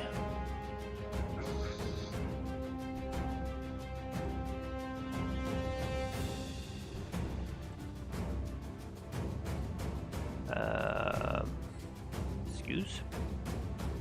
Oh, great. My tokens aren't working. So, yeah, we'll say. What's the radius of fireball? Is it 30 foot? 20. 20. Yeah, that doesn't sound right for 30. 20 feet centered off of target. So 20 feet in all directions around the target.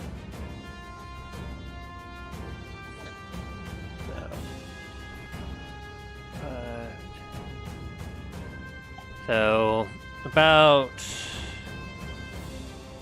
this much of the area is has been enveloped in flames, but the fireball only lasts for like a couple seconds, so that area is scorched currently. I don't think that's 20 feet. And I need to make a quick roll real quick. Okay. Alright, so what's your move? I'm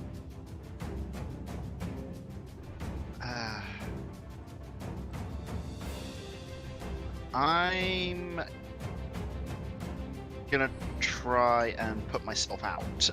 Okay, that'll just take an action. And it's easy enough. You put yourself out with an action.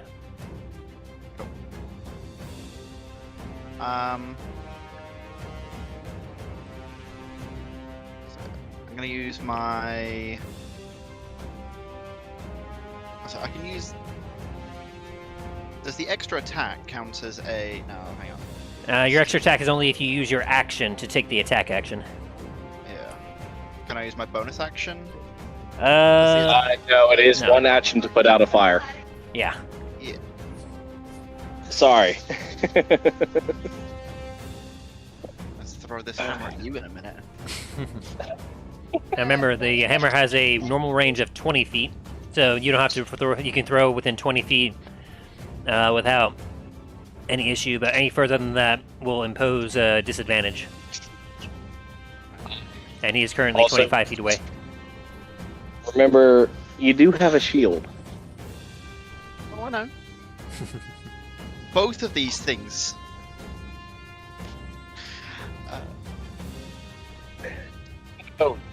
Oh dear. Yeah, did Justin, did Tim say what he gave me? No, you did not. I asked for a link, so I'll hear it in stream later. I'm gonna throw the hammer. Okay. So you're throwing it from where you're standing? Yeah. Okay. He's currently 25 feet away. If you were to move 5 feet closer, you would not. You would be throwing normally, but if you try to throw from here, you'll be throwing with disadvantage. Okay, I'll move there then. and Okay. then throw. All right. So you take a step forward. Oh, you need one more step. There. There What's we out go. the fire? Okay. So, Dalen, you watch as Dane takes a few steps to pat himself out real quick, and he proceeds to get a hammer, this hammer out that you kind of saw on him earlier, and go ahead and make your attack roll, Dane. Does a 20 hit you, Dalen? 20 probably does. Give me a sec. My AC's different now. But yeah, it hits. Okay. So, Dane, you get to roll some damage. Let me double check. Okay. So for that, you get to. Oh, did you add the +3 to the attack? Yes. Okay, good. It automatically calculates in. Oh, perfect. D&D, which is quite nice. That is nice indeed. So you can go ahead and. So it's in the air, so you get to roll Warhammer damage plus an additional D8 +3. That is mean. So that's going to be 3d8 damage. A 3d8? Yeah, because a normal Warhammer is 1d8. And so with the... Alright, so... Okay, 2d8. So 2d8 Yeah. +3. Unless you're a giant, Dalen. Are you secretly a giant? Dalen starts He wishes growing. right now. Not. So He 2D wishes he was right now. Alright, so 2d8 +3 damage. With my strength, that's actually a +8, and yeah, Oh. I rolled, and yeah, Two I got nat two ones. nat Oh. ones. So you watch as he gets out as you're quickly reloading, Dalen, and suddenly zoop, this hammer comes flying and clocks you in the stomach, and you're like, ooh, as you feel its impact as the hammer then kind of flies right back to Dane. If you Dude, I think, missed the part where you give him Mjolnir. He, that's what I said. I rolled Wait, randomly on a very rare chest that he put down, and he got the Dwarven Thrower. It may as well be a Mjolnir. Just need Like, to yell with down? electricity. I'm gonna yell down. I winded. How'd you? Oh, where'd you get that thing? That's kind of cool. Hey, Ah, my stomach. pretty sure that if you had Thunder Smite, you could have added that. Yeah, I do not have Thunderous Smite, unfortunately. I have Searing Smite. Set them on fire. Well, the thing is, if I readied the action, it would then use up the rest of my turn. Yeah, he wouldn't have been able to attack. Because Dallin breathes fire, he would actually have resistance to fire. Yeah, you would know that as just kind of a, from your experience combat with him, you would realize that he has some racial abilities. All right, so is that your turn, Dane?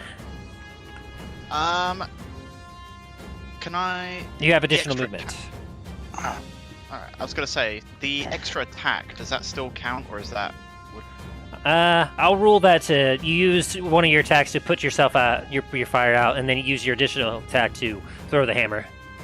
Okay, that's fair. Alright, did Dane hear what Dallin said? Did you? No. Not at the moment, because there was like 5 people talking. Gotcha. Dallin was saying, winded. That's kind of neat. Where'd you get that? Then he's like, my stomach. It was in the chest I put down earlier. You get to keep that thing? That'd be really useful when we fight other things. Yeah, unfortunately I don't think so. That would be dope to keep it. Would definitely be keeping an eye out for something like this.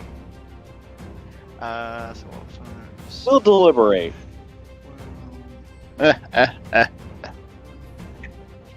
Alright, so you still have your movement left, Dane, and a reaction. I'm gonna move that way a bit more. Okay. And Talos, we move over to you. I'll say for free, you hear some cracks from the to the northeast of you, and same with you, Milo. On the other side of the arena, you hear a couple cracks as if some gunshots rang out. You can hear combat off in the West. distance. And Talos, it's your turn. Don't you in the northwest? I'm gonna Northwest, first yes, roll northwest. for perception. Okay, go for it. And then Milo, what was your stealth? 22. Okay.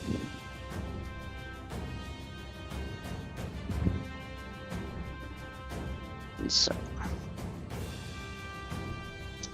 You would have direct line of sight right now, if he makes it. Not quite. Are you looking for anything in specifically? well, I was trying to figure out if I see anything in that general area, like from the noises I heard from earlier. Alright, as you take a look, you kind of squint your eyes a little bit. It's a fair distance, but you don't quite see anything just yet. If you want to, you can And hold your action. if I use my points, can I put it anywhere on the map, or does it have to be within a certain range of myself? Let me double check here.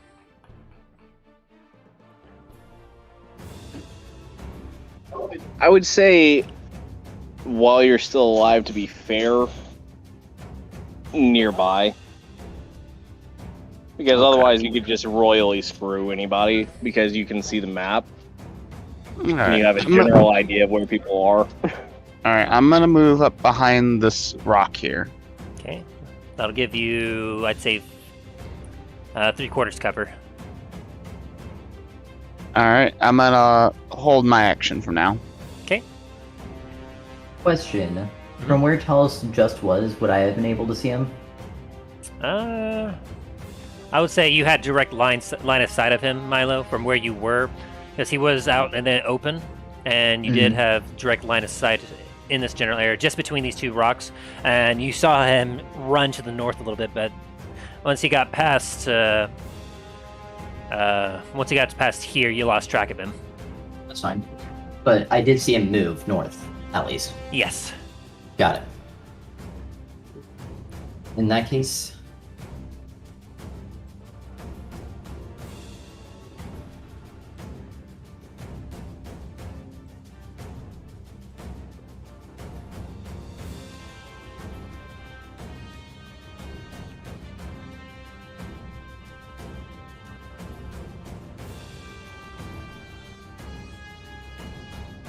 It is your turn, by the way. Yes, I'm figuring things out. Yep, you're good. This ain't chess, damn it. Yes, it is. Shut the fuck up. Mental chess.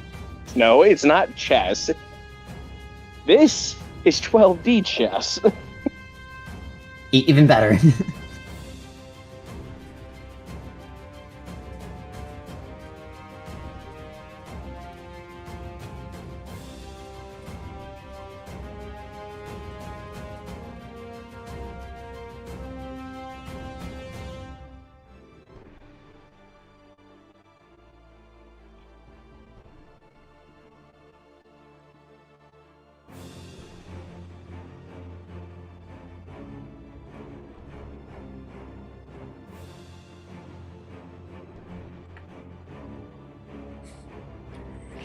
What are we doing, Milo? Yep, okay. I was looking at my... Shut the fuck up, Justin. Alright, fine. Hey, I'm here to see somebody die. Alright. Speed of Well, it looks movement. like it's gonna be me at this point. And then I'm going to cast Silent Image. Right here. Alrighty. What is your image? It's gonna be a recreation of me. Alrighty. Silent image. Let me double check that real quick. You create the image of an object, a creature, or some other visible phenomenon that is no longer than a 15-foot cube. The image appears at a spot within range. The range is 60 feet. And lasts for the duration. The image is purely visual. It isn't accompanied by sound, smell, or other sensory effects. You can use your action to cause the image to move to any spot within range. As the image changes location, you can alter its appearance to that, so that its movements appear natural for the image. Okay, and where did you say you're putting it? Right here. Right there. Okay.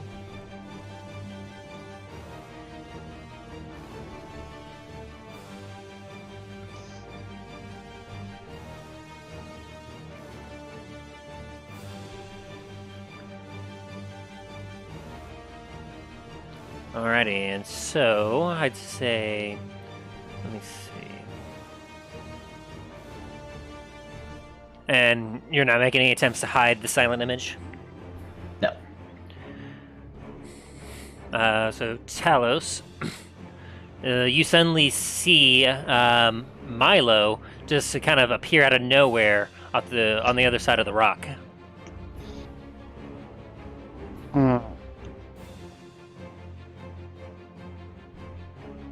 That's suspicious.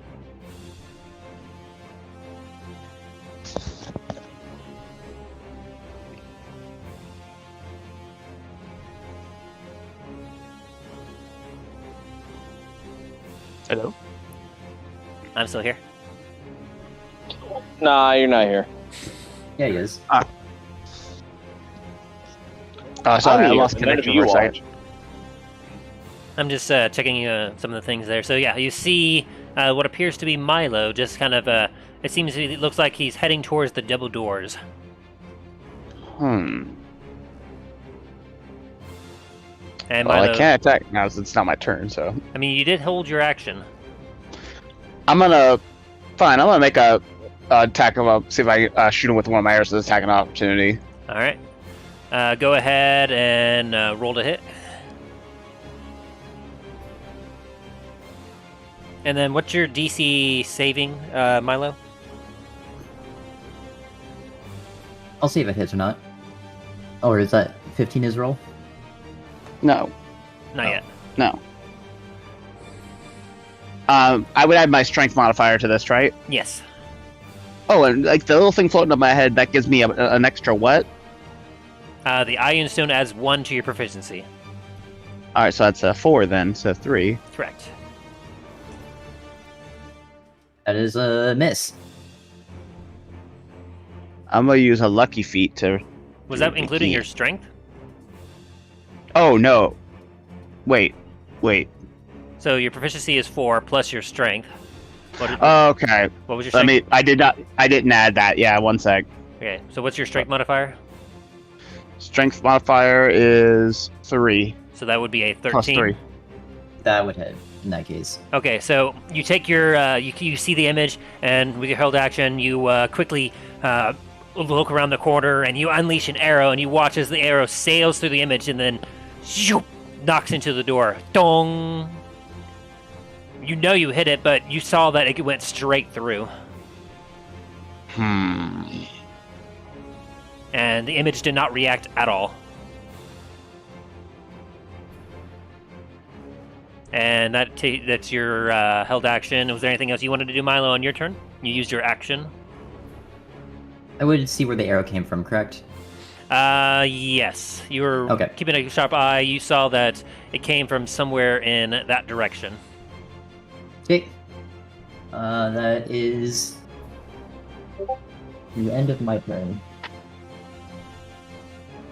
Alright, that's the end of your turn. We'll move over to Dallin, as you just took a decent hit from a hammer. Okay. I'm going to do a trick shot, Alrighty. and it is called. Give me a second. Yes, winging shot. It is called winging shot. I think I kind of remember that one. I'm using that with a NPF bullet. Another NPF. Yes. He has to make a strength saving throw of 14 not to be knocked prone. Okay, so go ahead and roll to hit.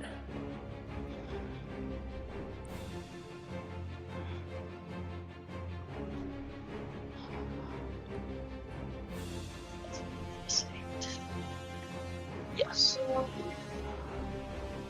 Okay, I see the winging shot ruling.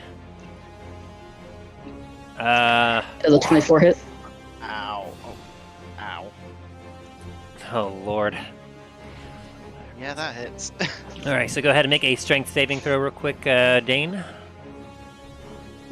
It has to beat, I think, meet or beat 14. I Okay. think that might be. Yeah. Just a little bit. Alright. I guess you also have to make a dex saving throw. Oh. Yes, make a dexterity saving throw now. So you get hit with the bullet. While he's doing that, 15. Dallin, why don't you roll your damage? Okay. They just keep coming and they just keep coming.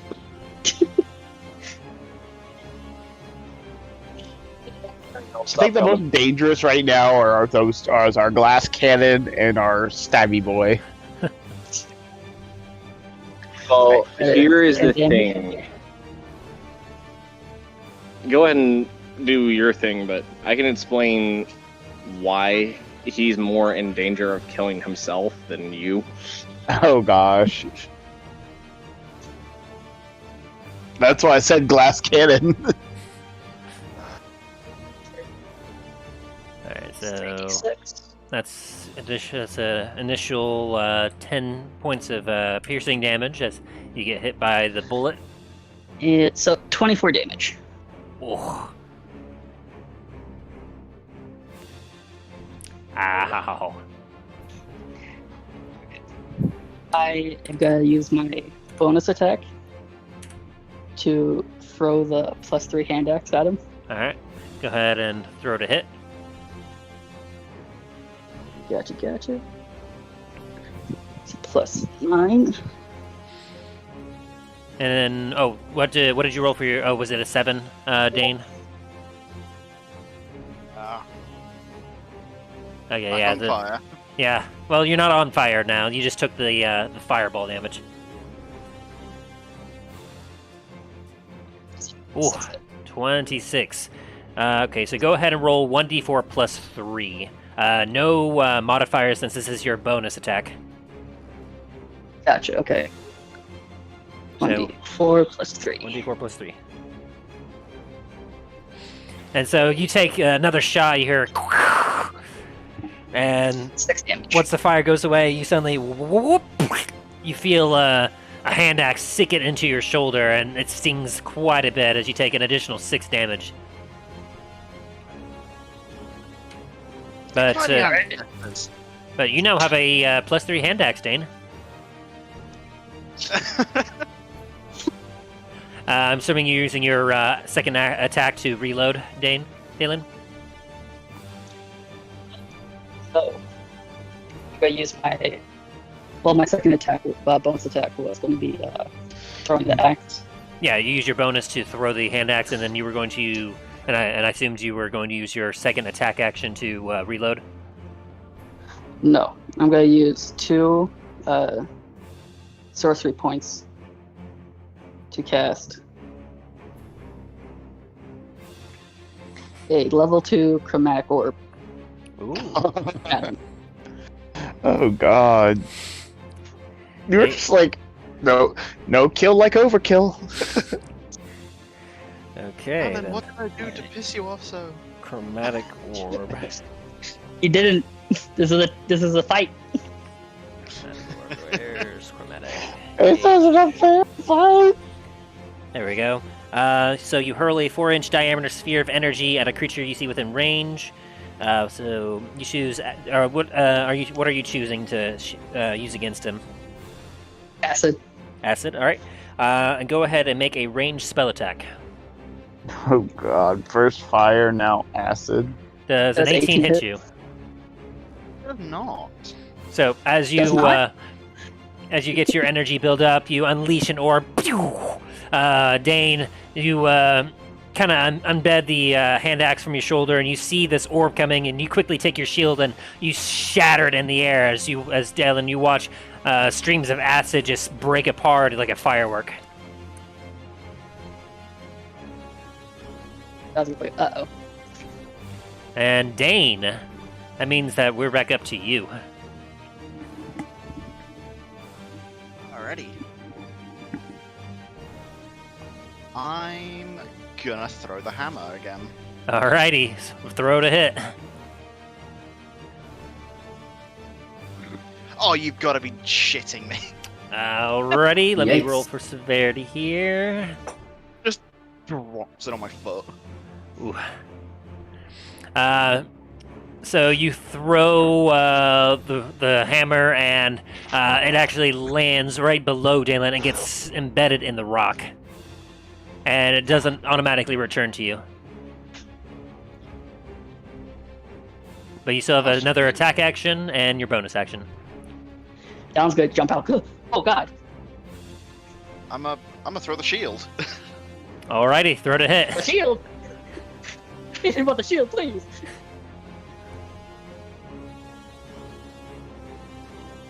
Oh god! Yeah, that hits. Ooh. So seeing how the hammer didn't work, you take your shield and you wing it at him. And I don't remember the stats for that. Let me see if I have those. It's dirty. Give me 1 second. I think we have it posted in. Did you set it on Dane's page? It should be. I have no idea. Yes. Tempest Breaker. Shield added +3 to his total armor class. Deal. So. There it is. I found it. Shield bash plus 1d8 lightning damage. So I'm fucked. 2d8 lightning on a throw. So you roll 2d8 plus your strength modifier, Dane. I do not see any of this. It's on October That's because 23rd of it's 2022. Way up there. Here, I'll pin it real quick. I basically had to search Tempest. Boop. I pinned it on your page. Or wait, nope, that's my page. Blech. Here, let me copy paste it onto your thing then. Yeah, because I was about to say, like, I have Night Terror. Boop. Bada boop. There we go. So, so you roll 2d8 plus your strength. I love the damage it does. Sorry. So yeah. So 2d8. Cool. You know, it kind of reminds me of that scene from Emperor's New Groove, where they're fighting, dangling from the bridge. It's like, yeah, take that, mommy. So, as you use your second attack action, you throw the shield, and you kind of jump up in the air from the hammer missing you, Dalen. You're like, and then suddenly you get hit right in the chin with the shield as it bong, kind of rattles you. Why the face? And the shield flies right back into your hand, Dane. And you still have a bonus action. Throw it again. Can you use a bonus action on a shield throw? I have no idea. I don't think so. No, I think that takes like an attack action. But you do have a new thing. Have you? That you just took out of your shoulder. Return to sender. I'll throw the hand axe. All right, that'll be a D20 plus your strength plus 3. And so, as you're kind of rocking Dalen from hit from the shield, you suddenly see Dane take the hand axe that you threw to him initially, wind it back, and quicker than you can even dodge, and it beds itself into your chest. That'll be 1d4 plus 3 for damage, Dalen. Or Dane. First delivery. Oh! 7 damage. Take an Okay. additional 7 points of damage as the hand axe embeds it into you, and you both aren't feeling terribly good. And then Justin made a suggestion, so long as everyone's fine with it, we're going to focus on your two's fight right now until you finish, and then we'll move to Milo and Talos afterwards, while whoever the victor is tries to make their way somewhere. If that's okay? That's fine. All right. So, Dalen, you just had a hand axe embedded into you. What are you going to do about it?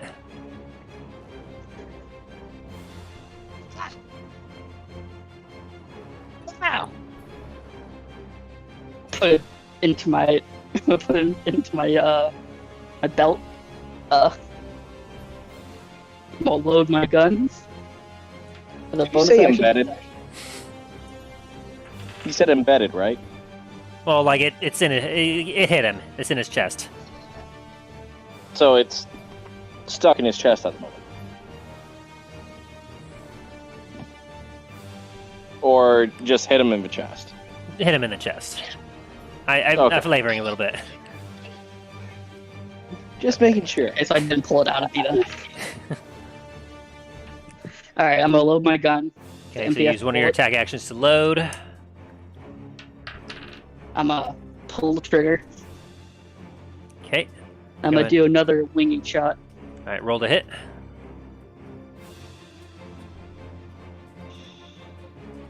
Does a 16 hit you, Dane? It does not. Okay, so you fire the bullet, and it kind of whizzes by his head and lands in the wood behind him. As it goes, or I guess a little. Oh no, it would go further past and probably hit the corner of the rocks back here in the pit. Was it a special bullet? Yes, it was a special bullet. Alright, what bullet was it? 3 of those. MPF. Okay, so off of the way behind you, Dane, a fireball explodes again. but this time it's in the What do pit, you and have? all the there's a bunch of wooden spikes down below that are now on fire.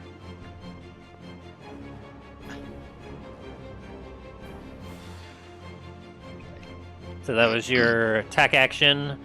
So you have a bonus action and a reaction still.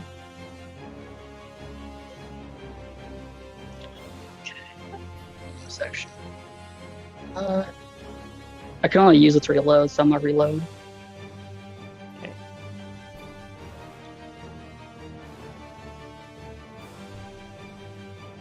Those are my 2 attempts. What can I do for reaction? Never heard that before. So reactions you can do at any point, either as a response to something. If you have a specific item or a specific ability, you can use your reaction to do something that, like, for example, some items give you a reactionary ability to, like, if you see something coming your way, you can use your reaction to block it with this item or something like a. Like, oh, Talos has, like, his helm has the ability where if he sees someone else get hit with a critital hit, he can use his reaction to activate a charge on his magic helm, and he can negate the critical hit and turn it to a normal hit. So, just something to keep in mind. Yeah, I don't have anything I can do with the reaction. Alrighty. So, is that your turn? I have my movement though, right? Yes.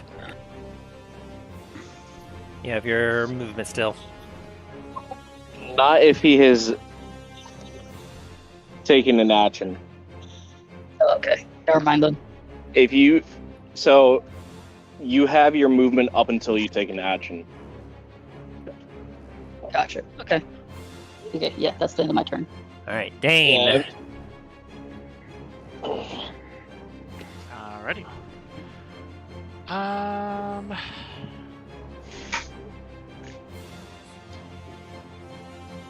I'm gonna throw my shield again. Alrighty.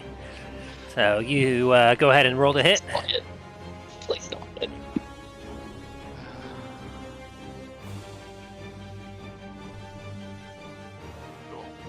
Oh, hang on. Not Thank you! Oh my god! You throw the shield and it embeds itself in the stone next to the hammer. You can use your second attack action if you want to recall one of them. I'm gonna recall the shield. Alright. The shield flies back to you. And Can you have a I- bonus action left. Can I move forward and try and retrieve the hammer from the rock myself? You move forward to the hammer, but it would take like an action or attack action to retrieve it. Can't use the bonus. I'll allow the bonus if you roll in athletics for it. Alright. Before he does that, when I get a reaction attack, Not quite, because he's moving into. He's kind of moving in your range. If he was moving out, you would have an attack of opportunity that you could use your reaction on. gotcha. Yeah, Okay. so Making he would have sure had it's to have 30. moved within 5 feet of you and then moved out of that 5 feet at the same time. Gotcha. Okay, just making sure.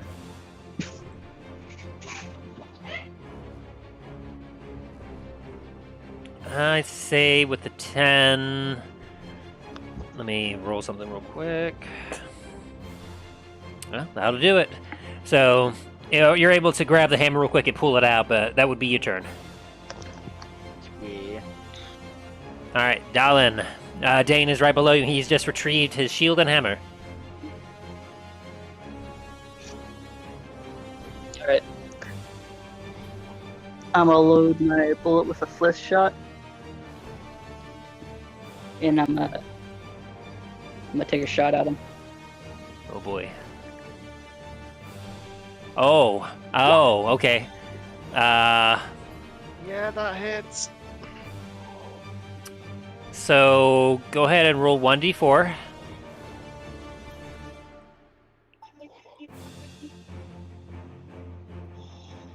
Me alright. So yeah, Just a flat 4. What was that? Just a flat 4? Yes, one flat D4. Okay. And that one. With that, go ahead and roll 1d8. 1d8? Okay. Boom. So, as you take your shot, Dane, you hear the crack of the firearm, you brace, and you feel the puncture of one shard hit you as you get hit for 4 damage. Bad roll on that, by the way. Yeah. I can't control that. I know. Unfortunately, that's that one shot. Kind of the point. But man, that could have been so mean. Yeah.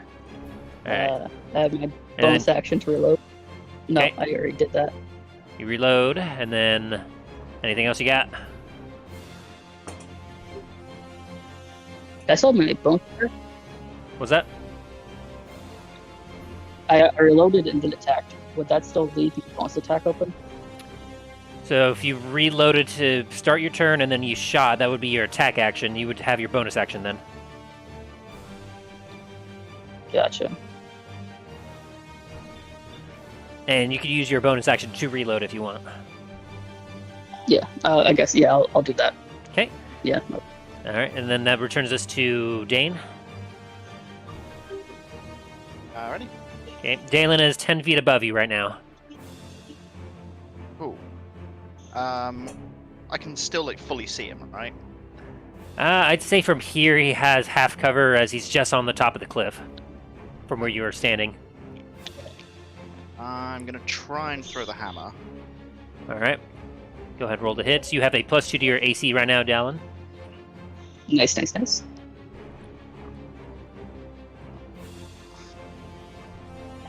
Does a 16 hit you? Nope. So Double then this you one. throw the hammer and it kind of whizzes just above his head and then flies back to your hand. You. Whoomp. I'll try and throw it again. Alright. Wow, 5. That was a really low roll. Does an 18 hit you, Dalen?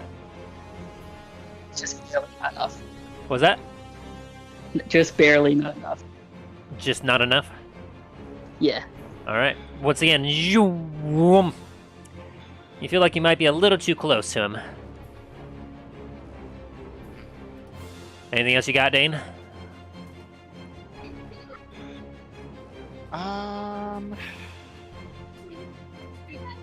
So I'm just looking at my spell list. Mhm.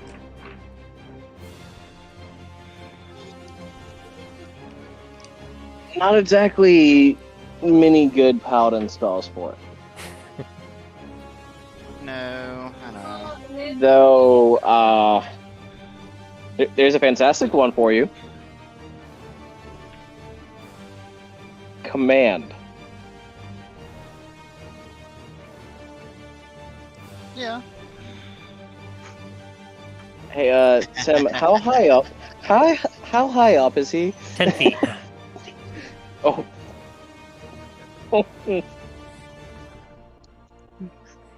I'm gonna cast command on Dalen. Is that a bonus action? Yes. Well, as my bonus action, yeah. Casting a command requires 1 action. Sorry. You can save it for next turn if you want, though. That I shall. I guess I'm just gonna kind of hunker down by the rocks and yeah. All right. That gives you back. Brings us back to Dalen. Okay. I'm gonna cast another level 2. No. I'm gonna cast a level 2 magic missile. Ooh, okay.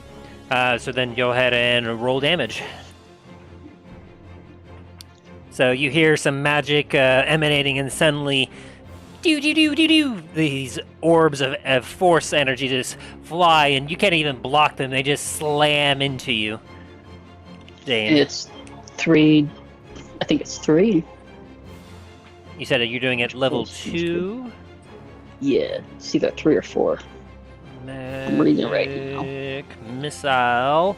So when you do it at level 2, it creates one more dart. So 4d4 plus 4. 4 plus 4, okay.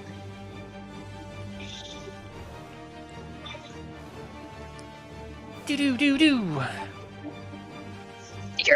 As you take 16 points of damage. Ow. Ooh. My math is correct. You're not looking too hot there, Dane. No. The spleen. I'm going to cast a level 1 magic missile as my attack. If you use magic, that takes your action. Oh, okay. Yeah. My bad, I'm sorry. Yeah, when you attack with weapons, you can do 2 attacks, but if you use purely magic, that takes up your entire action. Okay. Sorry, I'm You're good. misunderstanding. Apologize. Alright. Anything else you want to do, Dallin?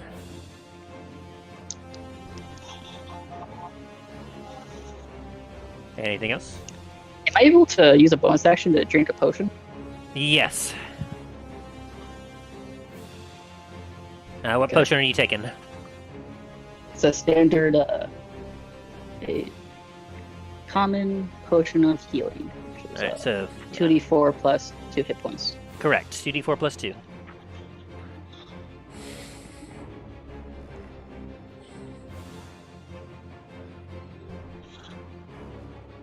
Seven. Okay.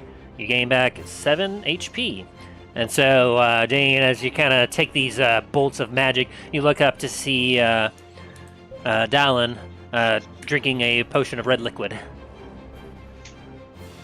And it is your turn. I'm gonna cast Command on Dalen. Okay, that'll take your action. Yep. Alright. That is a Wisdom saving throw of 12. Alright, Dallin, go ahead and make a wisdom saving throw.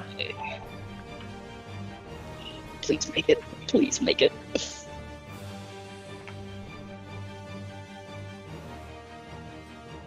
A wisdom save of what?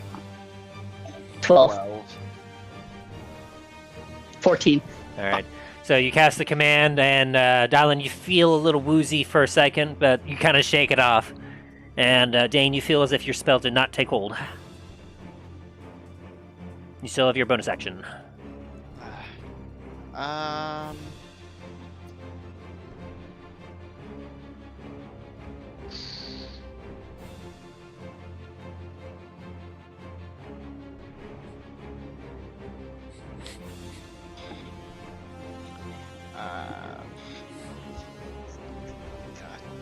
don't really have anything.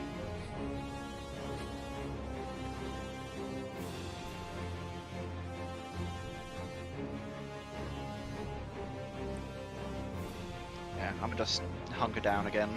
Alrighty. Dallin.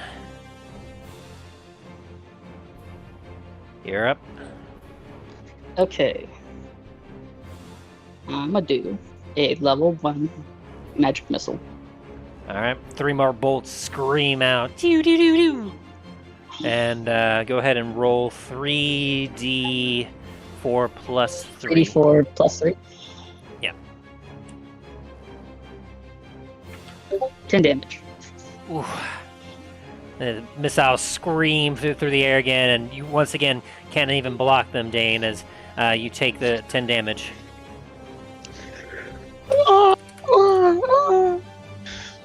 Are you out? Not quite. Not quite. No, I didn't think so. So you hear a groan coming down below, Dallin, as it doesn't sound like Dane's doing too hot. You there, buddy? Yes. Well, that's unfortunate for me. I don't want to keep hitting you. I don't want it to give me either, huh? Alrighty, so is that your turn, Dallin? Yes, it is. Alright, Dane. It's your move again. You feel like from your range, you would not have a good time trying to hit Dallin, as he still has that half cover. So, I'm gonna use my action to put lay on hands on myself. oh, okay. How much are you putting on you? Or All Yeah. of it. okay, and how much is that? 40. 40? Yeah. Oh boy. Root-a-loot-a-loot-a-loot. You feel a lot better all of a sudden. Max heal potion used. It's like Pokemon. It's like Alrighty, what else you got? That takes my action, doesn't it? Correct.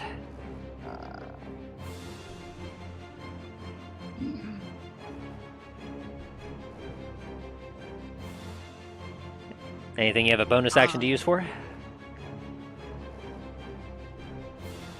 Not really. Alright, then we'll move back to Dallin.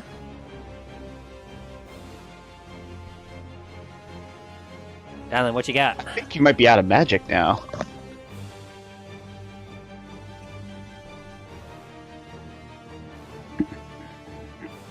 Dallin? Hello? Am I muted? Oh, sorry, I was No, you're muted. not. Okay. Whoever said that, I said to them, I'll let you find that out. So, Dallin, what you got? I take a shot at him with another MPF bullet. Okay. Since it's a little bit close range, the +2 to your AC also applies to him as well. So you have a +2 to your AC right now, Dane. Oh. You didn't get that before because he used magic that would not miss no matter what. Yeah. So go ahead and aim to hit Dallin.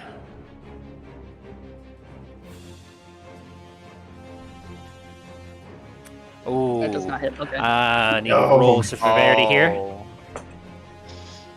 Oh. Oh dear. Hold on. Yeah, Hold on. On an MP. This Is this the MPF. this was a nat 1? yeah. Yeah. An MP, Yeah. You must roll a flat d20. Me? Yes. Okay. On a 10 or higher, you have the opportunity to disarm the bullet. But you must roll Alright. 15 or higher to successfully disarm it. Okay, I rolled 12. 10 or lower, you must drop the gun and run. Okay, so you On hear. a natural 1, it's a 9th level fireball centered on yourself. So as you pull the trigger, you hear a thump, and then a. You realize that you have misfired, and you rapidly work, and you manage to keep the bullet from going off as you kind of throw it out, and the bullet is wasted, but you did not have it explode on your face. Nice. That could have been bad. Just be like, Okay. I claim victory. What did he roll? 13 or 12, actually 12. I rolled a 12. Yeah. You just barely got to get it out of the gun. At a 15 or higher, it would have been a lot. Basically, at a 10 or higher, you disarm the bullet, but it now becomes a normal bullet. Nothing happens with it. At 15 or higher, the explosion is delayed until it hits the target. All right. So, is that everything you got, Dallin? I have my bonus action and bonus attack. Okay. So I'm gonna load my gun again. And I'm gonna shoot a. You gonna shoot again? Yeah, I'm gonna shoot. I'm trying to figure out what bullet I put in it. All right. On fire. Remember, Dallin, Brand. Dane, you have a +2 to AC.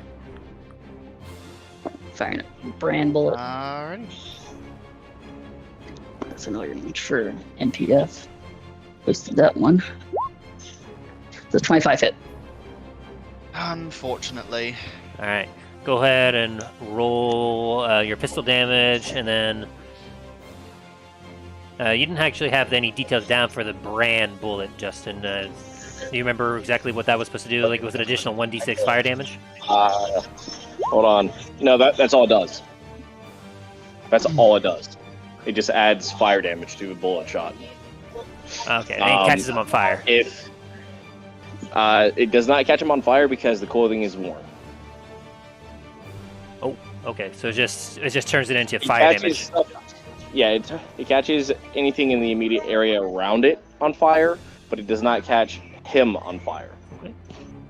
It's like the firebolt spell. Gotcha. Then I misinterpreted it earlier. Apologies. We'll remember that going forward. So Dane, you take 6 points of fire damage. Ow. And it is now your turn. Alrighty. I'm gonna move a little bit away. Alrighty. So with that distance, you can clearly see each other now. No, neither of you have benefit from the +2 AC. I'm gonna throw my hammer at him. Alright, throw to hit. Ooh.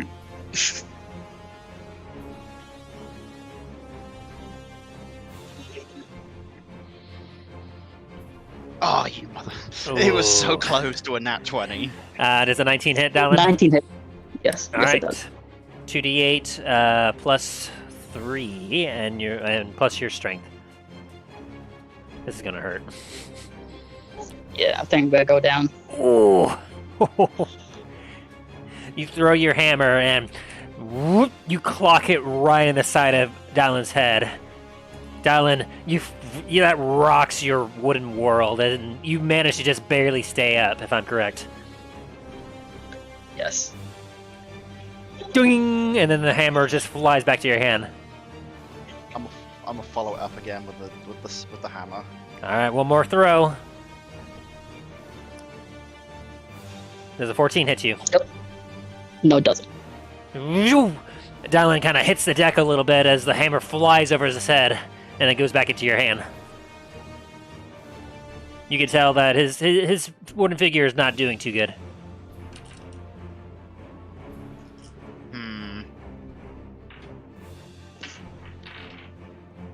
I'm gonna The turntables.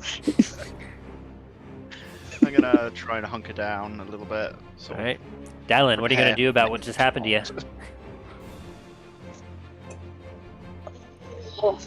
Okay. I'm load my gun with another MPF bullet. Alrighty, I'm gonna take a shot. go for it.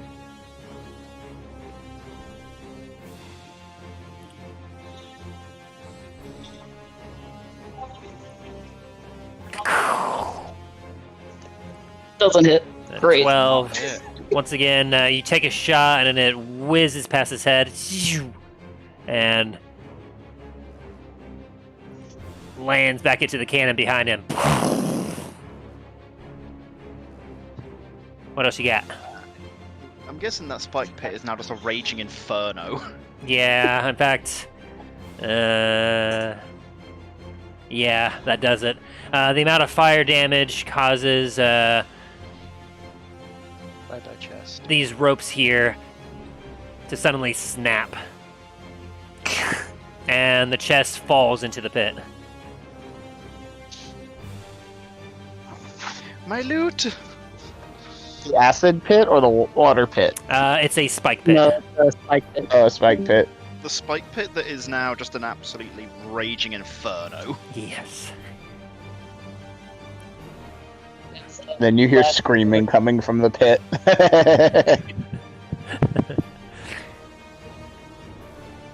Alrighty. As a last resort, Dallin's gonna take the axe and he's gonna throw it. You're gonna what now? He's throwing the axe at him. You're throwing the hand axe? Alright. Go ahead and throw to hit. Yeah.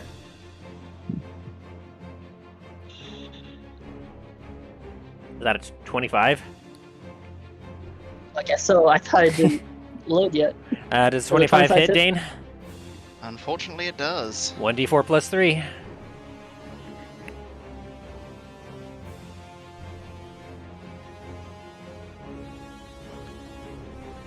As after the fireball misses, you suddenly you look behind you to see the chest fall. You're like, no! And then you look back to Dalen as same hand axe embeds itself into you again. All right. Oh, hey, Dalen's you gonna have a be plus 3 hand winded axe saying- now. He's gonna be winded saying, "Good fight." All right, Dane, what are you doing? Has been a good fight. I shall throw the hammer. All right, swing the hit. Well, while he's doing it, I'm gonna say, "Don't hit the face though. Oh! Not the face." Yeah, that hits. You have 3 HP, right, Dalen? Yeah, I have 3 HP. Yeah, I've been keeping track. I'm So, so sorry. Dane, as you throw the hammer, you watch as your buddy smiles in front of you as the hammer goes through the center of his chest and his entire figurine just explodes in one charge.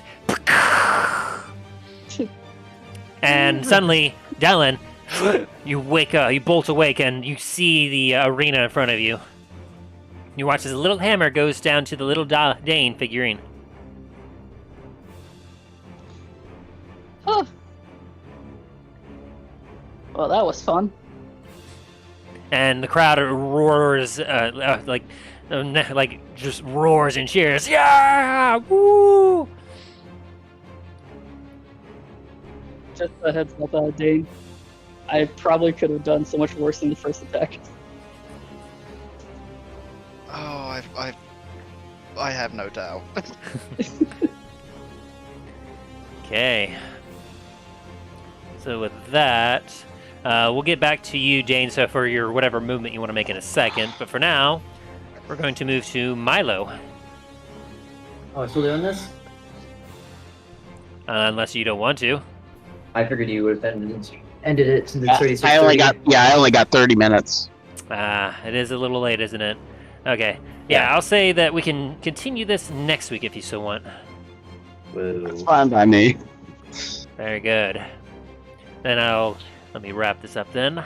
So, as the wooden figurine shatters into a bunch of wooden splinters and Dane retrieves his dwarven thrower, Dylan looks upon the battlefield and he sees the figurines of Talos and Milo preparing to square off.